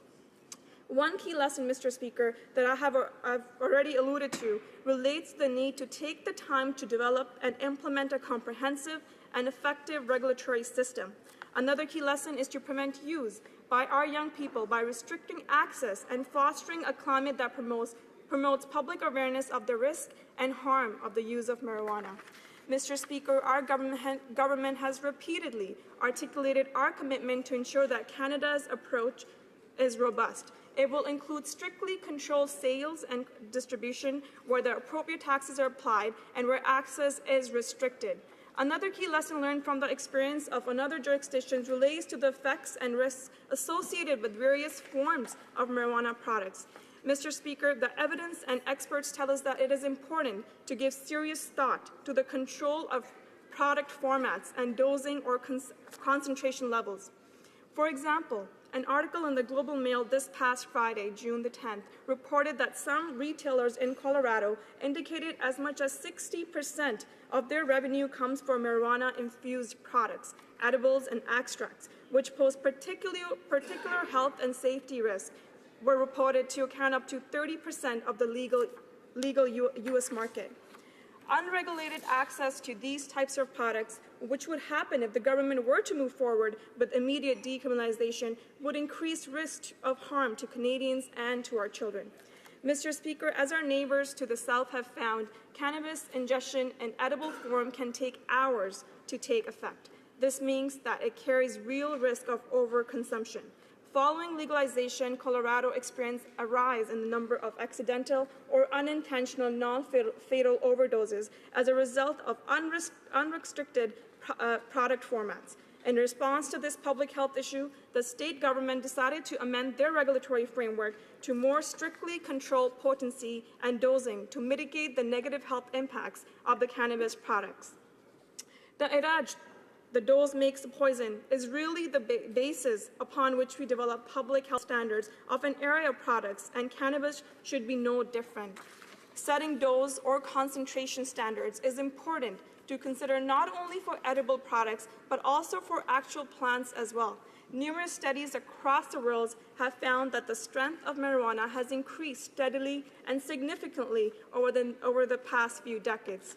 As policymakers, it is critical that we act responsibly and take a comprehensive approach, one that we feel would not happen with simply decriminalization.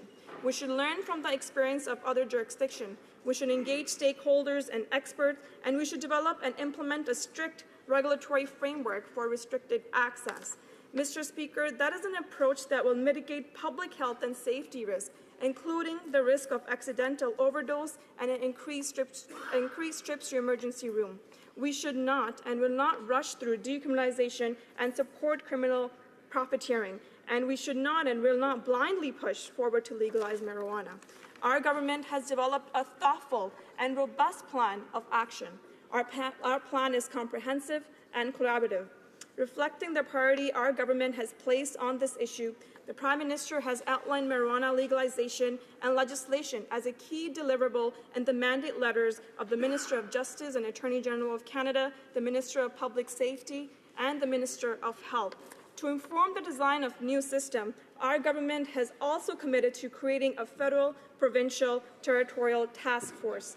This task force will consult with Canadians and experts in public health, substance abuse, law enforcement, criminal justice, industry, and those groups with expertise on production, sales, and distribution to examine and to report ministers on all the issues related to legalization and regulation. The task force report will help inform our government's approach.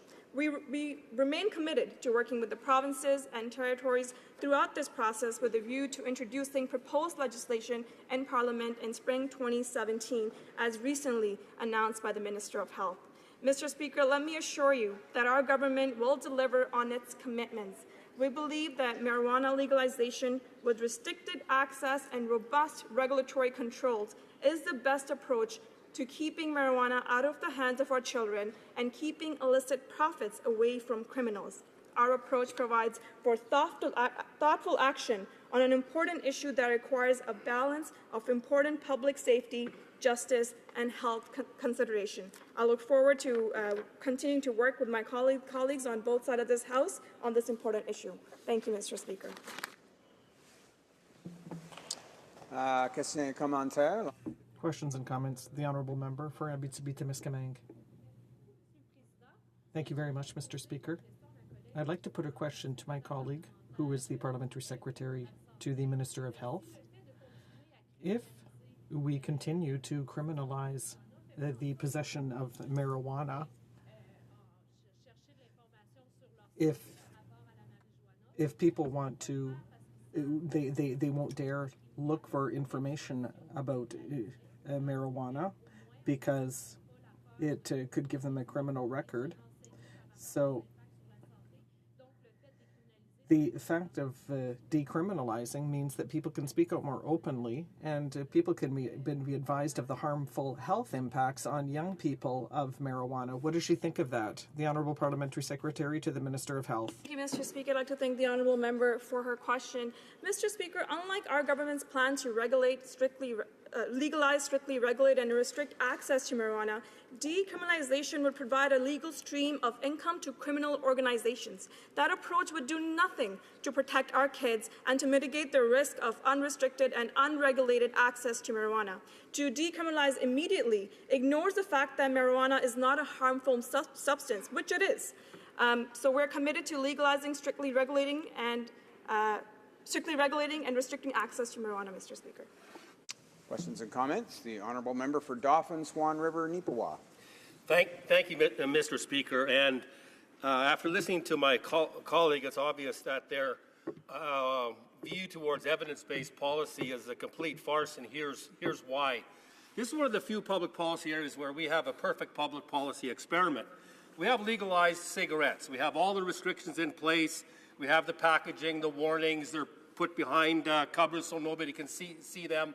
They're highly taxed. They're supposed to be kept out of the hands of kids. Has that stopped the criminal production of illegal cigarettes? Absolutely not. In fact, the criminal production and sale of cigarettes has skyrocketed in the face of these restrictions on legal cigarettes. The exact same thing will happen in this case of marijuana.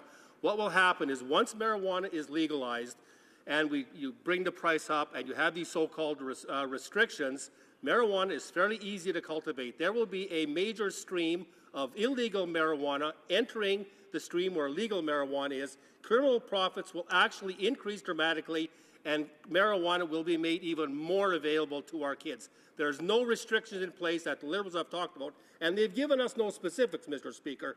This simply will not work. Can the member comment on that? The Honourable Parliamentary Secretary to the Minister of Health. Thank you, Mr. Speaker. I'd like to thank the Honourable Member for his question and comments. Mr. Speaker, our current system to marijuana prohibition just does not work. It does not prevent young people from using marijuana or keep the profits out of the hands of criminals. We know that young people have easier access to cannabis now in Canada than they do in just about any other country in the world. In 2013, UNICEF study found that in 29 different countries, Canada was #1 in terms of underage access to marijuana. Mr. Speaker, proceeds from illegal drug trade supports organized crime and greater threats to public safety. There are currently billions upon billions of dollars flowing in the pockets of organized crime, street gangs, gun runners because of the illicit marijuana trade. Legalizing and strictly regulating access to marijuana would help stop funding these criminal activities. And, Mr. Speaker, our government is moving forward with creating a new system to legalize, strictly regulating and restricting access to marijuana. I think this is the responsible way to do, and this is exactly what we'll do. Questions and comments? Questions et commentaires? Secrétaire. The Honourable Parliamentary Secretary to the Minister. I'd like to commend my colleague for her presentation. It's truly absurd not to put our trust into the opinion of experts and scientists. So I'd like to know from my colleague, how the Minister of Health will collaborate with those colleagues. The Honourable Parliamentary Secretary. Thank you, Mr. Speaker. I'd like to thank the honourable member for his question and his speech earlier. Reflecting on our government's priority that has placed on this issue, the Prime Minister outlined marijuana legalization as a key deliverable in the mandate letters of all three ministers, the Minister of Justice, the Minister of Public Safety, and the Minister of Health. Our government has developed a thoughtful and robust plan of action, one that is comprehensive and collaborative. To inform the design of a new system, our government has also committed to creating a federal, provincial, territorial task force. This task force will consult with Canadians and with experts in public health, substance abuse, law enforcement, criminal justice, industries, and all other groups with expertise on production, sales, and distribution. We remain committed to working with our provinces and territories through this process with a review of introducing a proposed legislation in Parliament in spring 2017, Mr. Speaker. Thank you. Reprise de débat. Resuming debate, the Honourable Member for Abitibi-Témiscamingue. Thank you very much, Mr. Speaker. I believe that the main question here today is why it is so important to decriminalize marijuana now. And of course, the first answer is to avoid legal consequences, for example, a criminal record, for over 50,000 people per year who are still being convicted of simple possession of cannabis, even though the government had clearly signaled its intent to legalize. So it's truly absurd, Mr. Speaker. The Prime Minister himself admitted that he had consumed marijuana. So, that means that at some point during at that time, he would have been in possession himself of marijuana. And so he admitted that he had smoked marijuana while he was a member of Parliament. But the government is continuing to tell over 50,000 people that they will be stuck with a criminal record, whereas the Prime Minister had admitted that he had himself done exactly the same thing. So I think it is very important to keep that in mind. There are many, many people who have acknowledged publicly that they had consumed marijuana at some point in their lives. But they were lucky enough simply not to have been caught at the time. But there are thousands of people who do continue to be caught and who are suffering the consequences. So it's really a question of imbalance, or really of bad luck, because as to whether you receive a criminal record or not. I think we also have to be aware of the fact that this is something that is fairly frequent. So there are many people who are likely to be exposed to legal consequences. If we look at Abitibi-Témiscamingue, if you look at 2008 statistics, 1 out of 8 people, so 12% of the population over 15, consumed cannabis during that year. Out of these consumers, 1 out of 3 used it less than once a month. 1 out of 4 had it every 1 to 3 months, and a majority of consumers, 6 out of 10, consumed marijuana more than once a week during that 12-month period. So if you put this in concrete terms, it means that every day when I travel around my riding, because of the number of people I meet, it's pretty sure that I meet up with someone who illegally possessed a substance because of the lack of action of successive governments in changing the law. That's a large number of people, and I think it's important that we stop pretending that these people don't face criminal record or legal consequences. I think it's also important to stop backlogging the justice system with cases that are simply a public health issue than a criminal issue. When you consume cannabis for personal purposes, that is more a health decision than a crime-related decision. Now, we've often heard the government state that decriminalizing marijuana would mean that the money would continue to be in the hands of criminals. We heard that argument frequently, but I think that doesn't make all that much sense if you consider that any enterprise, legal or not, faces questions of supply and demand and price. The reason why criminal groups grow marijuana and sell it is because there's money to be made. Unfortunately, that's their main motive. When it becomes less interesting to do so, they will leave the market.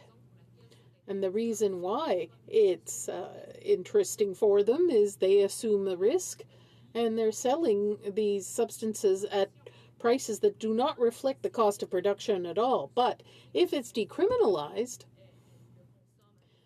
if someone uses marijuana for personal uses, they will probably grow their own plants for their own personal consumption. Now, in a press article from 2014 on medical marijuana, which is still useful, there'd been an interview with the wife of a man who was consuming marijuana for medical purposes, and she grows some illegally. She knows it's illegal, but it's either you do nothing or you suffer.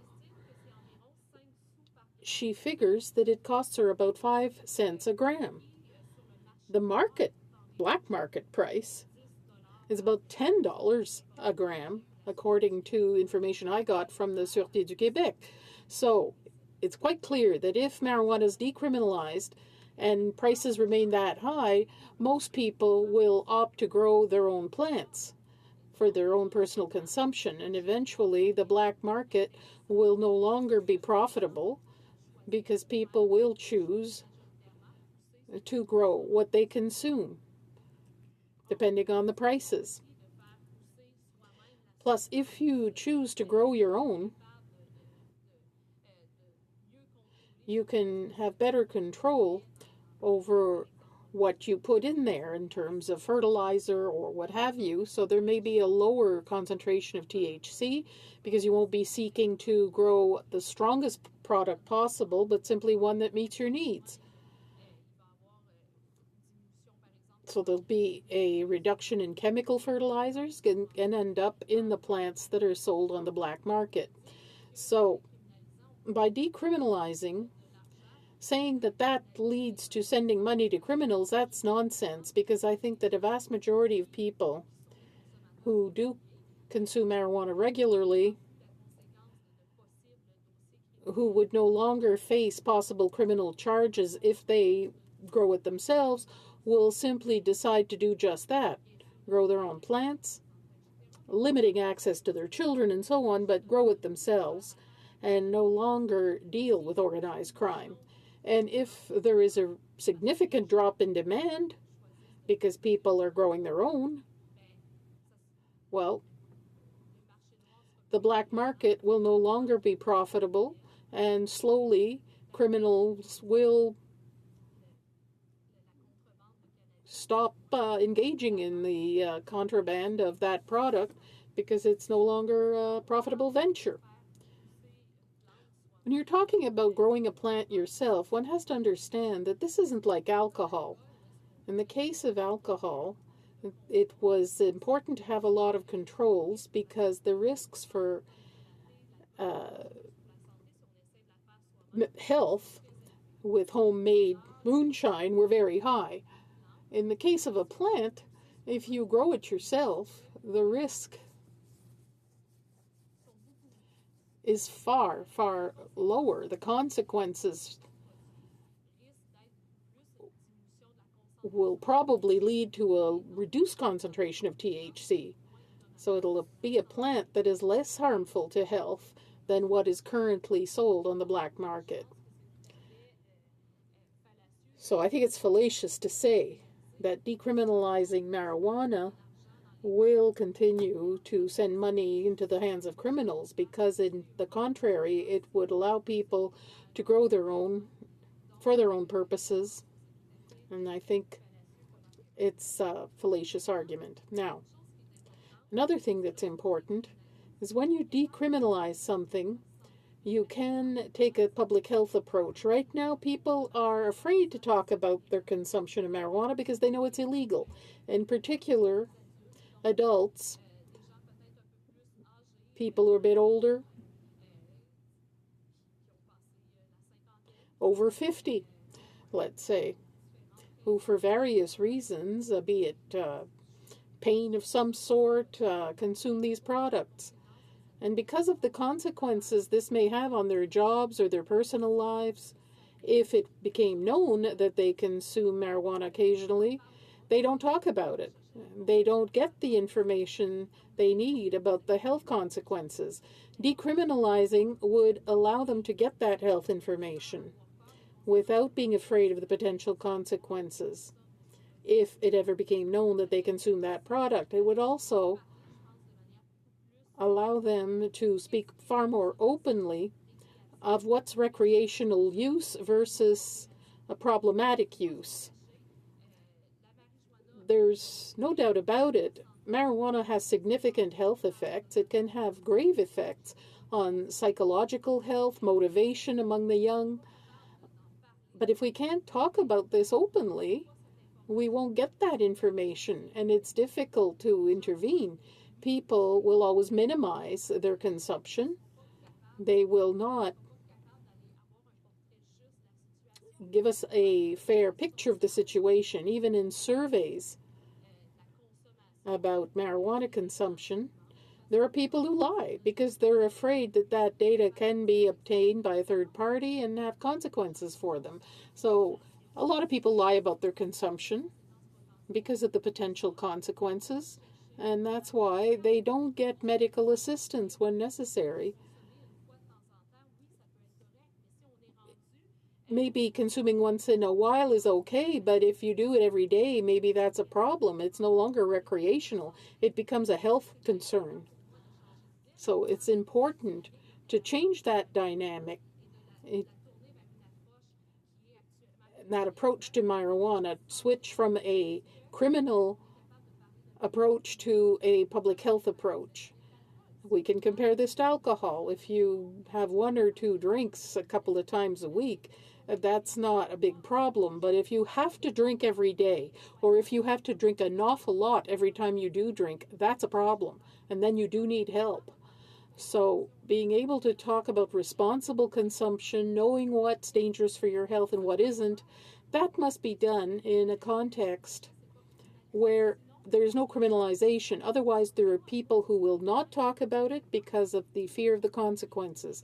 The older you get, the more significant those consequences can be for your job, for your family, and you may end up hiding and not getting the information or help you need, depending on your situation.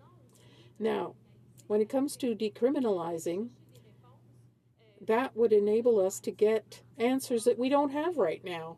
For instance, consequences of long-term use on health. It would allow us to establish limits about, for instance, how long you shouldn't have consumed marijuana before driving. What quantity does it become dangerous? If people can't even talk about their consumption without being afraid of consequences, and legal consequences, we'll never get that information, and that information is essential. If we want to move toward legalization, we have to be able to determine what are the limits in circumstances such as driving a vehicle, so that we can inform people properly. But if we don't have that information, specific information, we'll be running around in circles. I think it would allow us to get that information more easily. Now, another argument is that decriminalizing will do nothing to reduce access by the young. That's not true at all. Right now, if someone consumes marijuana in a park, a police officer has no choice but to undertake all the panoply of legal consequences, such as criminal charges. This is going to go over a long time, legal proceedings, appearances in court, etc.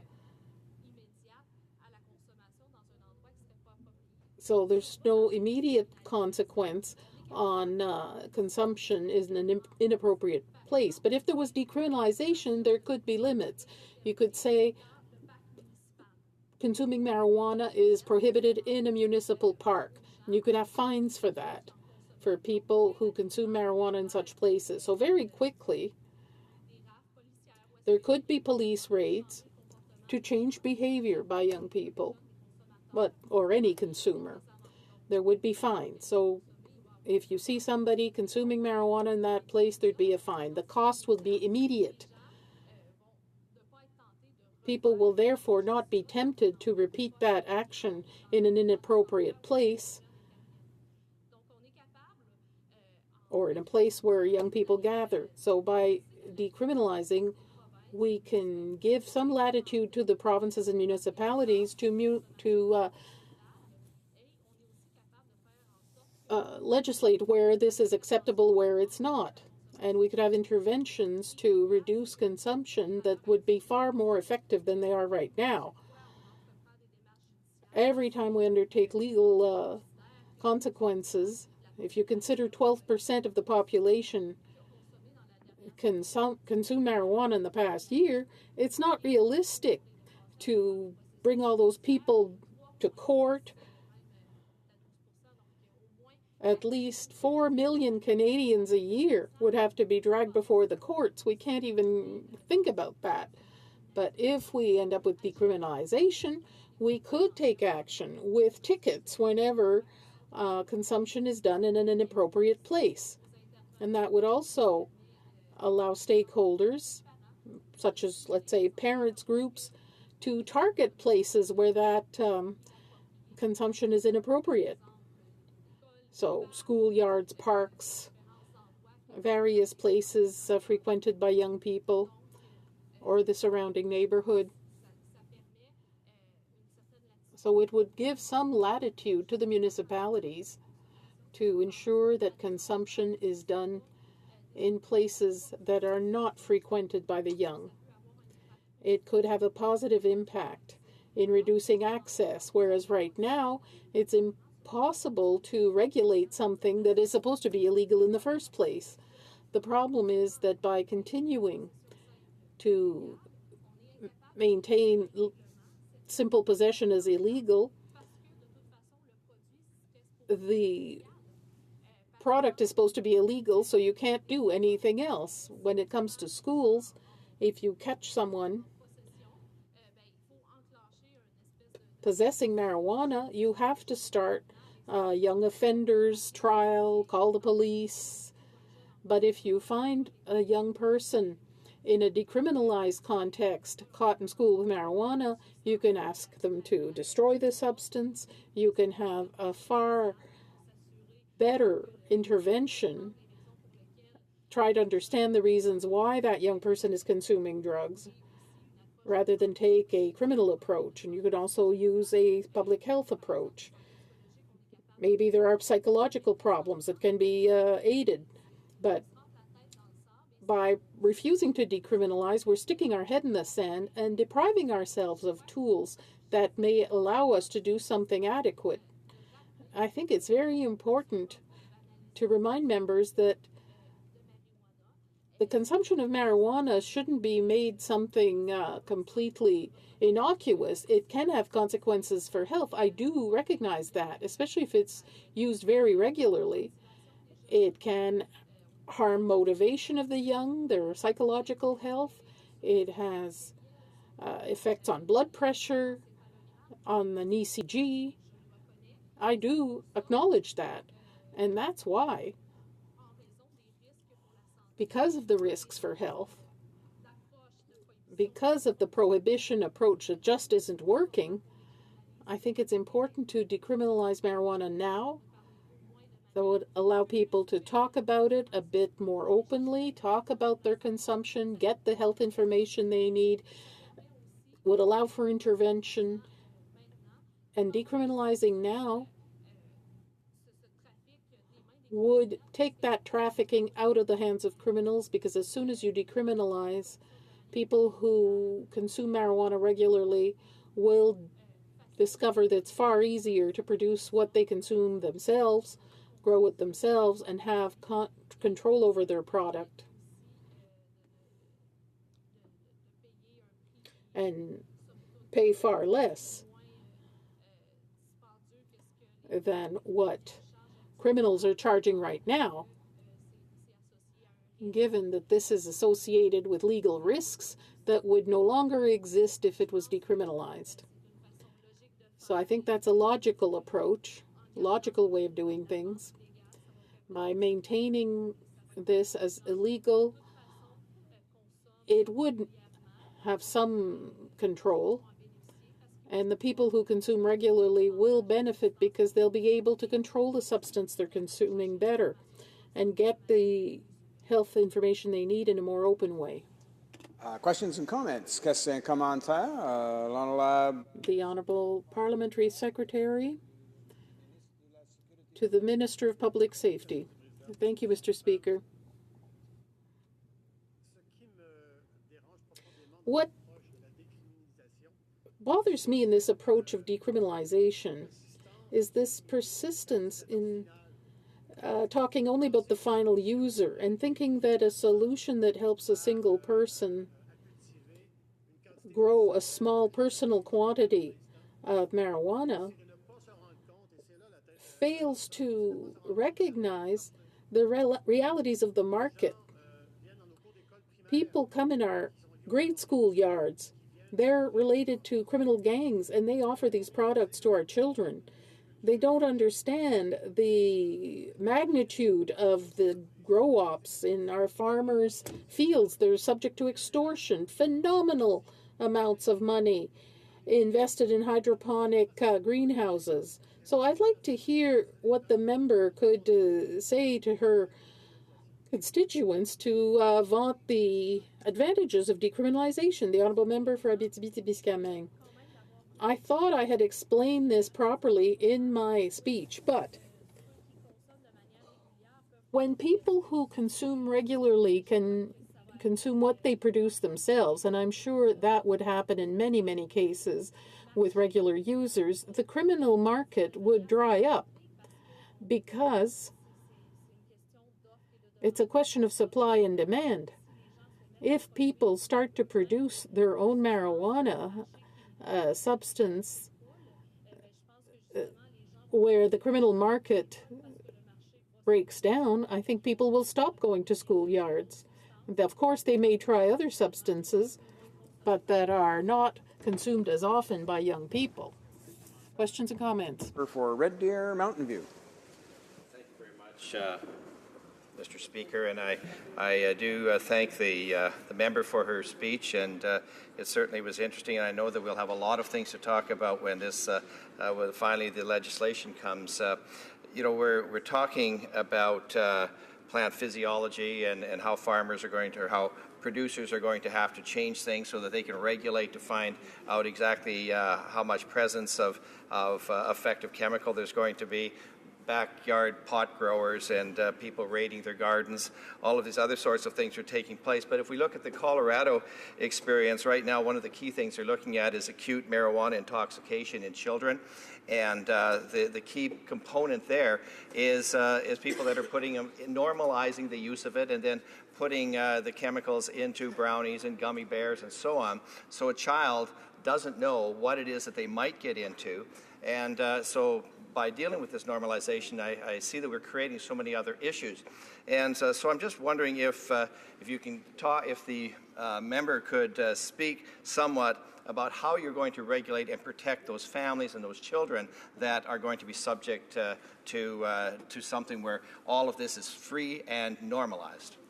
The Honourable Member for Abitibi-Témiscamingue. Thank you. Well, indeed, by decriminalizing immediately, it will allow us to have some flexibility in terms of legalization. We can look at what's happening in Colorado and then predict what some of the negative effects might be. For example, if the production of candies and products that might attract the attention of children. So by decriminalizing, we would not be legalizing the product, and it wouldn't be in the mass market, but it would be available on a small scale for people who might produce their own, for example, and it would allow us to look at this and look towards a time when there might be legislation to legalize it that might be sensible. And indeed, it might inform us as to what kind of products to limit, like candies that have marijuana in it. We banned cigarettes with flavors that attracted children. And so it gives us some flexibility. But I think that the priority in terms of marijuana is that people not have to deal with these legal aspects and repercussions. And this motion could achieve both goals. The Honourable Member for Hochelaga. Thank you, Mr. Speaker. If we don't decriminalize marijuana right away, the simple possession thereof, we're talking about many more arrests over the course of the next year and the trials that go along with that. The Department of Justice itself is talking about $4 million a year in costs just for them. Does my colleague have any suggestions as to how this money could be used in another way, for example, in the fight against drug addiction? The Honourable Member for Abitibi-Témiscamingue. Thank you very much. Indeed, these funds could be used immediately and could be taken out of that part of the justice system to be used in the health system to limit the use of marijuana, particularly in terms of programs to help people who are drug addicted, because there are people in that situation and they need help to quit. It could also be used for prevention programs. In terms of young people, it could be used for awareness programs where specific information on the potential effects on health are given and why it's important to be aware of that and responsible in your choices. All of those funds could be used in terms of health rather than in the criminal justice system. I think we would all win from that. The Honourable Parliament Secretary to the Minister of Justice. Thank you very much, Mr. Speaker, and I want to thank the member from Abitibi-Témiscamingue for her remarks. And I just wanted to ask a couple of questions of clarification, if I may. And my questions come from a report by the Centre of Addiction Mental Health and some of the insight and guidance that they have provided us with through their scientific research and their recommendations for a public health policy framework for the legalization and effective and efficient regulation of cannabis. And in that report, they've said very, very clearly, and I would seek the member from Abitibi-Témiscamingue's response to this, that decriminalization is a half measure that does nothing to control the potency or the quality of marijuana consumed by Canadians. It is because it remains prohibited under decriminalization, and in her remarks I was somewhat confused of whether she was talking about immediate legalization or decriminalization, and of course decriminalization prohibition remains the rule, but the law enforcement on prohibition does drive cannabis users away from prevention, risk reduction and treatment services, and perhaps most importantly, I wanted her response to CAMH, which is, by the way, the leading mental health and addiction research facility in Canada. They said that decriminalization encourages commercialization of cannabis production and distribution without giving the government any additional regulatory tools. I think this is an opportunity of enormous profit for organized crime. And we have seen, and I have seen firsthand, the ravages of organized crime, the violence and victimization that they perpetuate in our neighborhoods. And so I wanted to ask the member if that's what she intended. The Honourable Member for Abitibi-Témiscamingue. Thank you very much, Mr. Speaker. And what I'd like to say clearly is that, yes, decriminalization is not the final step of all of the issues around marijuana. It's clear that it's one step and that we'll continue to move forward. But currently, I'm certain that decriminalization is not as bad as the prohibition that we have now, which means that people have consequences in terms of criminal records, and that we're not able to talk about this intelligently. I am very certain that the approach of decriminalization is much more effective rather than the total banning as we've been doing for so long. We have to continue the work, the serious work that we'll be doing on this issue. One more short question and response. The Honourable Member for Caribou, Prince George. Thank you, Mr. Speaker. I want to say that I thank our Honourable Member from Scarborough Southwest for his comments, because it was exactly where I wanted to go with mine. I followed quite closely the comments, our honourable colleague's presentation. I find it farcical that decriminalization will lead for better studying in the impairment of drivers and those around. Mr. Speaker, through you, I'd like to ask the honourable colleague if she's aware of the technology that's around for impaired driving and for our police agencies, and as well, through you, Mr. Speaker, if she's aware of the training and the time frame for implementing that new technology to be able to tell whether somebody's impaired and the level of impairment through marijuana. Thank you. The Honourable Member for Abitibi-Témiscamingue. Thank you very much, Mr. Speaker. Yes. For example, when you look at research and information, the problem is that if what I'm doing is illegal, I'm not going to be able to talk about it. So at least having people able to talk about what they're doing, we're going to have much more significant data. But if the activity that they're carrying out is illegal, it's very hard for us to go out and get the data that allows us to have an idea that is more sensible of the limits that need to be established. And that's what I was trying to say, because at least through decriminalization, people will be able to say, I use this much, and we'll have an idea of the impact of their consuming. Parliamentary Secretary to the Minister of Justice. Thank you, Mr. Speaker. I wish to advise I'll be sharing my time with the eloquent and brilliant member from Eglinton Lawrence. I'm pleased to stand in the House today to address the topic put forward by the member for Victoria. It's clear that there is no reason to hastily rush into decriminalization, as the members opposite suggest. Over the last decade or so, courts have told us that people with a legitimate medical need have a constitutional right to access marijuana for medical purposes. As a result of various court decisions, there's a robust regulatory system in place that provides legal access to marijuana for medical purposes to Canadians who need it. To be frank, those who want it for recreational purposes can wait until such time as we have a new system that legalizes, strictly regulates, and restricts access to marijuana. À l'heure actuelle, nous avons Currently, we have a system that's fully functional, that gives access to medical marijuana to some 53,000 Canadians. Controls over the production and sale of marijuana for medical purposes. These controls protect public health and safety and enable Canadians to access marijuana for medical purposes when authorized by their healthcare practitioner. Let me make it very clear, our government does not license organizations such as compassion clubs or dispensaries to possess, produce, or distribute marijuana for medical purposes.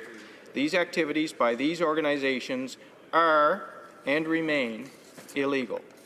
Instead, through the Marijuana for Medical Purposes regulations, Health Canada has put in place controls to enable the production and distribution of marijuana for medical purposes while reducing the risk of marijuana being diverted to an illicit market or use.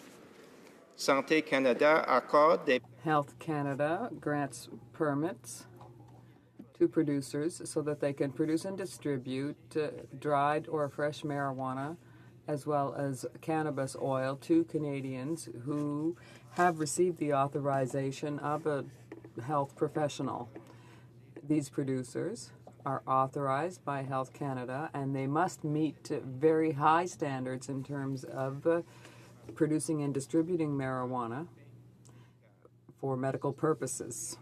Help ensure a professional, secure, and ethical industry that provides reasonable access to Canadians to marijuana for medical purposes.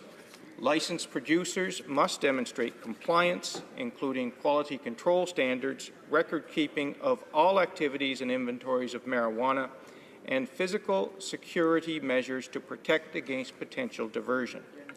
In addition to those stringent requirements, the system also requires that certain key employees, along with directors and officers in the case of a corporation, have a security clearance.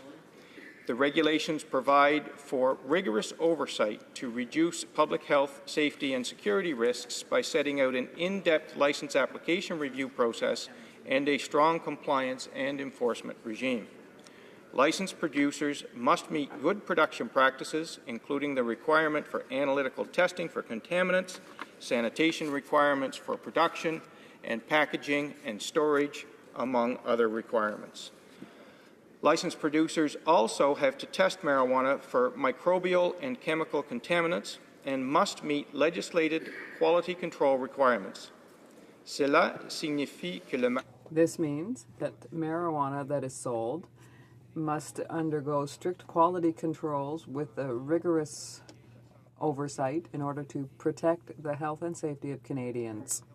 That plays a compliance and enforcement role to ensure that licensed producers produce marijuana to the high standards set out in the regulations. To this end, the Department conducts frequent inspections of all licensed producer facilities. Jusqu'à ce jour, Up until now, the Department has given out 30-some permits to people across the country who are carrying out their activities with strict controls on quality and appropriate health standards in terms of safety and standards that I've already mentioned today. These producers are selling a wide variety of quality-controlled marijuana in a manner that reduces risk to public health and safety. Moreover, licensed producers are offering marijuana at a range of prices, with some producers offering compassionate pricing. To be able to access marijuana for medical purposes, Canadians must have the support of a healthcare practitioner. That's a physician in all provinces and territories or a nurse practitioner in those provinces and territories where it is permitted. These healthcare practitioners complete a medical document that includes the daily amount of marijuana required. With that medical document, individuals can register with one of the licensed producers identified on the Health Canada website. To date, nearly 53,000 Canadians have registered to purchase marijuana for medical purposes. From licensed producers, Canadians can obtain dried or fresh marijuana as well as cannabis oil. De plus, Moreover, people who have the right to possess marijuana for medical purposes and who have bought it from licensed producers can also produce derivatives of marijuana for their own personal use. Regulatory requirements, licensed producers must ensure the safe distribution of marijuana.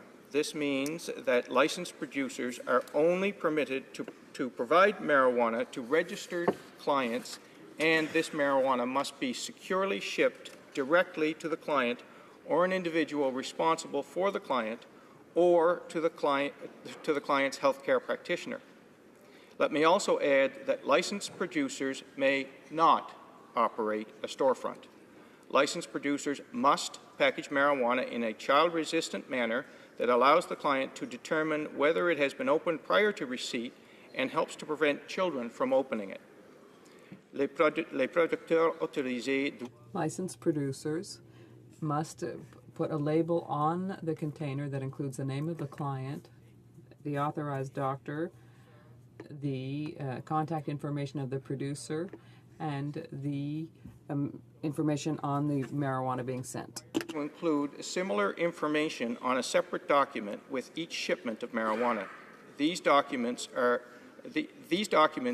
useful should a client be required to demonstrate proof of authorized possession to law enforcement.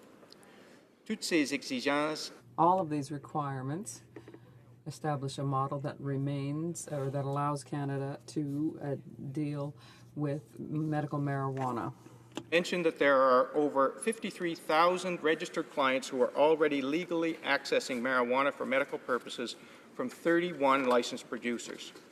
These licensed producers have the capacity to absorb new clients. This means that Canadians who require marijuana for medical purposes don't need to go to a dispensary. They can already get it from a legal source if they require it for medical purposes. The government is working hard to bring changes to the regulations by concentrating on the federal court's decisions. Regulations, they will be crafted to address the issues identified by the court and ensure that authorized individuals have reasonable access to marijuana for medical purposes.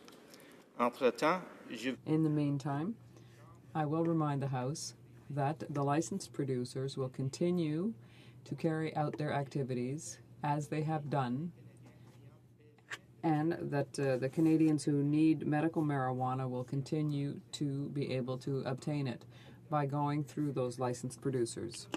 It is simply unnecessary to decriminalize marijuana. There is a robust system in place for those who need it for medical purposes. For those who wish to access marijuana for recreational purposes, we would urge them to respect the current laws while we take the time to put in place a responsible, regulated system for marijuana for non-medical purposes. That system will keep marijuana out of the hands of youth and keep criminals from profiting from marijuana's illegal trade. Therefore, I cannot support today's motion. Thank you. Questions and comments? The honourable member for Victoria. Listening attentively to the remarks of the parliamentary secretary, member for Charlottetown, he spoke a lot about medical marijuana. Of course, the purpose of this motion before us today is to address the interim measures or preparatory steps the government could take for those who wish to use marijuana recreationally, not medically. And I wondered if he would agree with me, Mr. Speaker, that if indeed the latest Statistics Canada information we have says 57,000 people a year are being charged, and perhaps in 2 years' time before the law is put into place, some 50,000 Canadians will acquire a criminal record for this activity, which will be perfectly legal as soon as the government passes and enacts the legislation that they have promised, that a great deal of hardship will occur to that many Canadians in the interim. Parliamentary Secretary to the Minister of Justice. Mr. Speaker, allow me to take that logic to another situation. The drinking age in the province of Quebec is 18. So do we say to all of the 17-year-olds in Quebec, look, you're going to be legal next year, so we're going to cut you some slack this year? It makes no sense, nor does this. The idea of decriminalizing in the absence of any other system of control will do nothing but enrich organized crime. It's certainly not where we want to go, not where we need to go in this country. Thank you. Questions and comments. The honourable member for Sherwood Park, Fort Saskatchewan. Thank you, Mr. Speaker. And I don't agree with the NDP insofar as that there is any ambiguity here. The Liberals said they would change the law, but the Liberals have broken many of their other promises, so we have no reason to assume they'll follow through in this case. For now, marijuana use remains illegal. But I want to ask the parliamentary secretary, is he aware of any jurisdiction in the world where legalization has led to reduced use? And if he can't name that jurisdiction, I wonder why he thinks Canada's experience of legalization would be any different. The Honourable Parliamentary Secretary. Mr. Speaker, what we know is that the war on drugs has been an abject failure. What we know is that cannabis use among young Canadians is the highest in the developed world. So we know that the prohibition system has been an utter failure. We believe that the right answer is evidence-based, and it is strict regulation, control. That is what we're moving towards based on the evidence that we will be amassing through the task force, and that will be a better answer for Canadians. Questions and comments. Question commentaire. The Honourable Parliamentary Secretary to the Government House Leader. Thank you, Mr. Speaker. I'm wondering if the member could provide a comment on this thought, and that is that if this resolution were to pass, if the NDP got what they were wanting here, my greatest fear is what we're really saying is to those gangs and those distributors of marijuana will have that much more of a field day. They can go to our young people and say, hey, look, you can go ahead and you can smoke. It's perfectly legal. That, if anything, the biggest benefactor by this motion would, in fact, be organized crime.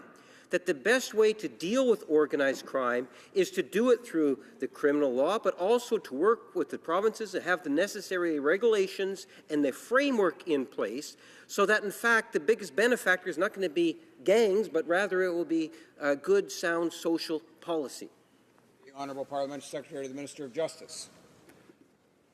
Well, Mr. Speaker, I don't know how I can answer that question other than to say that I find myself in violent agreement with the member from Winnipeg North.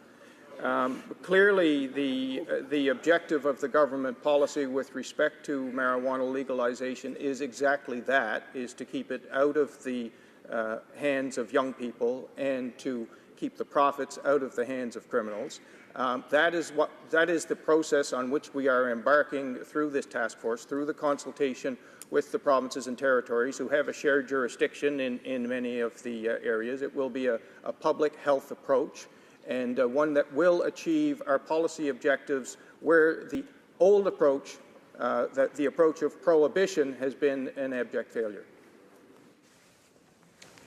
Before we go to resuming debate, it's my duty pursuant to Standing Order 38 to inform the House that the questions to be raised tonight at the time of adjournment are as follows.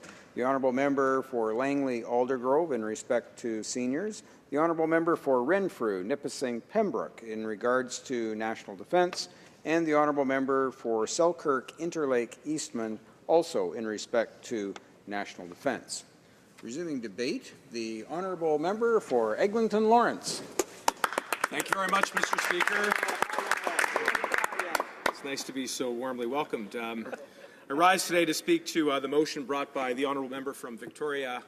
He would know that I hold him in high regard, even though he's not here, though regrettably I'm speaking against his motion. I also want to thank the Honourable Member from Charlottetown for his gracious introduction. I'll try to live up to his high expectations. Let me start by reminding the House, Mr. Speaker, that our government has committed to legalize, strictly regulate and restrict access to marijuana. Le gouvernement du Canada a comme but. The Canadian government seeks to keep marijuana far from children and to prevent criminals from taking advantage of illegal trade. A responsible approach. We do not want to rush or introduce precipitous changes which are unnecessary and could needlessly complicate the transition to a properly designed and regulated system of restricted access to marijuana. As the Minister for Health said in her recent speech to the United Nations, our approach to drug policy, including the legalization of marijuana, must have a solid scientific foundation. I'd like to use my time today to talk about some of what the science says about marijuana and health. There are both health risks and potential therapeutic benefits from marijuana. While new evidence of risks and benefits continue to emerge, we currently have more evidence about the harms, particularly the harms to youth. There is evidence of very real and negative health effects of marijuana consumption, particularly for young people. Les risques pour la santé associés à la consommation Health régulière risks de la associated with marijuana regular pendant consumption of l'adolescence marijuana et au during début de l'âge adolescence adulte, lorsque and le cerveau early est encore en adulthood, développement, when the inclut brain des is still effets developing, dommageables includes à long terme. harmful effects that Regular can last for a long time. can lead to an increased risk of addiction and therefore potentially longer-lasting harms to mental functioning, such as deficits in attention, memory, learning, and even IQ, Mr. Speaker. This is particularly true for use that begins in early adolescence.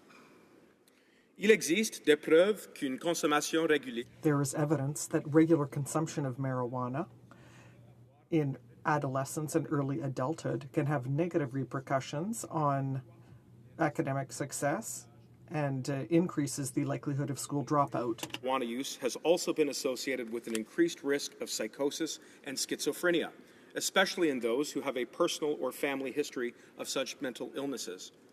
These effects can cause profound problems for the individuals and their families.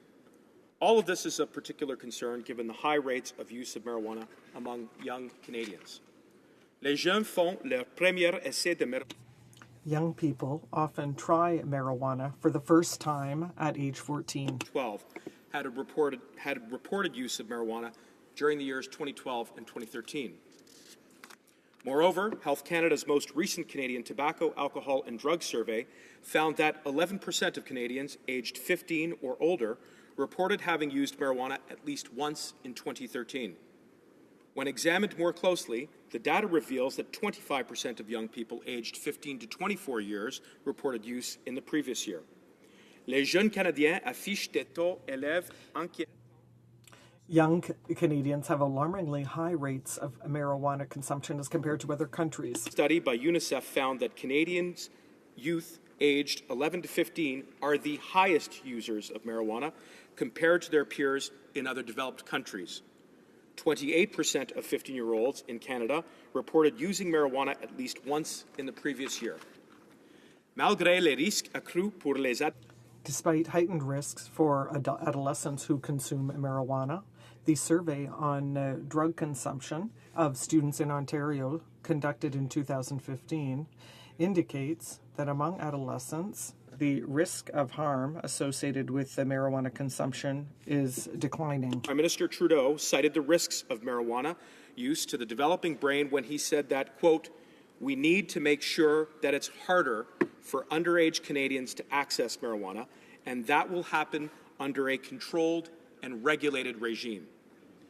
L'une des raisons fondamentales qui nous ont poussés à faire One of the fundamental reasons that incited us to legalize is to allow us to regulate and control the access to marijuana. Responsible as we follow through on our commitment.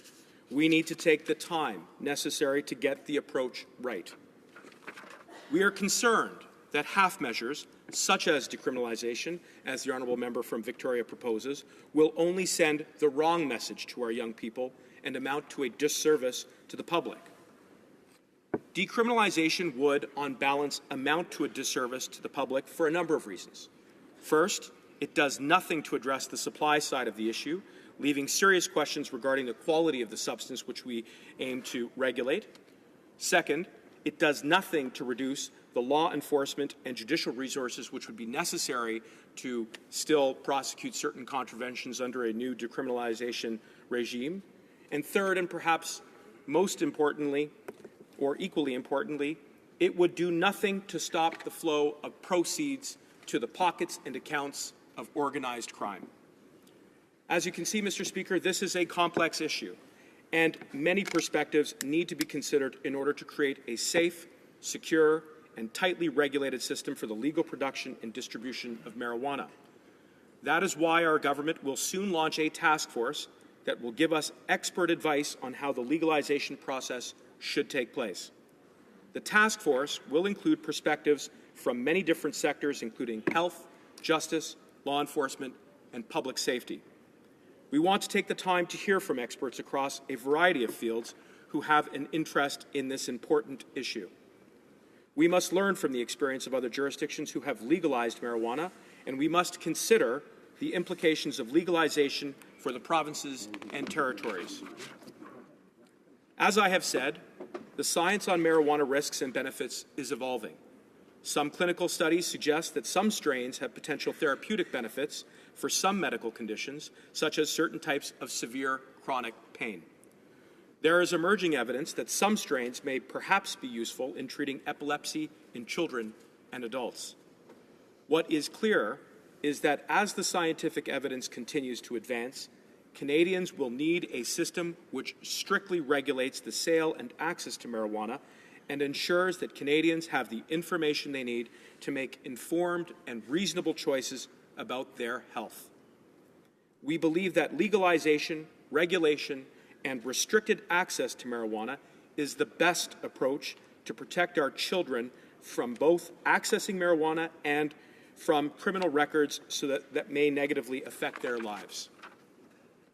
To that end, we will introduce legislation in the spring of 2017 to keep marijuana out of the hands of children and illicit profits out of the hands of criminals. We are convinced this is the best way to protect our children and to protect young people while enhancing public safety. Thank you, Mr. Speaker, for the opportunity to inform the House on this important commitment for the government. For those reasons, I am against the motion proposed by the honourable member from Victoria. I would encourage members to make the same decision. Thank you. Hear, hear. Questions and comments? Question commentaire. The honourable member for Fort Sherwood Park, Fort Saskatchewan. Thank you, Mr. Speaker. I thank the member for his speech. I might gently remind him that it's against the standing orders to mention the presence or absence of members in the gallery. But moving on from that, he said that we should learn from the experience of other jurisdictions, and I very much agree with that. Every case where we've seen the legalization of marijuana, use has gone up significantly, and I asked the parliamentary secretary if he could name a jurisdiction where that didn't happen, and he wasn't able to name one. I agree that there are certainly problems with the current system, which is why our party advocates an alternative, which is we allow police a ticketing option, but we maintain marijuana as a criminal offense. That allows police officers that middle option in the many cases where it might not be practical or proportionate to prosecute, and that, I think, is part of the problem. But allowing the ticketing option while maintaining criminality, from my perspective, would give us the best of both worlds. And if the member thinks differently, perhaps he could point to a single jurisdiction in the world where we did see a reduction in use associated with legalization, because I don't think he can name one. The honourable member for Eglinton Lawrence. Mr. Speaker, I want to thank the honourable colleague across the aisle for his question. I think it's well put. I think the short answer is that this middle option, which he describes his party recently endorsed at a convention, sounds strikingly similar to the decriminalization regime which has been put forward by the NDP member. And it is for those reasons that I do not believe that the middle option, as described by the honourable colleague, would either address the supply side of the issue, would address the scarce resources of law enforcement and the courts, which are currently under tremendous strain and pressure. There is no answer to that. And most importantly, as I said before, it does nothing to address our aim, our intent to deprive organized crime from the illicit profits, the proceeds of crime, which they would continue to derive in any kind of regime where we did not address the actual quality of the substance which we aim to strictly regulate. Questions and comments. The honourable member for Port Moody, Coquitlam. Thank you, Mr. Speaker, and I appreciate my colleague's comments on the matter. I have a question. He brought up the issue of resources, and that this motion wouldn't impact those resources, police resources. I beg to differ. I think that if the police were able to move a lot of the attention away from some of the smaller crime, and we're able to put the resources into the organized issues, the high drug offenses, that's where they could actually make a difference. I want to ask my colleague if he does not agree that if they were able to put the resources into those high drug traffic offenses which involve organized crime, would that not make a difference? Honourable member for Eglinton Lawrence. Well, I, having spent the better part of 12 years as a former federal prosecutor in downtown Toronto, having worked in organized crime, having prosecuted both street-level drug trafficking as well as higher-level drug trafficking, I can say to him with some credibility, I hope that The regime which we are proposing right now is precisely aimed at exercising good judgment and sound strategy in how to manage the important file, the marijuana file. Contraventions will still require police to exercise judgment, to expend resources, to lay tickets, to prosecute those tickets in a court which is yet to be defined by the honourable member or his colleague who is advancing this motion. So that is the flaw in creating a decriminalization regime. Questions and comments. The honourable member for Brampton North. Thank you, Mr. Speaker. I'd like to ask the member what his opinions and thoughts are about the motion presented by the NDP. We've been hearing a lot of talk about a very idealistic approach that somehow putting this legislation into place piecemeal, I would say, and decriminalizing right now would just lead to, people growing marijuana in their gardens and making marijuana that's less strong than the marijuana that's available now, and it would be safer, and all these very idealistic opinions. However, they completely fail to recognize that the profits that would still be gained by illegal criminal organizations. I'd like to get the member's opinion about that. Thank you. Member for Eglinton Lawrence. Thank you, Mr. Speaker, and I want to thank my honourable colleague for the question. I do agree that it is important not to be ideological in our approach to how it is we propose to strictly regulate marijuana on a go-forward basis. As the Minister of Health said in her recent speech at the United Nations, we cannot arrest ourselves out of the situation. The status quo is not working. We need to take an evidence-based, a scientific-based approach. The Minister of Justice has said the same thing. This is a consistent theme which runs through all of our government's policies, be it on this file, be it on health, be it on the economy. This government does not favor ideology over principled, evidence-based decision-making. It's the reverse, Mr. Speaker, and I am proud to be part of this new approach. Thank you. Resuming debate, the honourable member for Nanaimo, Ladysmith. Thank you, Mr. Speaker. I'll be splitting my time with the member for Trois-Rivières. So despite the Prime Minister's clear campaign promises to move quickly to fix our marijuana laws and stop the senseless arrest for simple possession, the government has spent the last 6 or 7 months doing nothing. They announced a timeline for future action in New York, but that action is at least a year away. Now, I'm hearing from a broad range of constituents in Nanaimo, Ladysmith who are refused by the government's messages on marijuana. So here's a 9-part list on who's affected by leaving marijuana regulations uncertain. First, judges. Here's Justice Selkirk from the Ontario Court of Justice just in December. He said, I quote, "I recall distinctly the Prime Minister in the House of Commons saying it's going to be legalized. I'm not going to be the last judge in the country to convict somebody of simple possession of marijuana. You can't have the Prime Minister announcing it's going to be legalized and then stand up and prosecute it. It just can't happen. It's a ludicrous situation. Ludicrous." End quote. My second category, taxpayers, because the government spends $3 to $4 million annually prosecuting simple possession cases. New Democrats believe it's irresponsible to allow police and court resources to be wasted this way, creating new criminal records for something that the government imminently plans to legalize. Police have better things to do. The third category are legal commercial producers. There are 60 licensed commercial businesses across Canada. One of them, Tilray, is in my riding. They have done everything the government has asked them to do. They have jumped through incredible hoops. They have security, investment, inspections. It's a very, very tightly regulated industry. They have invested in good faith, but they're not sure what will be the conditions for further investment. They are in an insecure business environment. The fourth category are legal personal production license holders. Again, the Conservatives made a whole lot of changes, a lot of prosecutions over the last 10 years, an uncertain place. These people are growing for medical marijuana legally, but they don't know how solid the ground is on which they stand. It's a problem. There's another broad group affected in my community, those with illegal dispensaries in their region. These are not licensed under the current law. So the fifth category is local governments who are left scrambling to address the jurisdictional hole left by the lack of federal leadership on the illegal dispensary issue. The sixth is customers who are reliant on this supply.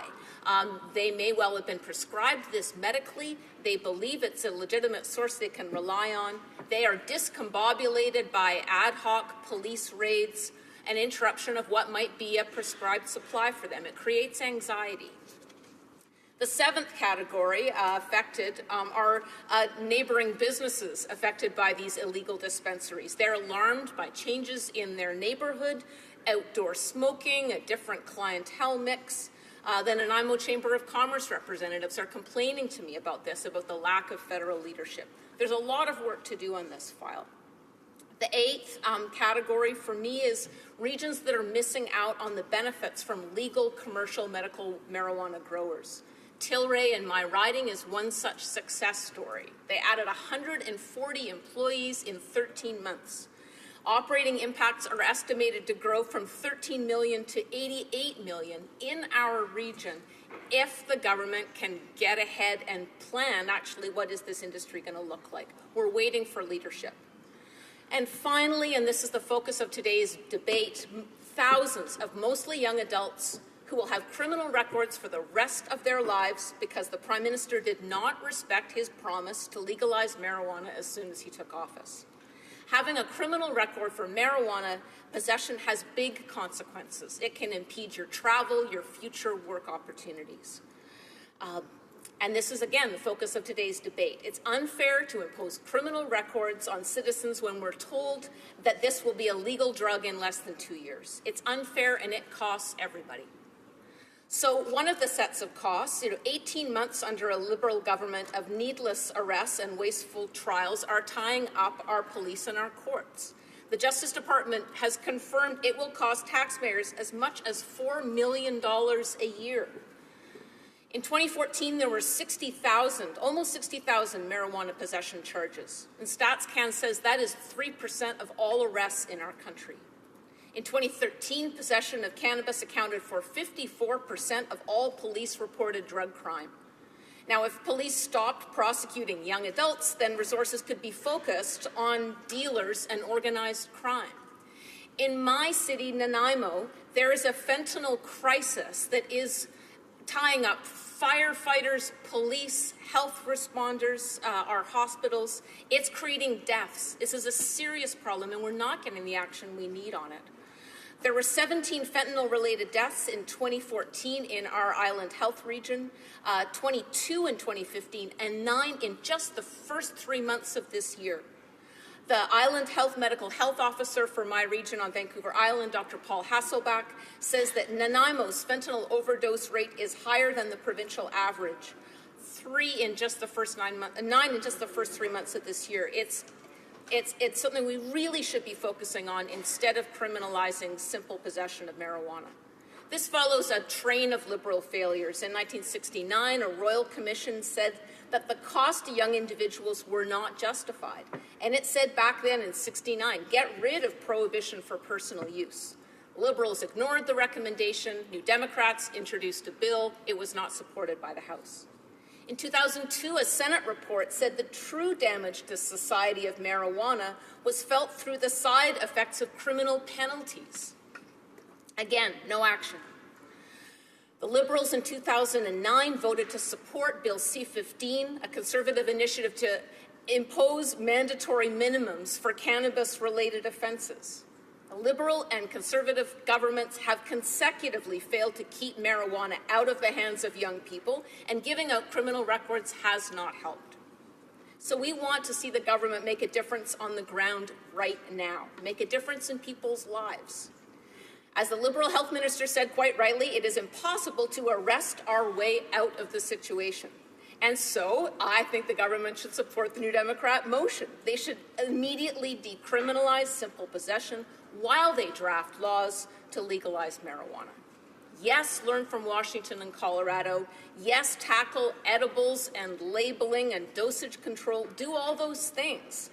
But while you do that long, extended work, make a difference right now in the lives of Canadians. New Democrats believe it's irresponsible to allow the valuable resources of police and courts to be wasted creating new criminal records for something the government imminently plans to legalize. We will continue to push for the government to take common sense steps such as decriminalizing simple possession of marijuana while the government develops a comprehensive plan and a timeline to legalize it. Thank you. Questions and comments. The honourable member for Surrey Centre. Thank you. I want to commend the member opposite.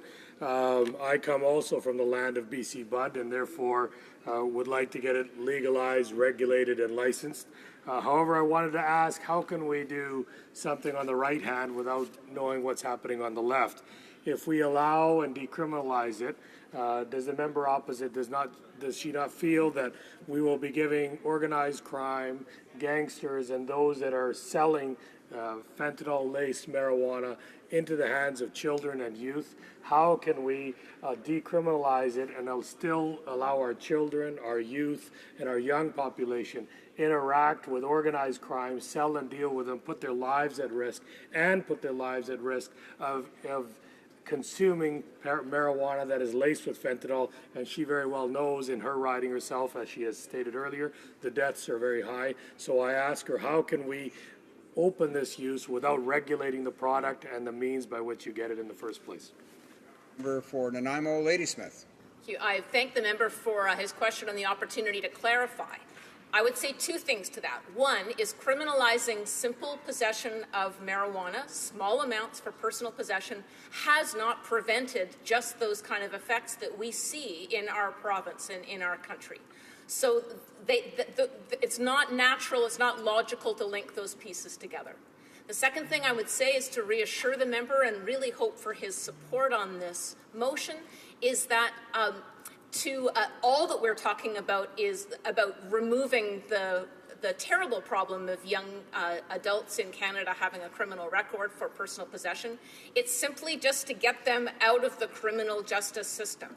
It doesn't do anything to illegal growers, to illegal gangs, to fentanyl manufacturers. That continues to be a criminal action, and that's what our police resources should be focused on. Dealers, organized crime, drugs that are truly killing and harming people, but the individual who has a very small amount of marijuana, if they are intercepted by police, they would no longer face a criminal record. They may well be ticketed, as the Conservatives have proposed, but they would not face a criminal record for the rest of their lives. Comments. The honourable member for Sherwood Park, Fort Saskatchewan. Thank you, Mr. Speaker, and I thank my colleague for her speech. I want to ask her about two issues which, as far as I know, haven't been brought up thus far in the debate. I want to ask what she thinks the effect of this motion would be on driving, on marijuana use in driving, and how that would affect road safety, and what concerns she might have around that.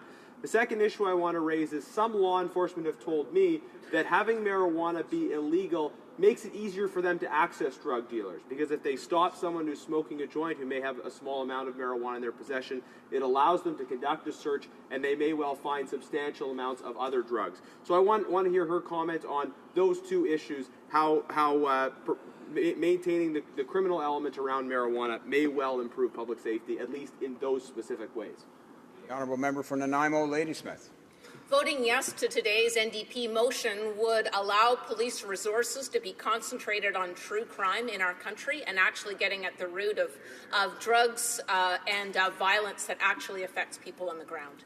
They would have more resources to do roadside checks around who is driving dangerously for any reason, whether that's workplace fatigue or alcohol or anything. There really is no downside. Again, because the government has indicated that they're already going down this direction, their task force is going to recommend that this be a drug that is allowed to be used and distributed, then we're simply talking about getting out of the lives of individual young Canadians who will unfairly bear the brunt of a drug for which possession and consumption and distribution will be legal in just a matter of years. Questions and comments. The honourable member for Port Moody, Coquitlam.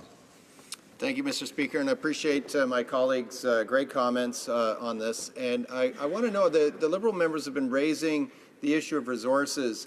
I want to ask my colleague, what is the cost of inaction? We've already been waiting 7 months or more.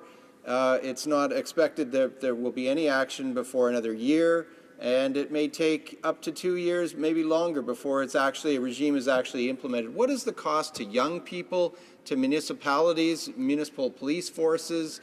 What's the cost to them in terms of delay of action or inaction on this issue? Member for Nanaimo, Ladysmith. Thank you, Mr. Speaker. Like so many areas where we've had a failure of federal government leadership, whether it's oil spill response, abandoned vessels, in this case, marijuana dispensary regulation, I've seen my former colleagues from local government scrambling to fill those holes. It means every community has to figure out their own ad hoc rules. It would be so much better if we saw federal leadership in this area.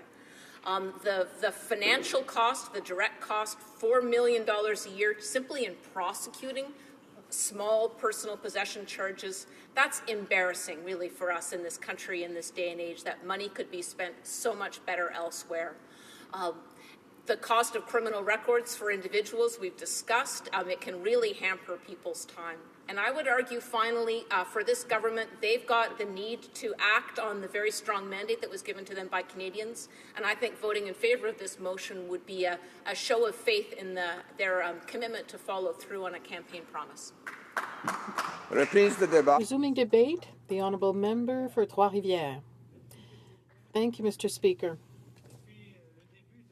Since the beginning of our debate on this topic, which is of concern to me, I get the impression that the discussion is going every which way, which may be normal with such a sensitive topic. We're talking about marijuana, which is commonly called a soft drug. Some are worried about what could happen. So let me get back to the motion itself, so we know what we're talking about, especially Part A, which is part of our New Democrat motion, that the House recognize the contradiction of continuing to give Canadians criminal records for simple possession of marijuana. That's what we're talking about. Simple possession of marijuana after the government has stated that it should not be a crime. So that's the situation we are in since the last election campaign. I often stated during the campaign, when citizens asked me my opinion about the dreams, promises, and commitments of the Liberal Party, I'd say be careful.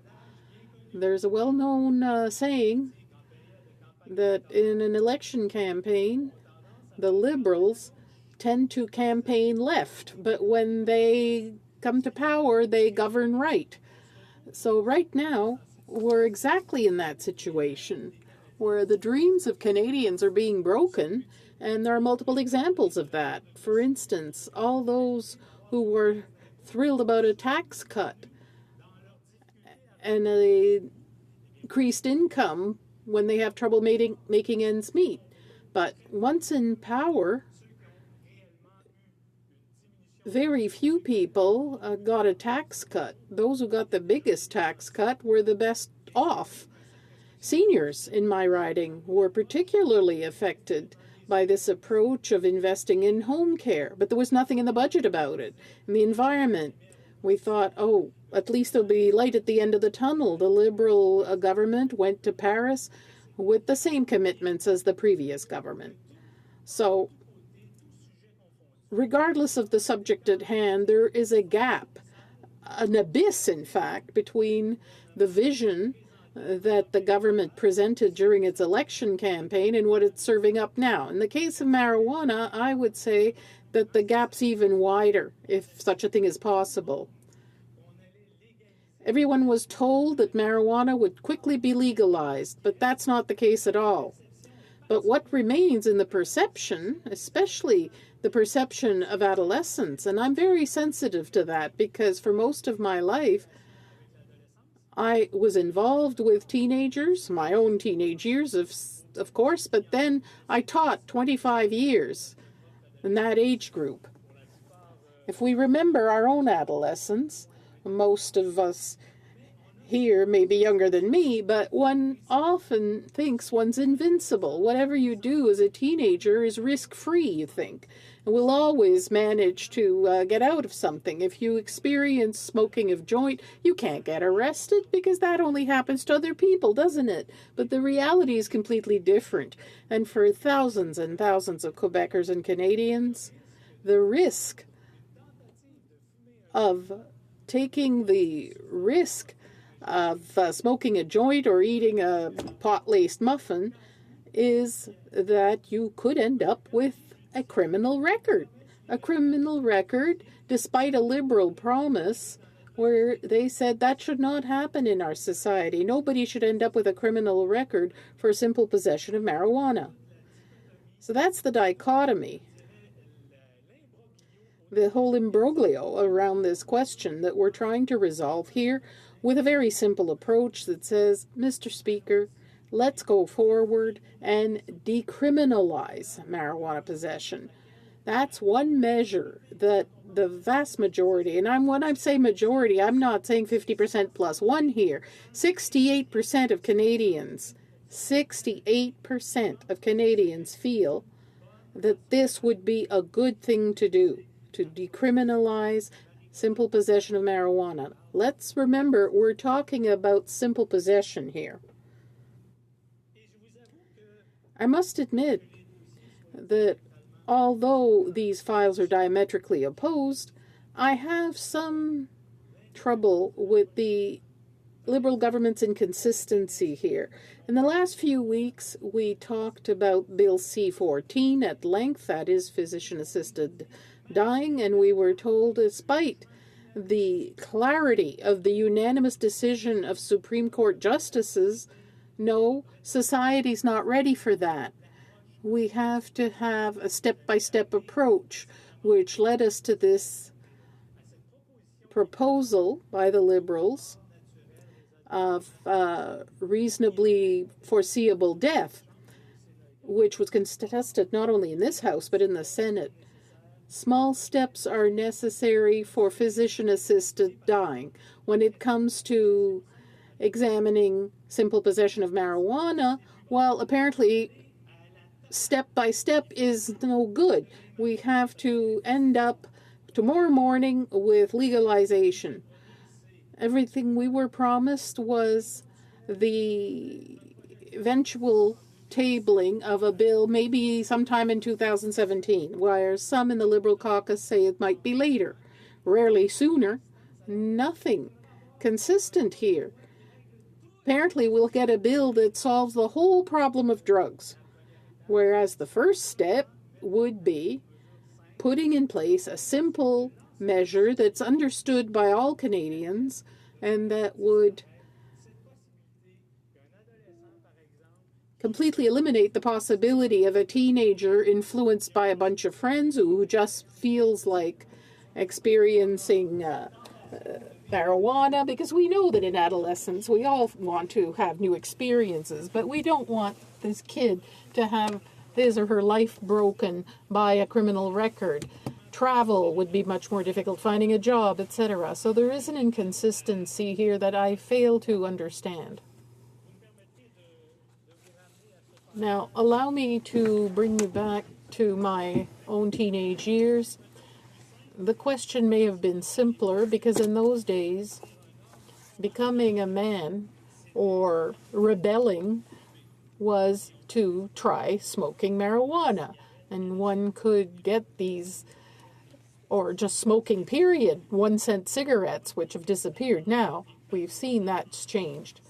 It's changed so much, and why? Because by educating the public from one generation to the next, we ended up demonstrating clearly the harmful effects of cigarette smoking. So that means that generation after generation saw the rate of cigarette smoking reduce considerably. The battle's never won. There are still young people attracted by cigarettes, and we have to demonstrate to them that this is harmful to their health. So what we're saying through that example is that, thank you, Mr. Speaker,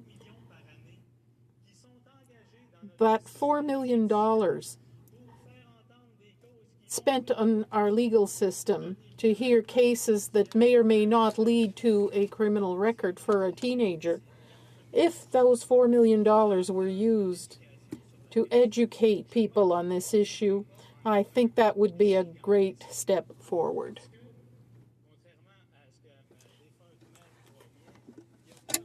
Contrary to what some believe, there's no direct correlation between trying marijuana and that becoming a gateway to hard drugs.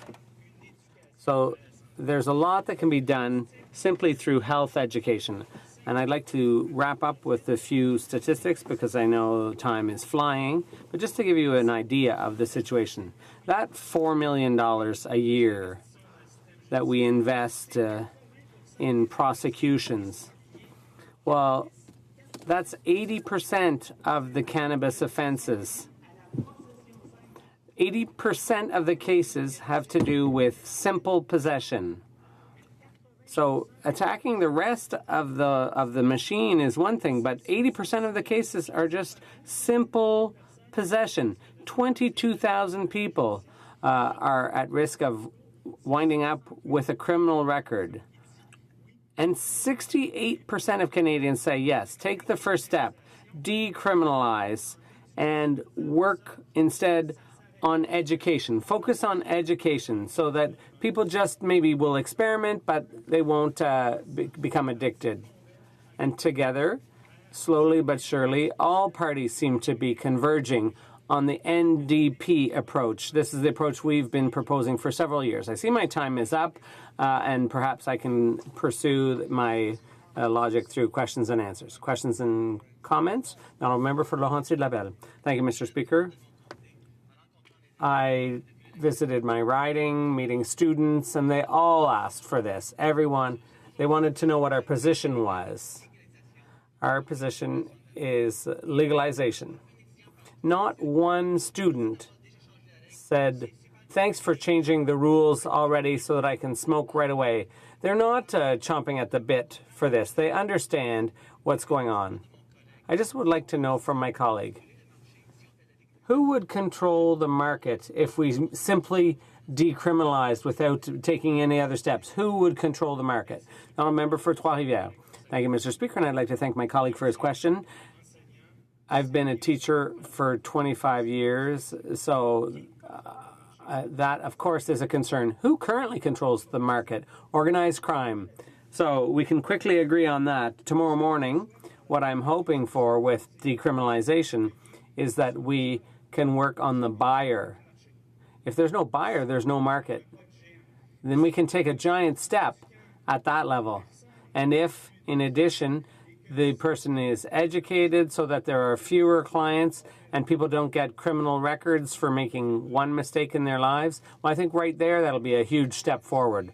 Questions and comments? Blue, Prince George. Thank you, Mr. Speaker. I find it, again, humorous that we're coming to the defense of those that make a choice to do something illegal. They're choosing to do something illegal that they know is illegal, and the NDP are standing up for them. And again, I'm sorry, but I have a hard time with that. Through you, Mr. Speaker, I want to ask, again on the driving impairment. You know, the NDP motion calls for immediate decriminalization of this. You know, through you, Mr. Speaker, does the honourable colleague know what level of impairment, you know, is it one joint, is it half a joint, or is it a quarter of a joint? How do we judge? And this is something that is very important as we move forward, the immediate decriminalization of this drug. And we have our police agencies alongside the road trying to enforce laws or judge impairment. So through you, Mr. Speaker, does the honourable colleague, is he aware of any of the studies of the effects of marijuana and what the level of impairment is? Thank you. Now, a member for Trois-Rivières. Thank you, Mr. Speaker. I'll give a very legal answer, but I think it sums up what a teenager is thinking when they live minute by minute. Making love when you're a teenager is totally legal, But too often, I've seen students, for example, a young girl who falls in love and she gets pregnant and she says it's impossible. We only did it once. That's not the question. Coming back to drugs, the question is simple possession. I'm not saying we need to legalize pushers who are selling the drugs. I'm saying we shouldn't give a student a criminal record for trying marijuana and getting caught with simple possession. And I would remind everyone that's 80% of the caseload is simple possession. That's what we want to solve with this motion. Questions and comments? The Honourable Member for Hochelaga. Thank you, Mr. Speaker. There's a man of a certain age who I know he has a criminal record because he slipped up. It was simple possession. That's what we're talking about today. And because of that, he can't travel to the U.S. So some of his family live in a far-off country, and most flights from Canada, because it's fairly far away, have to transit the U.S. So he can't visit his relatives in that other country because he would have to go through the U.S., and he can't. It's also hard to get a job when you have a criminal record. A criminal record for something that within a year will no longer be illegal. So I'd like to know whether my colleague has seen cases of the kind in his own riding. The Honourable Member for Trois-Rivières. Thank you, Mr. Speaker, and I'd like to thank my colleague for her question. The short answer is yes. And I would say what's worse, the legacy of the previous Conservative government is such that it's even harder, even more onerous for a person to get a pardon. And that means that an individual with a criminal record for simple possession of marijuana who wants to get a pardon, well, it's going to cost that person more for an offense that's considered minor. And the Liberals say, at any rate, by 2017, it will disappear because we're going to fully legalize marijuana. The Honourable Member for Mount Royal. Merci, Monsieur le Président. Thank you, Mr. Speaker. Thank you, Mr. Speaker. I'll be sharing my time with my honourable colleague from Saint-Léonard, Saint-Michel. Member who is definitely the best dressed member in this chamber. Mr. Speaker, given that this is the first time I have risen today, I just want to, for 1 second, express my incredible condolences to the victims and their families and their friends of the horrible murder, terrorist act, hate crime that occurred in Orlando. I think we were all very, very touched by what happened and very disconcerted. And it's almost hard for many of us today to concentrate on this motion when you think of the crimes that ISIS is perpetuating, and now we're talking about marijuana. So let me be blunt, Mr. Speaker. I was not one of the cool kids in high school. I never tried marijuana. And to be honest, Mr. Speaker, I'm glad that I didn't. It's not my style to smoke, to drink, or to use drugs. But I also understand that it's not my right to impose my own views and my own values on all Canadians. And I respect and accept the fact that our party has proposed making marijuana use legal. And as part of that, we also said that we were going to regulate and we were going to restrict. While I appreciate the motion put forward by my honourable friend and colleague from Victoria, and I highly value his intellect, and I love working with him, I disagree with the perspective that we're going to simply decriminalize without looking at the other two very important facts, regulating and restricting.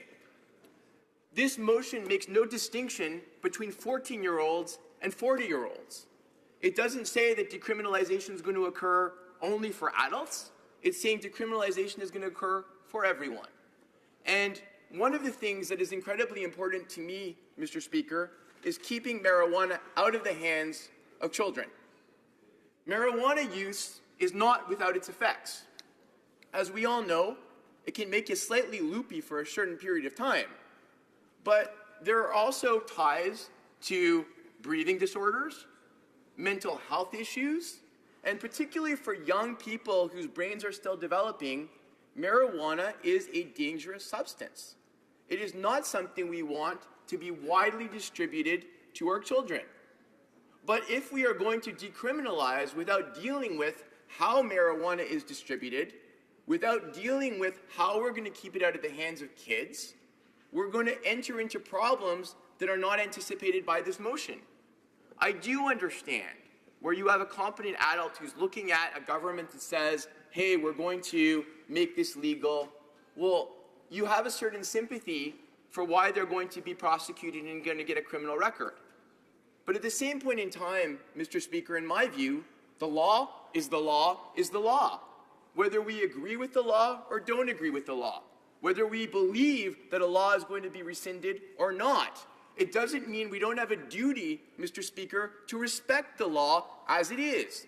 As such, my sympathy for the people that we've been talking about today is slightly muted, because they should be, just like the rest of us, respecting the law. That is what we're supposed to do until such time as the law is changed. The NDP has raised C-14. I also want to raise C-14 because one of the things this government was criticized for was the quick process that led to C-14. But in the case of C-14, Mr. Speaker, there was a very good reason. There was a Supreme Court deadline of June the 6th. In the case of marijuana, there is no deadline. The case studies and the commentary that we've had from the states in the United States that have legalized marijuana use, in particular Colorado, amongst others, has been that you should be taking the correct time frame to put in place the right measures to go along with legalization. You should not be rushing this. Not only do you need to have the regulatory rules in place, but you need to have the infrastructure in place. You need to have those people who are ready to legally distribute marijuana. You need to have the police forces and judiciary prepared for the way we're going to treat this. You need to have the educational resources available for how we're going to go into the schools and explain to our young people why they should not be using marijuana and try to disincentivize them from doing so. One of the things that is also troubling to me, Mr. Speaker, on the idea of just accepting this motion is the question of regulation of the product itself. We've heard from many Canadians, including including the honourable member for Outremont in 2012. The fact that there was marijuana in this country that was very hard marijuana, that was dangerous for health. If we're going to legalize marijuana or even decriminalize it, we need to have standards in place to talk about how it's grown, how to prevent contaminants from getting into marijuana, making sure that the marijuana used is safe to consume to the extent possible. We need to talk about packaging.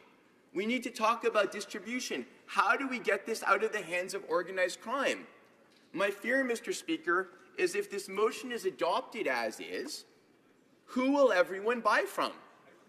The producers of medical marijuana are not authorized to sell it to those without a prescription.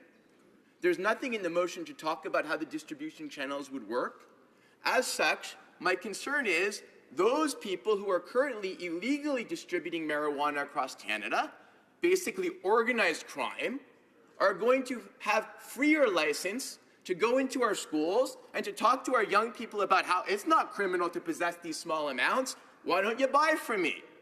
And once that happens, Mr. Speaker, what other drugs are these people selling in this organized crime?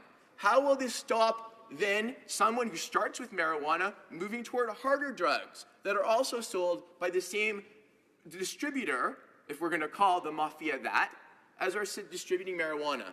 So for me, Mr. Speaker, this is of enormous concern, because right now in Canada, we had the highest rate of 29 countries of minors that are using marijuana. So whatever we do, Mr. Speaker, in terms of the legalization process, an important part has to be how we're going to keep it out of the hands of our young people. And as a mayor, Mr. Speaker, and I've heard again the argument, and I respect that argument, about making police forces more, taking them away from the marijuana, definitely, and I agree with this. Going after possessors of small amounts of marijuana for who are adults, it takes police away from more important things they could be doing. This I completely agree with. But what I don't agree with is decriminalization then has that same effect. Because decriminalization still means these people should be ticketed. It still means you're going to have prosecutions. It still means the officers are going to be going to court. So For me, Mr. Speaker, the answer is not decriminalization, it's legalization, but legalization with strict enforcement mechanisms and with proper surveillance and supervision. And I am very happy, Mr. Speaker, that we have an expert in this government in the area of marijuana use, in the Honourable Parliamentary Secretary to the Minister of Justice, who is going to be leading us in this effort with his incredible former experience as the police chief of who's going to be leading us in this effort with his incredible experience as the former police chief of Toronto. And let me underline, Mr. Speaker, when I talked about his experience, I was not talking about him as a consumer, but rather as a Canadian expert in this field who will help us on the path to legalization, but restriction and regulation along with it. And he's going to be working along with a team of experts in many different fields. So, Mr. Speaker, in conclusion, I respect and understand my honourable member for Victoria's point, and hopefully in a little while, adults who have small possession will find it to be legal and will not be prosecuted. But I don't believe we should be rushing forward on a path until we know exactly what the rules are, exactly how to keep marijuana out of the hands of kids, and how we're going to regulate the product. Thank you so much, Mr. Speaker. Questions and comments? The honourable member for Hochelaga. Thank you, Mr. Speaker. If we were to decriminalize straight away, there would still be arrests, but far fewer pointless arrests, far fewer costly prosecutions.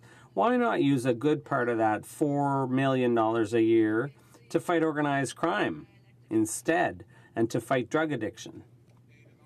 The honourable member for Mont-Royal. I'd like to thank my honourable colleague for her good question. In my opinion, well, I recognize that the police should be used for the most important things. That's true. I agree. Decriminalization will perhaps divert certain resources to better purposes. But the fact is, we're just talking about a few $1 million. That's not the same as entering into a system with no regulation, no way of keeping marijuana out of the hands of young people. It's not very well planned. In my opinion, we have to plan this properly. We have the opportunity to do better than this, and I think that's how we should proceed. The honourable member for Caribou Prince George.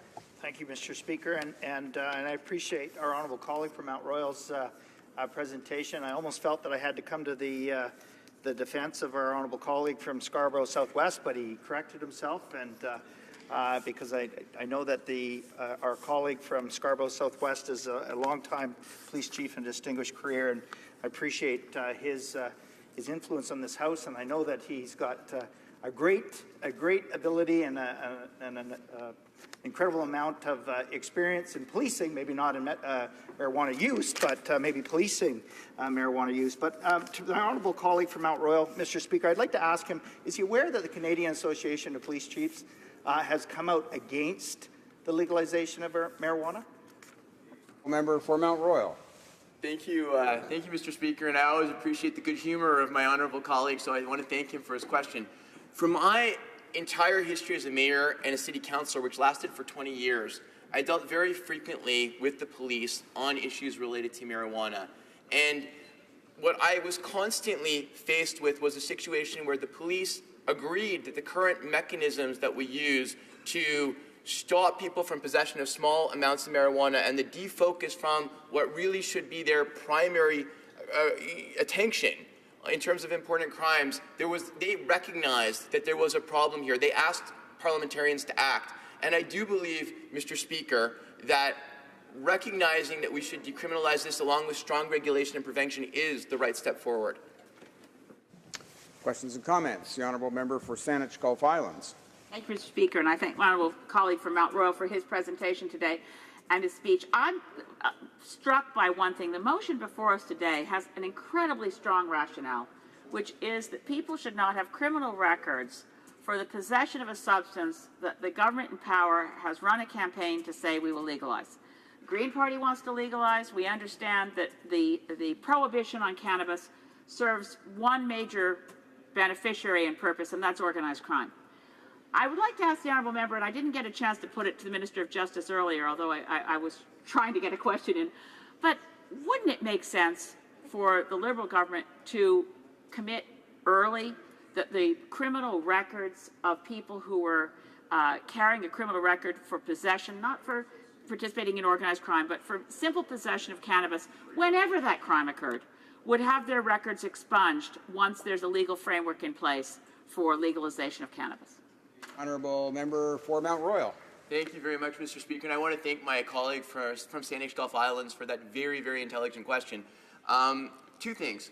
One, I repeat what I said during my speech. I do believe that when something is illegal, regardless of a government's intention to make it legal, and we all see what's happening in the Senate with medically assisted dying, who knows, despite the House of Commons' willingness to make something legal, how the Senate is now going to react. I don't want to prematurely state that something is going to change and people should act in accordance with the law during the period that the law is in force. That being said, I certainly understand what the honourable member said, and I would certainly be willing to further discuss that point with her if and when marijuana use does become legal for adults. Resuming debate, the honourable member for Saint-Léonard, Saint-Michel. Mr. Speaker, being the only member of this House who's had the honor of voting for the member for Mont-Royal during the last election, I wish to thank him for the pleasure of sharing his time with me. Mr. Speaker, I rise to respond to the motion from the member for Victoria, which calls for the immediate decriminalization of the simple possession of marijuana for personal use. Tel que je l'expliquerai, as I will explain, our government cannot support such a path. One important reason has to do with organized crime, and the fact that following this path, as recommended by the motion, would increase revenue to criminal organizations. Until such time as we legalize, regulate, and restrict marijuana, which was our platform commitment, we need police officers to continue to enforce the law related to marijuana. Under the Controlled Drugs and Substances Act, marijuana possession, production, and trafficking are illegal in Canada. Simple possession of up to 30 grams is an offense with a possible fine of up to $1,000 and up to 6 months in jail. More than half of all drug offenders reported by police are for marijuana possession, Mr. Speaker. In 2014, they amounted to 60,000 offenses reported and just over 22,000 charges laid. Most, if not all, of that marijuana is supplied at the moment by organized crime. As this House is aware, the government was elected on a platform that included the legalization and strict regulation of marijuana. The Minister of Justice and her colleagues in health and in public safety are pursuing an orderly and responsible approach to fulfilling this commitment. Nous allons légaliser. We are going to legalize marijuana. We are going to regulate it, and we are going to restrict its access. We will prevent children from having access to it. And, another important fact, we will deprive organized crime of the profits that they would otherwise get from this lucrative trade. À la même occasion, Monsieur le Président. At the same time, Mr. Speaker, we will punish more severely those who provide marijuana to minors, or who choose to drive a vehicle while under marijuana's influence, or who choose to sell it outside of regulated frameworks. We hope to accomplish this by the end of next year. After careful consultations with the provinces and territories, and also after consultations with representatives of law enforcement and other concerned groups.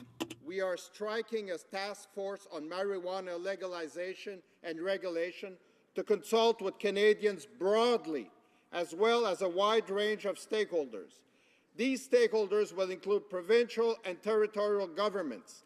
They will include experts in public health, substance abuse, law enforcement, criminal justice, and economics. And they will include Indigenous and youth groups. But the member for Victoria would like us to decriminalize without a proper legal framework in place. It is important to keep in mind, Mr. Speaker, that there are unintended consequences to doing so. Of all the unintended consequences of decriminalization, perhaps the most dangerous is the opportunity it would provide to organized crime groups to profit from illegal drugs. If we were to adopt the member's motion for the months remaining until legalization receives royal assent, marijuana would continue to be illegal, but users could acquire it illegally without fear of criminal justice sanctions. This gives criminals an opportunity to ramp up their operations. So, the unintended consequences of the member's motion would be to aid the criminal organizations that are currently involved in importing, growing, and selling marijuana in Canada. And make no mistake about it, they have no qualms about selling it to our youth. Overwhelmingly, Mr. Speaker, organized crime groups that operate in Canada are involved in illegal drugs and have established networks to grow, procure, and sell marijuana and launder the profits. About 80% of crime groups identified in Canada are involved in the illicit drug market, particularly at street-level traffickers. Sale of marijuana is currently a big business. The profits give organized crime even more power. These criminals can use the profits to move into such activities as illegal migration, trafficking of human beings, money laundering, economic crimes, cross-border smuggling of counterfeit goods, and even environmental crimes such as the dumping of toxic wastes. Je sais qu'il n'est pas. I know that it is not the member for Victoria's intention to promote such criminal activities. Nevertheless, those could be consequences of the motion. By regulating marijuana, the government will restrict the role of criminal organizations in the sale and distribution of marijuana. Before fully exploring all of the elements of legalization, we are giving organized crime an opportunity to further entrench their involvement in the illegal marijuana market. It will be even harder to get these criminal enterprises out of the marijuana trade once we legalize. There are many other aspects of marijuana legalization that will need to be considered, and the task force will do that. It will look at such issues as the impact on criminal records for simple possession, for example, and I know that the impact on ordinary Canadian is a major impetus for the motion before us. But we need to consider the impact of the new system on organized crime. Decriminalizing marijuana without, at the same time, having a legal framework and a regulatory framework will give too much power to organized crime. We need to fight organized crime. We need to punish that activity, and we need to deprive those organizations of their sources of revenue. Under no circumstance and for no reason should we give carte blanche to organized crime. It would be irresponsible to decriminalize marijuana before legalizing it. Up to that point, the law must be respected and applied. Mr. Speaker, I urge and encourage all members to vote against this motion. Thank you, Mr. Speaker. Questions and comments? The Honourable Member for Trois-Rivières. Thank you, Mr. Speaker. The member spoke very firmly and forcefully about protecting children. My question is simple. People don't have much other choice if they want to obtain marijuana other than to turn to organized crime. Now, imagine that marijuana is legalized. If there is a sales network set up that is only for those 18 and older, what will happen to adolescents who are not able to get their a joint at a store? They will have to get it on the black market, and I'm sure that that will be even more attractive for them. What we want is to avoid having teenagers ending up with criminal records that they will have their entire lives just because of a youthful mistake. The Honourable Member for Saint-Léonard Saint-Michel. Mr. Speaker, I thank my colleague for his question. What we need to remember, Mr. Speaker, is that we're talking about a very broad framework here. The goal is not simply to decriminalize marijuana and then to say, well, now we're legalizing it. We are setting up an entire framework for legalization, regulation, and use of marijuana. And there is a whole series of measures to support this framework. They have to do with prevention, education, and incentives to avoid marijuana use and discourage it. Questions and comments? Member for Burnaby, Westminster. Merci beaucoup, Monsieur le Président. Thank you very much, Mr. Speaker. It's actually Burnaby, New Westminster. It used to be New Westminster, Burnaby, but it changed after the elections. So, but I promise the member is the same.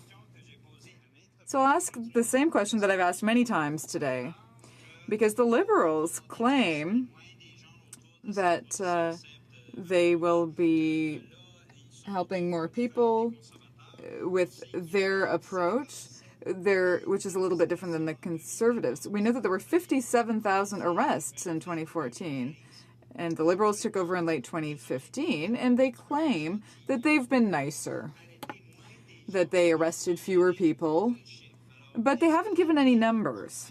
So, could the member finally tell us, can the Liberals finally tell us what the numbers are?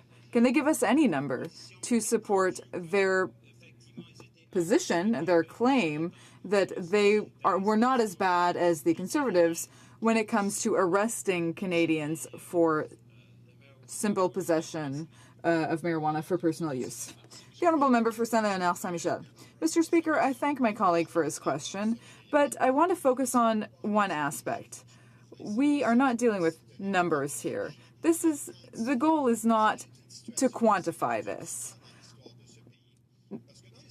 Many times in the history of this country, certain behaviors have been allowed and Parliament has aimed to ban them. And that's what we're talking about here. We're thinking about the process. We're consulting. And other times in history, certain behaviors were banned and Parliament attempted to allow those behaviors or situations. What is striking in the NDP's motion is that here we have to allow the law to stand, and then some people might break the law. But one thing that my colleague hasn't mentioned is the fact that this motion is actually aiming to provide more funding to organized crime. That would be the effect. I'd like to hear him comment on that. Thank you, Mr. Speaker. Resuming debate. En ordre, the Honourable Member, Westminster, Burnaby. Merci beaucoup, Monsieur le Président. Thank you very much, Mr. Speaker. I will be sharing my time with the wonderful member for Courtenay Alberni, who will be using the second part of my speaking time, if you'll allow, Mr. Speaker. I think it's pretty clear what's happening here. I saw, as we all did during the last campaign, Liberals going across the country committing to move towards legalization of marijuana. That was a commitment that they made, and there were a lot of Canadians, I think in good faith, that said, okay, we support that idea, and I'll come back to decriminalization in a moment, so we're going to vote for the Liberal Party. And today, we are seeing, in case after case after case, Liberal Party members standing up with speaking notes that are prohibition speaking notes. They're speaking notes that were exactly the same as the speaking notes we saw under the previous Conservative government, the same way, except at the end of their speaking notes they say, but eventually, maybe, we'll actually move to legalize simple possession of marijuana, and so we'll change all those bad things that we've just said about and all the good things we've said about prohibition. So, Mr. Speaker, let's understand the logic here. Liberals made a commitment, and as we've seen over the last 8 months, they've broken well over 100 of their promises so far. They made a commitment, solemnly, before all Canadians, that they would move to legalization. They said it would be within a few months. Around April 20th, we heard that they were going to make a big announcement. The big announcement was, we're not announcing anything, maybe in a year, maybe in 2 years. If we understand the member from Scarborough Southwest in his previous comments, not today, but at another time, he said it won't be done during the first mandate of the Liberal government. It won't even be done before the next election, Mr. Speaker. So we now have this double speak from the Liberals, committing to something during the election campaign that is being betrayed on the floor of the House of Commons today and will be tomorrow if the Liberals vote against this motion to decriminalize. There will be a betrayal of the commitments that the Liberals made during the election campaign. And for Canadians that are following this debate, I would suggest that over the course of the summer, they question their Liberal MPs who campaigned on one thing and are doing something that is quite different today, putting forward a prohibition speech and speaking notes when what they should be doing is actually being concerned about the thousands of Canadians, overwhelmingly younger people in the 20s, who are going to have a criminal file, criminal record for the rest of their lives because of the actions of the Liberals that are being taken over the course of this week. Instead of putting in place a sensible decriminalization strategy, and I'll come back in a moment to those governments that have put in place a decriminalization, instead of saying, okay, yes, Parliament is moving to decriminalize, we should have put in place an education program, we'll finally move to do that with the money that we're freeing up from charging people for simple possession of pot. Instead of saying, well, look, there's a framework that we can add to it and look at various other successful countries who've decriminalized possession of pot, instead of doing all of that, we have Liberals today with a prohibition speech, prohibition speaking notes, saying that they are not going to move in any way to address the concerns of those tens of thousands of Canadians that will acquire a criminal record over the course of the next year because of Liberal actions. And these are Canadians who, in good faith, many of them would have voted Liberal because they assumed the Liberals were actually going to keep their promise about moving to legalize marijuana. So it's not about anything other than a Liberal government saying it would act differently and now acting exactly the same way that the Conservative government acted when they were in power, Mr. Speaker. And what that meant in 2014, as you know, is 57,000, more than 57,000 Canadians being arrested for simple possession of pot. What that meant in 2014 is millions of dollars spent on enforcing marijuana laws that the Liberals said during the election campaign they had no intention of reinforcing. In fact, Mr. Speaker, and I need to bring this up, the commitment that was made by the Prime Minister and by Liberal candidates across the country was the following: legalize marijuana by removing marijuana consumption and incidental possession from the criminal code. And so the motion that the NDP is bringing forward today, which is a motion that strikes historically to what the NDP has always fought for almost 50 years. We've been saying it makes no sense to have this war on drugs, to arrest people, to incarcerate people for simple possession of marijuana for personal use. I've been saying it for nearly 50 years, Mr. Speaker, and the Liberals said that in the last election campaign, and today and tomorrow, when the vote is held, it is obvious that they are going to betray Canadians that voted for them on that basis, on the basis they would actually be keeping their commitment. Now, Mr. Speaker, there is no doubt where Canadians stand. There is absolutely no doubt. Canadians stand with the NDP caucus on this, and other parties that have also spoken out, like the Green Party, against this ridiculous concept that we should continue to give people criminal records that they'll have to carry forward for the rest of their lives, which will make it more difficult for them to travel, which will make it more difficult for them to acquire jobs. That what we actually need to do is put into place a simple and smart decriminalization policy so that if the Liberals do intend in their second term eventually to keep their promise, that we won't see tens of thousands of more Canadians, 20-something Canadians, acquiring a criminal record that ruins their lives, Mr. Speaker. So Canadians were asked, year before last, do they agree that possession of small amounts of marijuana for personal use should not be a crime? And this is what they said. 68% of Canadians right across the country said that they agree with that statement, that decriminalization as proposed today by the NDP is what they believe in. Now, only 20% believe in what the Liberals and Conservatives believe in, which is continued incarceration, arrests, continued attacks against those who have small amounts of marijuana for personal use, the prohibition gambit, the war on drugs started by the Conservatives, continued by the Liberals. Most Canadians disagree with them. In British Columbia, in my province, Mr. Speaker, 73% Canadians agree with the NDP's decriminalization motion. In Alberta, 64%. In Ontario, 70%. In Quebec, 64%. In Atlantic Canada, the highest of all, Mr. Speaker, 75%. So Atlantic Canadian Liberal MPs who are giving these prohibition speeches today are out of touch with 3/4 of residents of Atlantic Canadian. And, Mr. Speaker, when we talk about, as I mentioned earlier, even among Conservative supporters, a majority believe in decriminalization. Among Liberal Party supporters, it's 74%. 3/4 of Liberal Party supporters believe in the NDP's motion that we're bringing forward today for decriminalization. So, Mr. Speaker, it's very simple. If the government really believed in education around this, instead of spending millions of dollars every year in prosecuting and arresting people for simple possession of marijuana, they would actually be taking that money and investing it in education programs. If they really believed in putting in place a legal framework, they would look to countries like Portugal, Mr. Speaker, that have decriminalized. And in the case of Portugal, a recent article by the Journal of the American Bar Foundation Law and Social Inquiry said the following: judged by virtually every metric, the Portuguese decriminalization framework has been a resounding success.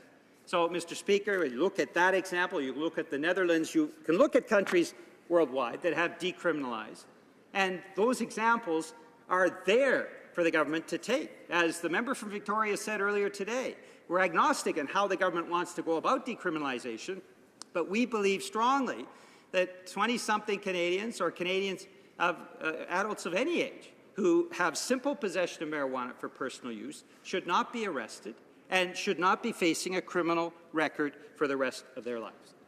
Now, Mr. Speaker, it's a very simple proposition. We saw it at the Conservative Convention where even Conservative delegates voted for decriminalization.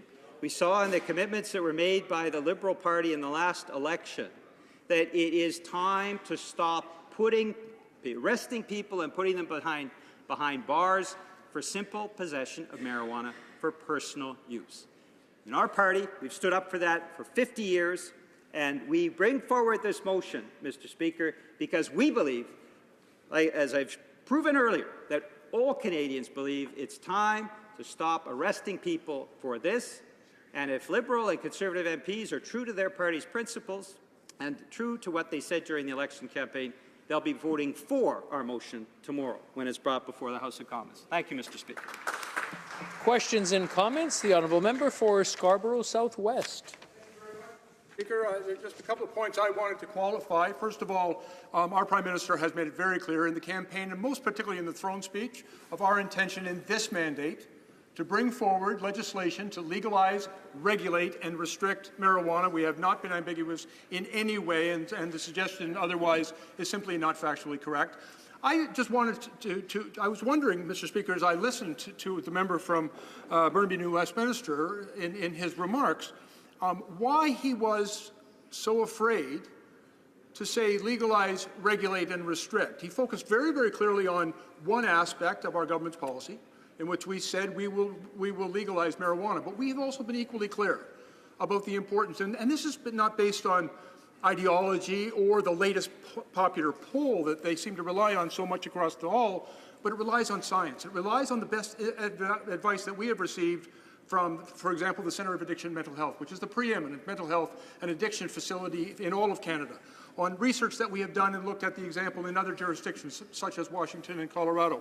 Overwhelmingly, the science says that in order to address all of the social and health harms associated to cannabis use, that the proper approach is legalization coupled with an effective, comprehensive, and responsible system of regulation on production, distribution, and consumption. And for some reason, and I've listened carefully to all of the NDP members who've spoken today, they are all loath to acknowledge all of the government's policy. They speak only of legalization, and yet they neglect to include that. So I'd ask the member opposite if perhaps he could address the issue of the importance of effective regulation to protect our kids, to protect our communities, to take billions of dollars of profit away from organized crime, and to protect the health of Canadians. Thank you very much, Mr. Speaker. And I'm happy to reply to the member and to reiterate the incredible confusion that this Liberal government has brought in their first 8 months of the mandate. First saying that they would move rapidly, then saying no they won't, then saying around 420 they had a big announcement to make, which turned out to be no announcement at all, just basically another delay of another year. And there have been Liberal members, and the member from Scarborough Southwest is one of them, that have said that they'll find it difficult to tackle it in their first mandate.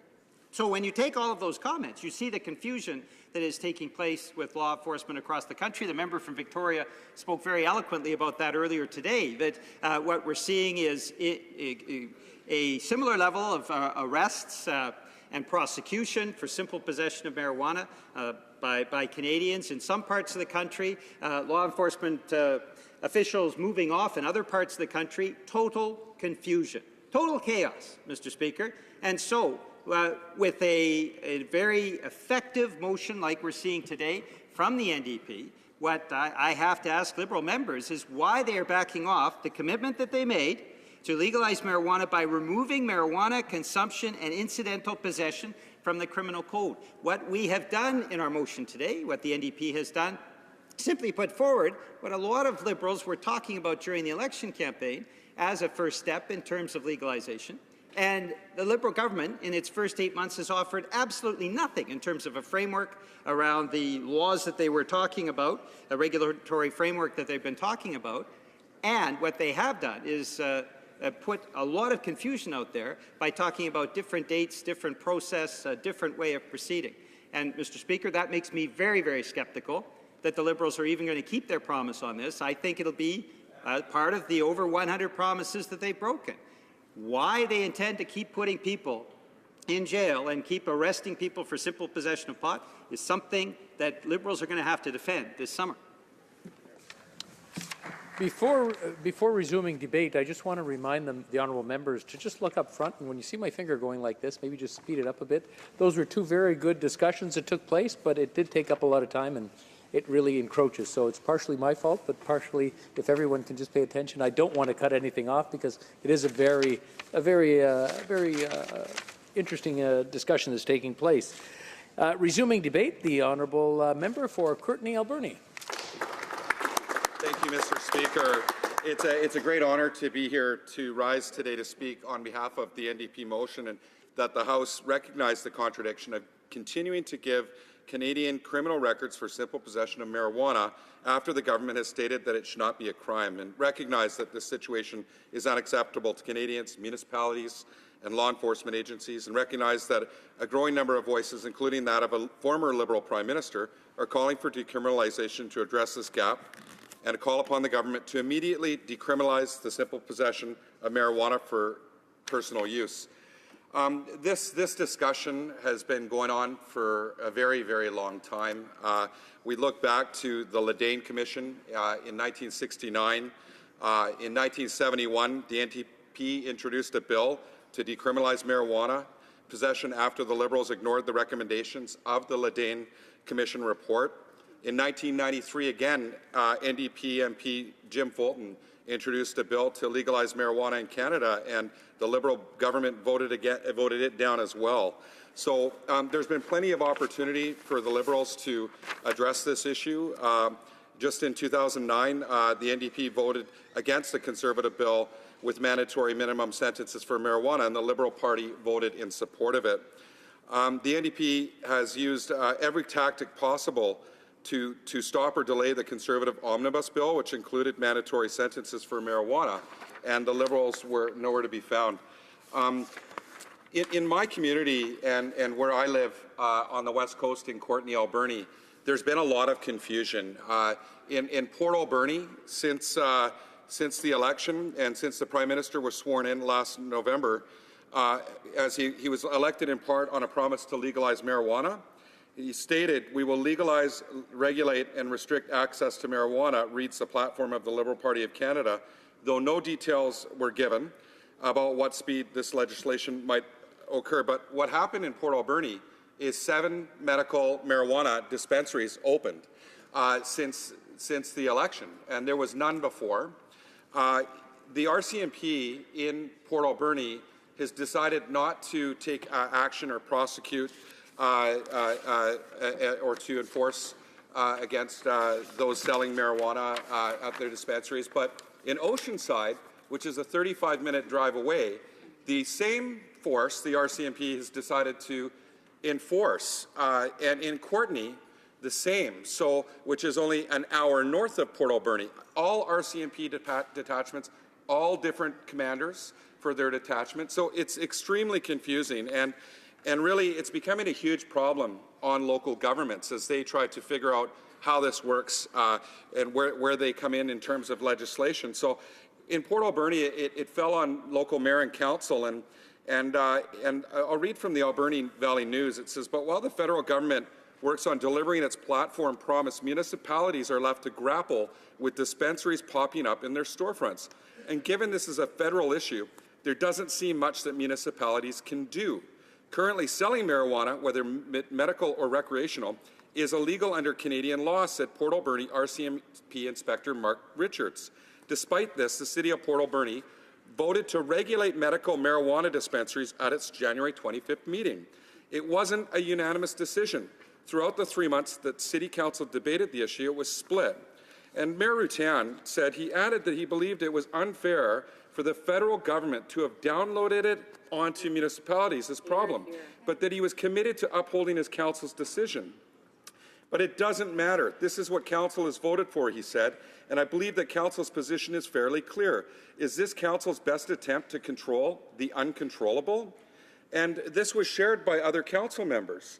"It shouldn't be on the municipal agenda, but it is a problem in our community. If we wait it will probably just get worse and worse and worse by the time the federal government does something about it." So this is just some of the quotes and some of the stories that are happening in my community. Here you've got a local government that has been downloaded a problem. You've got people in the community that don't even understand whether marijuana is legal or not.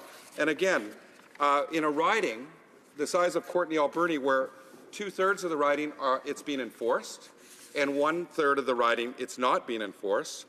I got an email from someone, John from Courtenay. He says, "There have been lots of raids and arrests of marijuana dispensaries of late.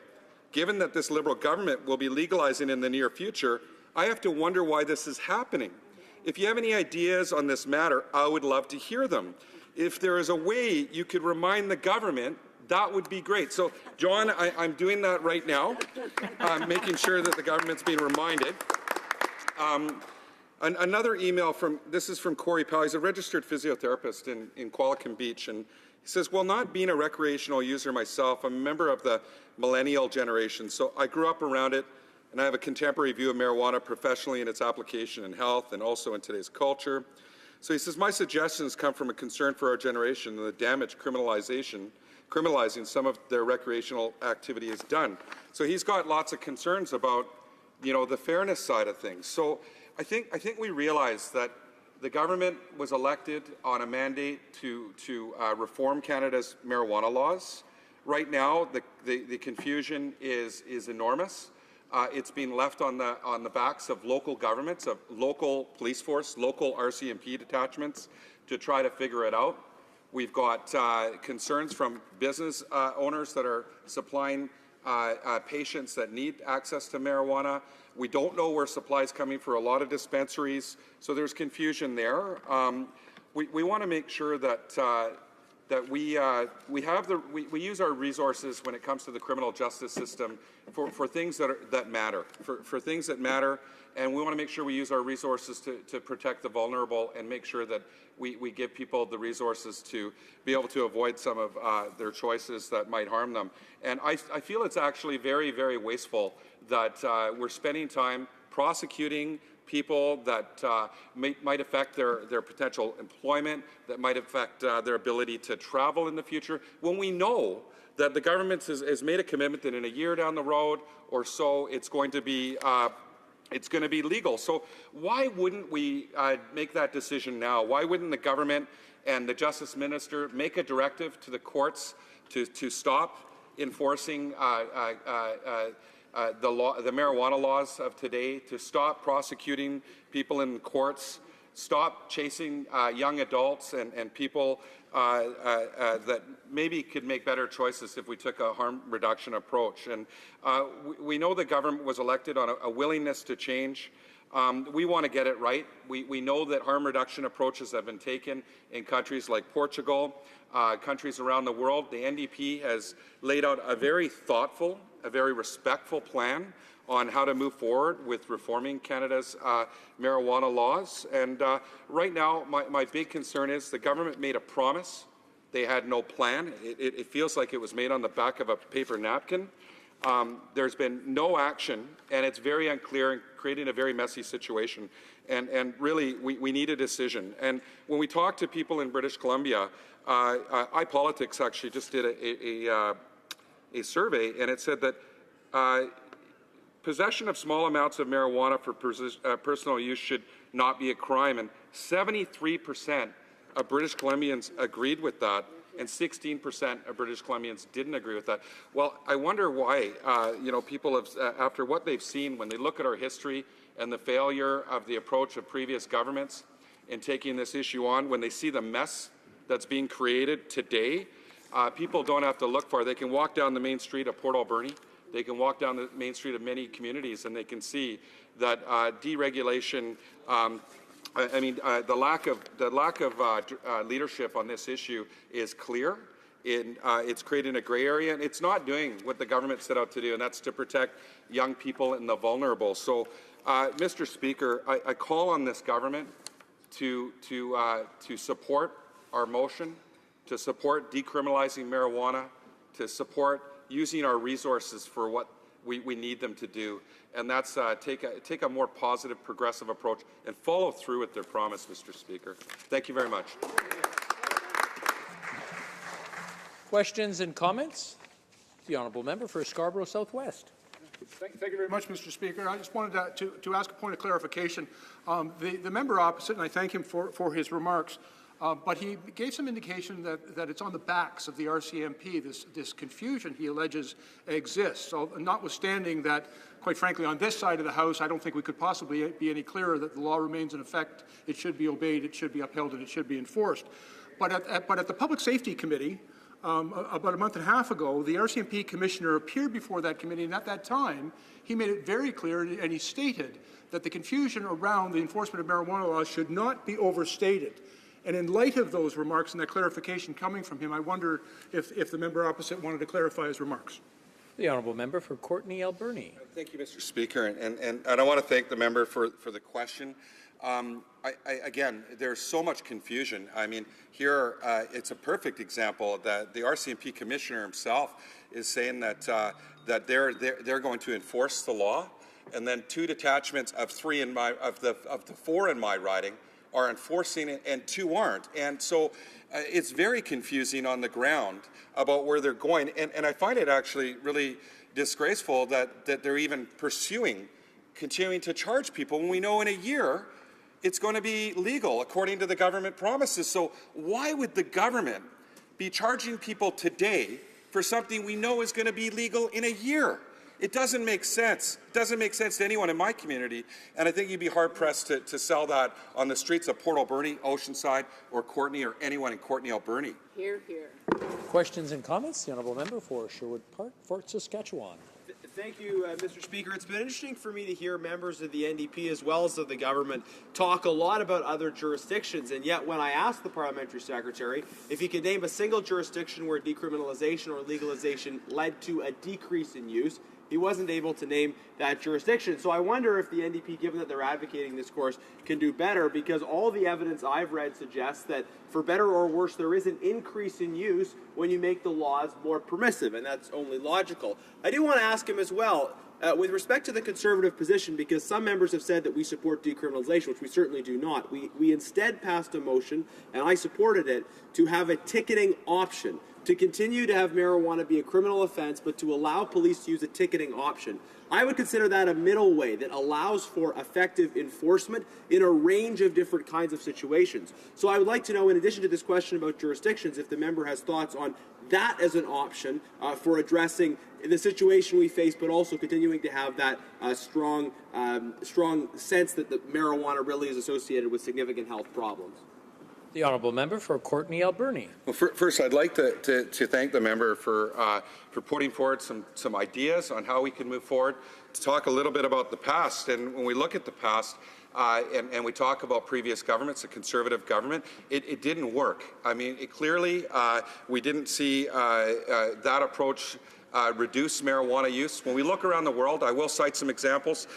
Portugal is a country where they brought in decriminalization, they brought in a more progressive approach, and actually marijuana was reduced. They invested their resources in harm reduction strategies and education, and ensuring that especially young people had the support that they needed. And when it comes to ticketing and how we move forward, again, I really appreciate the member bringing forward ideas, but I think the NDP has been very clear. Decriminalize first, so that people aren't being criminally charged, and then establish that independent commission with a broad mandate to include health and public health, to consult Canadians in all aspects of the non-medicinal use of marijuana, to provide guidance to Parliament on the institution of an appropriate regulatory regime to govern such use. So lots of options to be looked at as we move forward, but starting first with decriminalization, so that people aren't getting a criminal record that might prohibit them from getting a job or their ability to travel. It's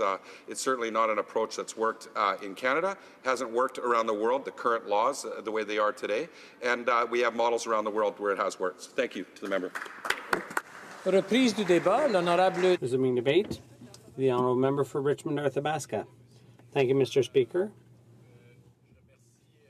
And I'd like to thank the NDP for tabling this motion today.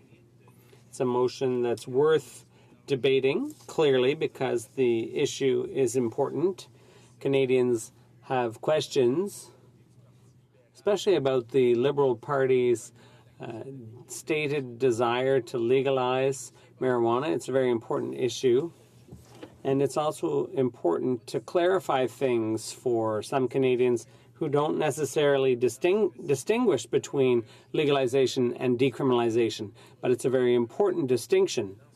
So I'd like to thank the NDP for their involvement on this file. The problem, to my mind, is with the Liberal Party's position. They're trivializing the issue of drug use, especially among the most vulnerable and among youth.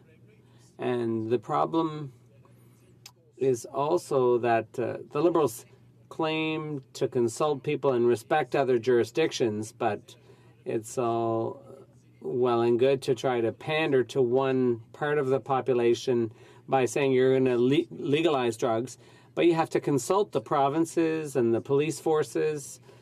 Not many people have, in fact, been consulted on this.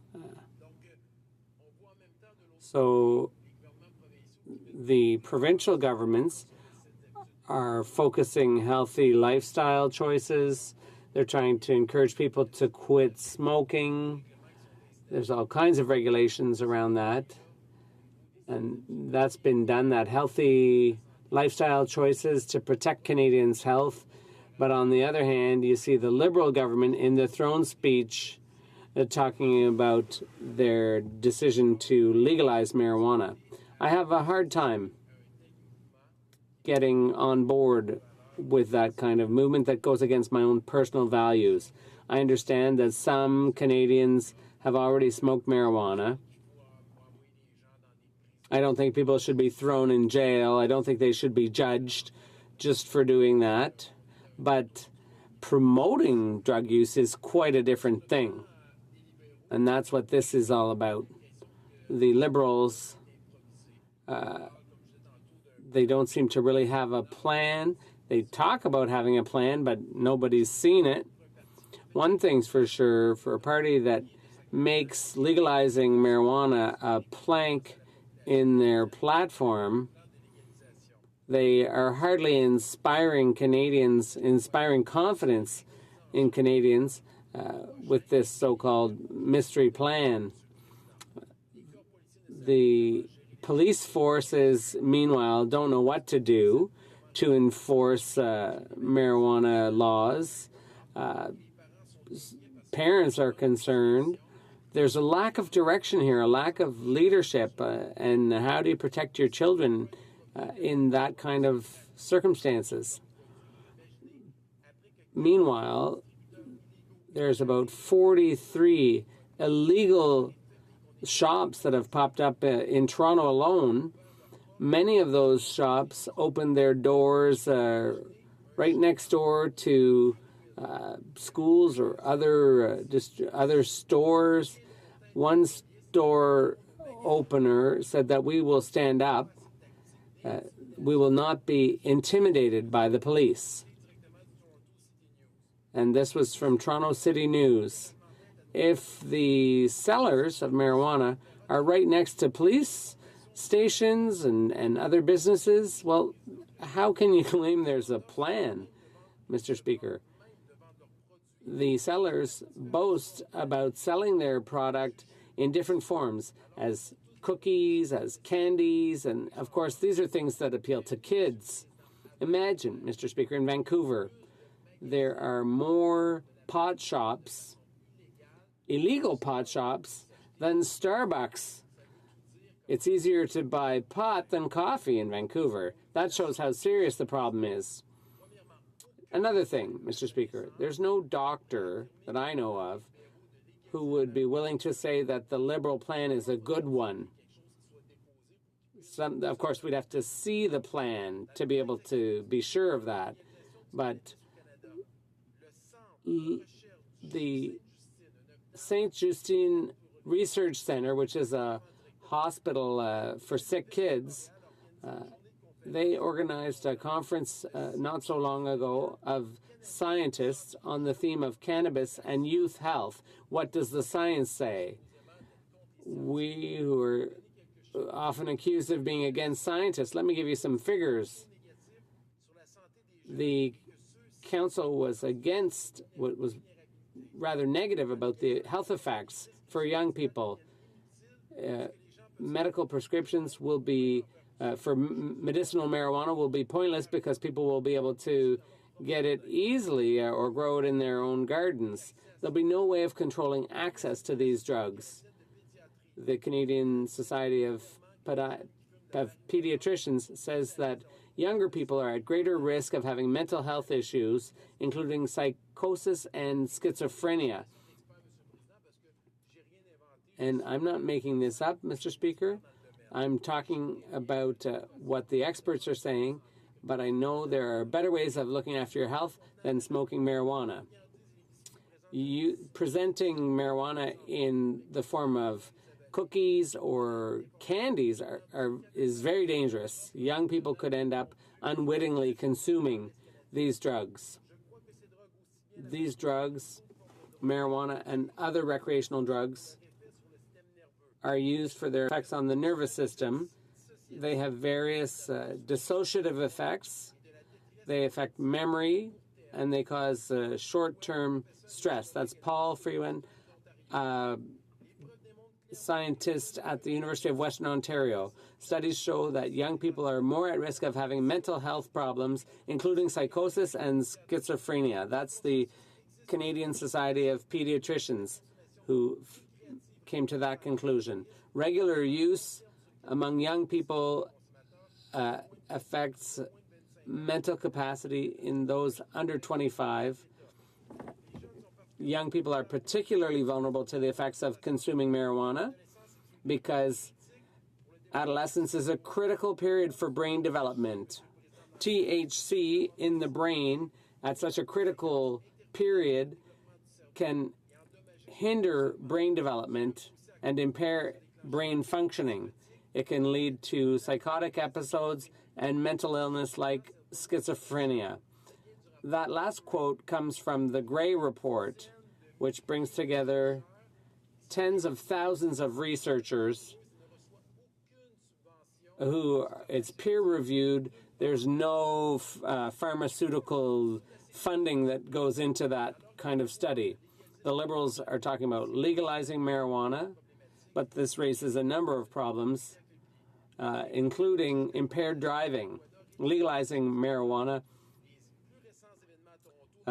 as we've seen from recent events in Toronto, there would be no way of controlling domestic production and access of young people. If people are growing their own for medicinal purposes, if that's legal, if you can do that at home, well, when things get legalized, then people will be able to do it everywhere at home. They'll be able to grow their own plants, and there'll be nothing to protect children.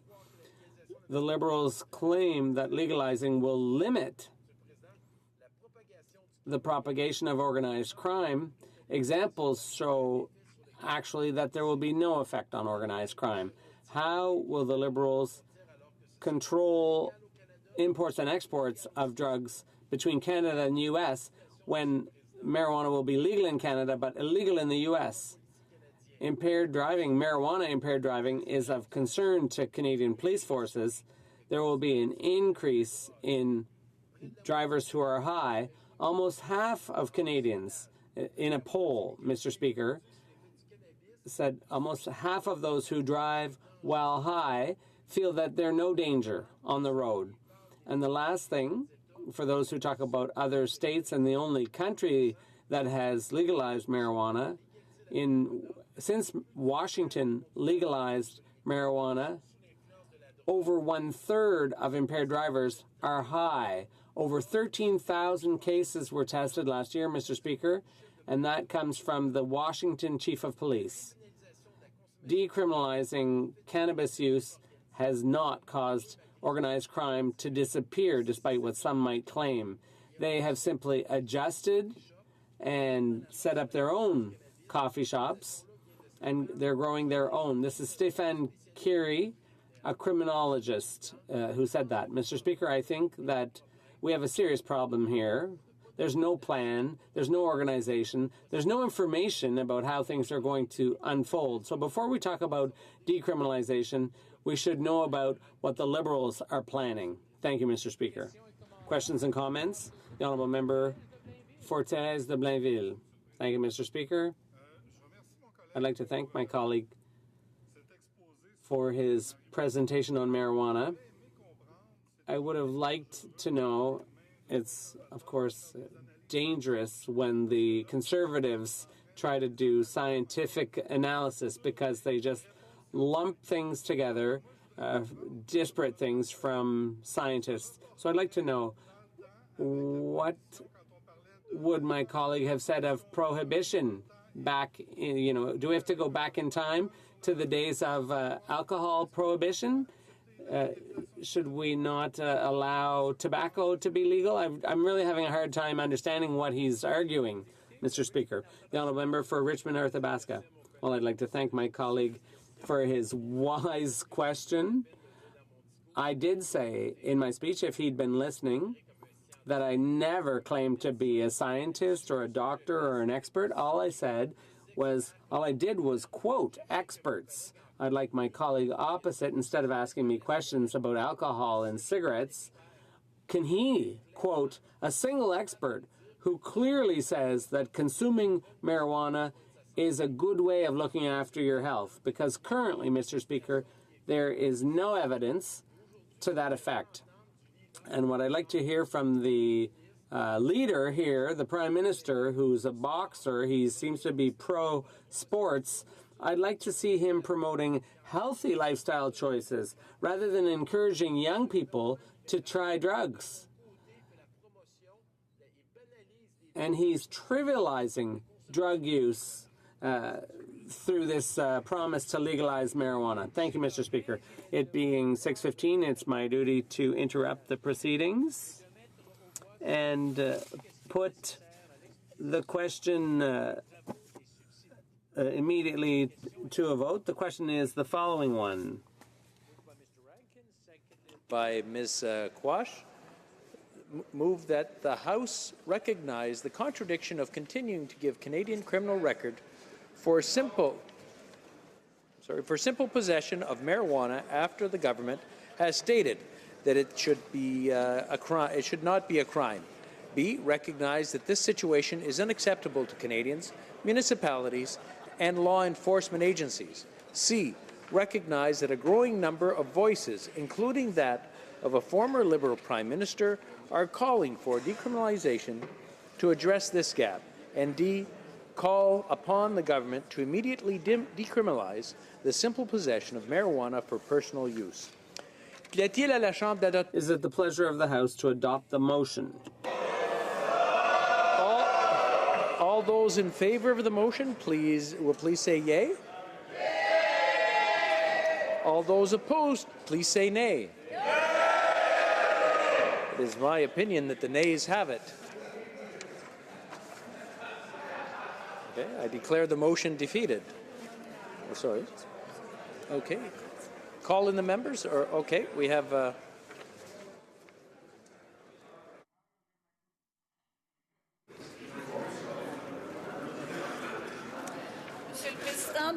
Mr. Speaker, we would ask that this vote be deferred to Tuesday, June 14th, immediately following the question period.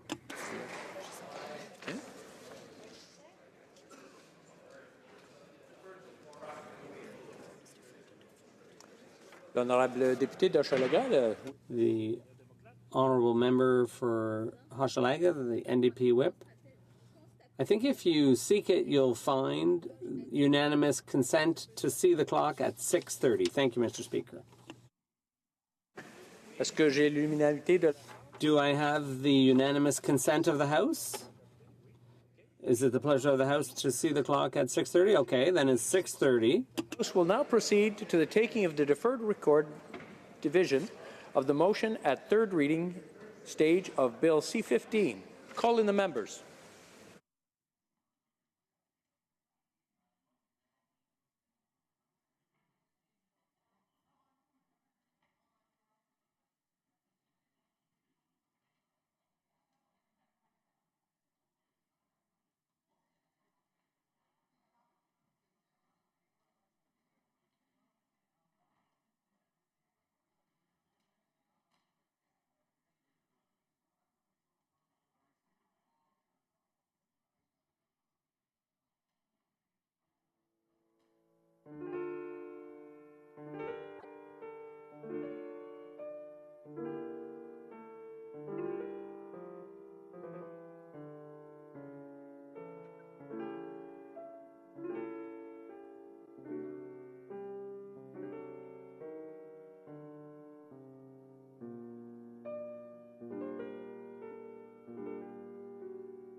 The question is the following one. Mr. Morneau, seconded by Ms. Chager, moved that Bill C-15, an act to implement certain provisions of the budget tabled in Parliament on March 22, 2016, and other measures be now read a third time and do pass. Que tous ceux qui appuient la motion. All those in favor of the motion will please rise. Monsieur Trudeau. Monsieur Trudeau. Ms. Qualtrough. Ms. Qualtrough. Mr. Sajjan. Mr. Sajjan. Mr. McCallum. Mr. McCallum. Mrs. Philpott. Mrs. Philpott. Mr. Goodale. Mr. Goodale. Monsieur Dion. Monsieur Dion. Ms. Wilson-Raybould. Ms. Wilson-Raybould. Monsieur Leblanc. Monsieur Leblanc. Ms. Foote. Ms. Foote.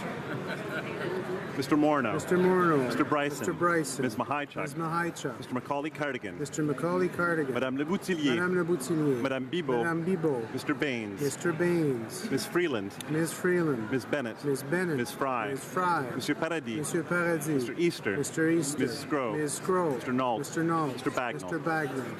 Mr. Casey Cumberland Colchester. Mr. Casey Cumberland Colchester. Mr. McGinty. Mr. McGinty. Mr. Scarpellegia. Mr. Scarpellegia. Mr. Eiking. Mr. Eiking. Monsieur Picard. Mr. Picard. Monsieur Poisson. Monsieur Poisson. Ms. Goldsmith-Jones. Ms. Goldsmith-Jones. Mr. Algabra. Mr. Algabra. Ms. Haidu. Ms. Haidu. Monsieur Duclos. Monsieur Duclos. Mr. Carr. Mr. Carr. Ms. Monsef. Ms. Monsef. Mr. Leslie. Mr. Leslie. Mr. Sohi. Mr. Sohi. Monsieur Garneau. Monsieur Garneau. Ms. Duncan, Etobicoke North. Ms. Duncan, Etobicoke North. Ms. Chager. Ms. Chager. Mr. Varani. Mr. Varani. Ms. Jones. Ms. Jones. Ms. Murray. Ms. Murray.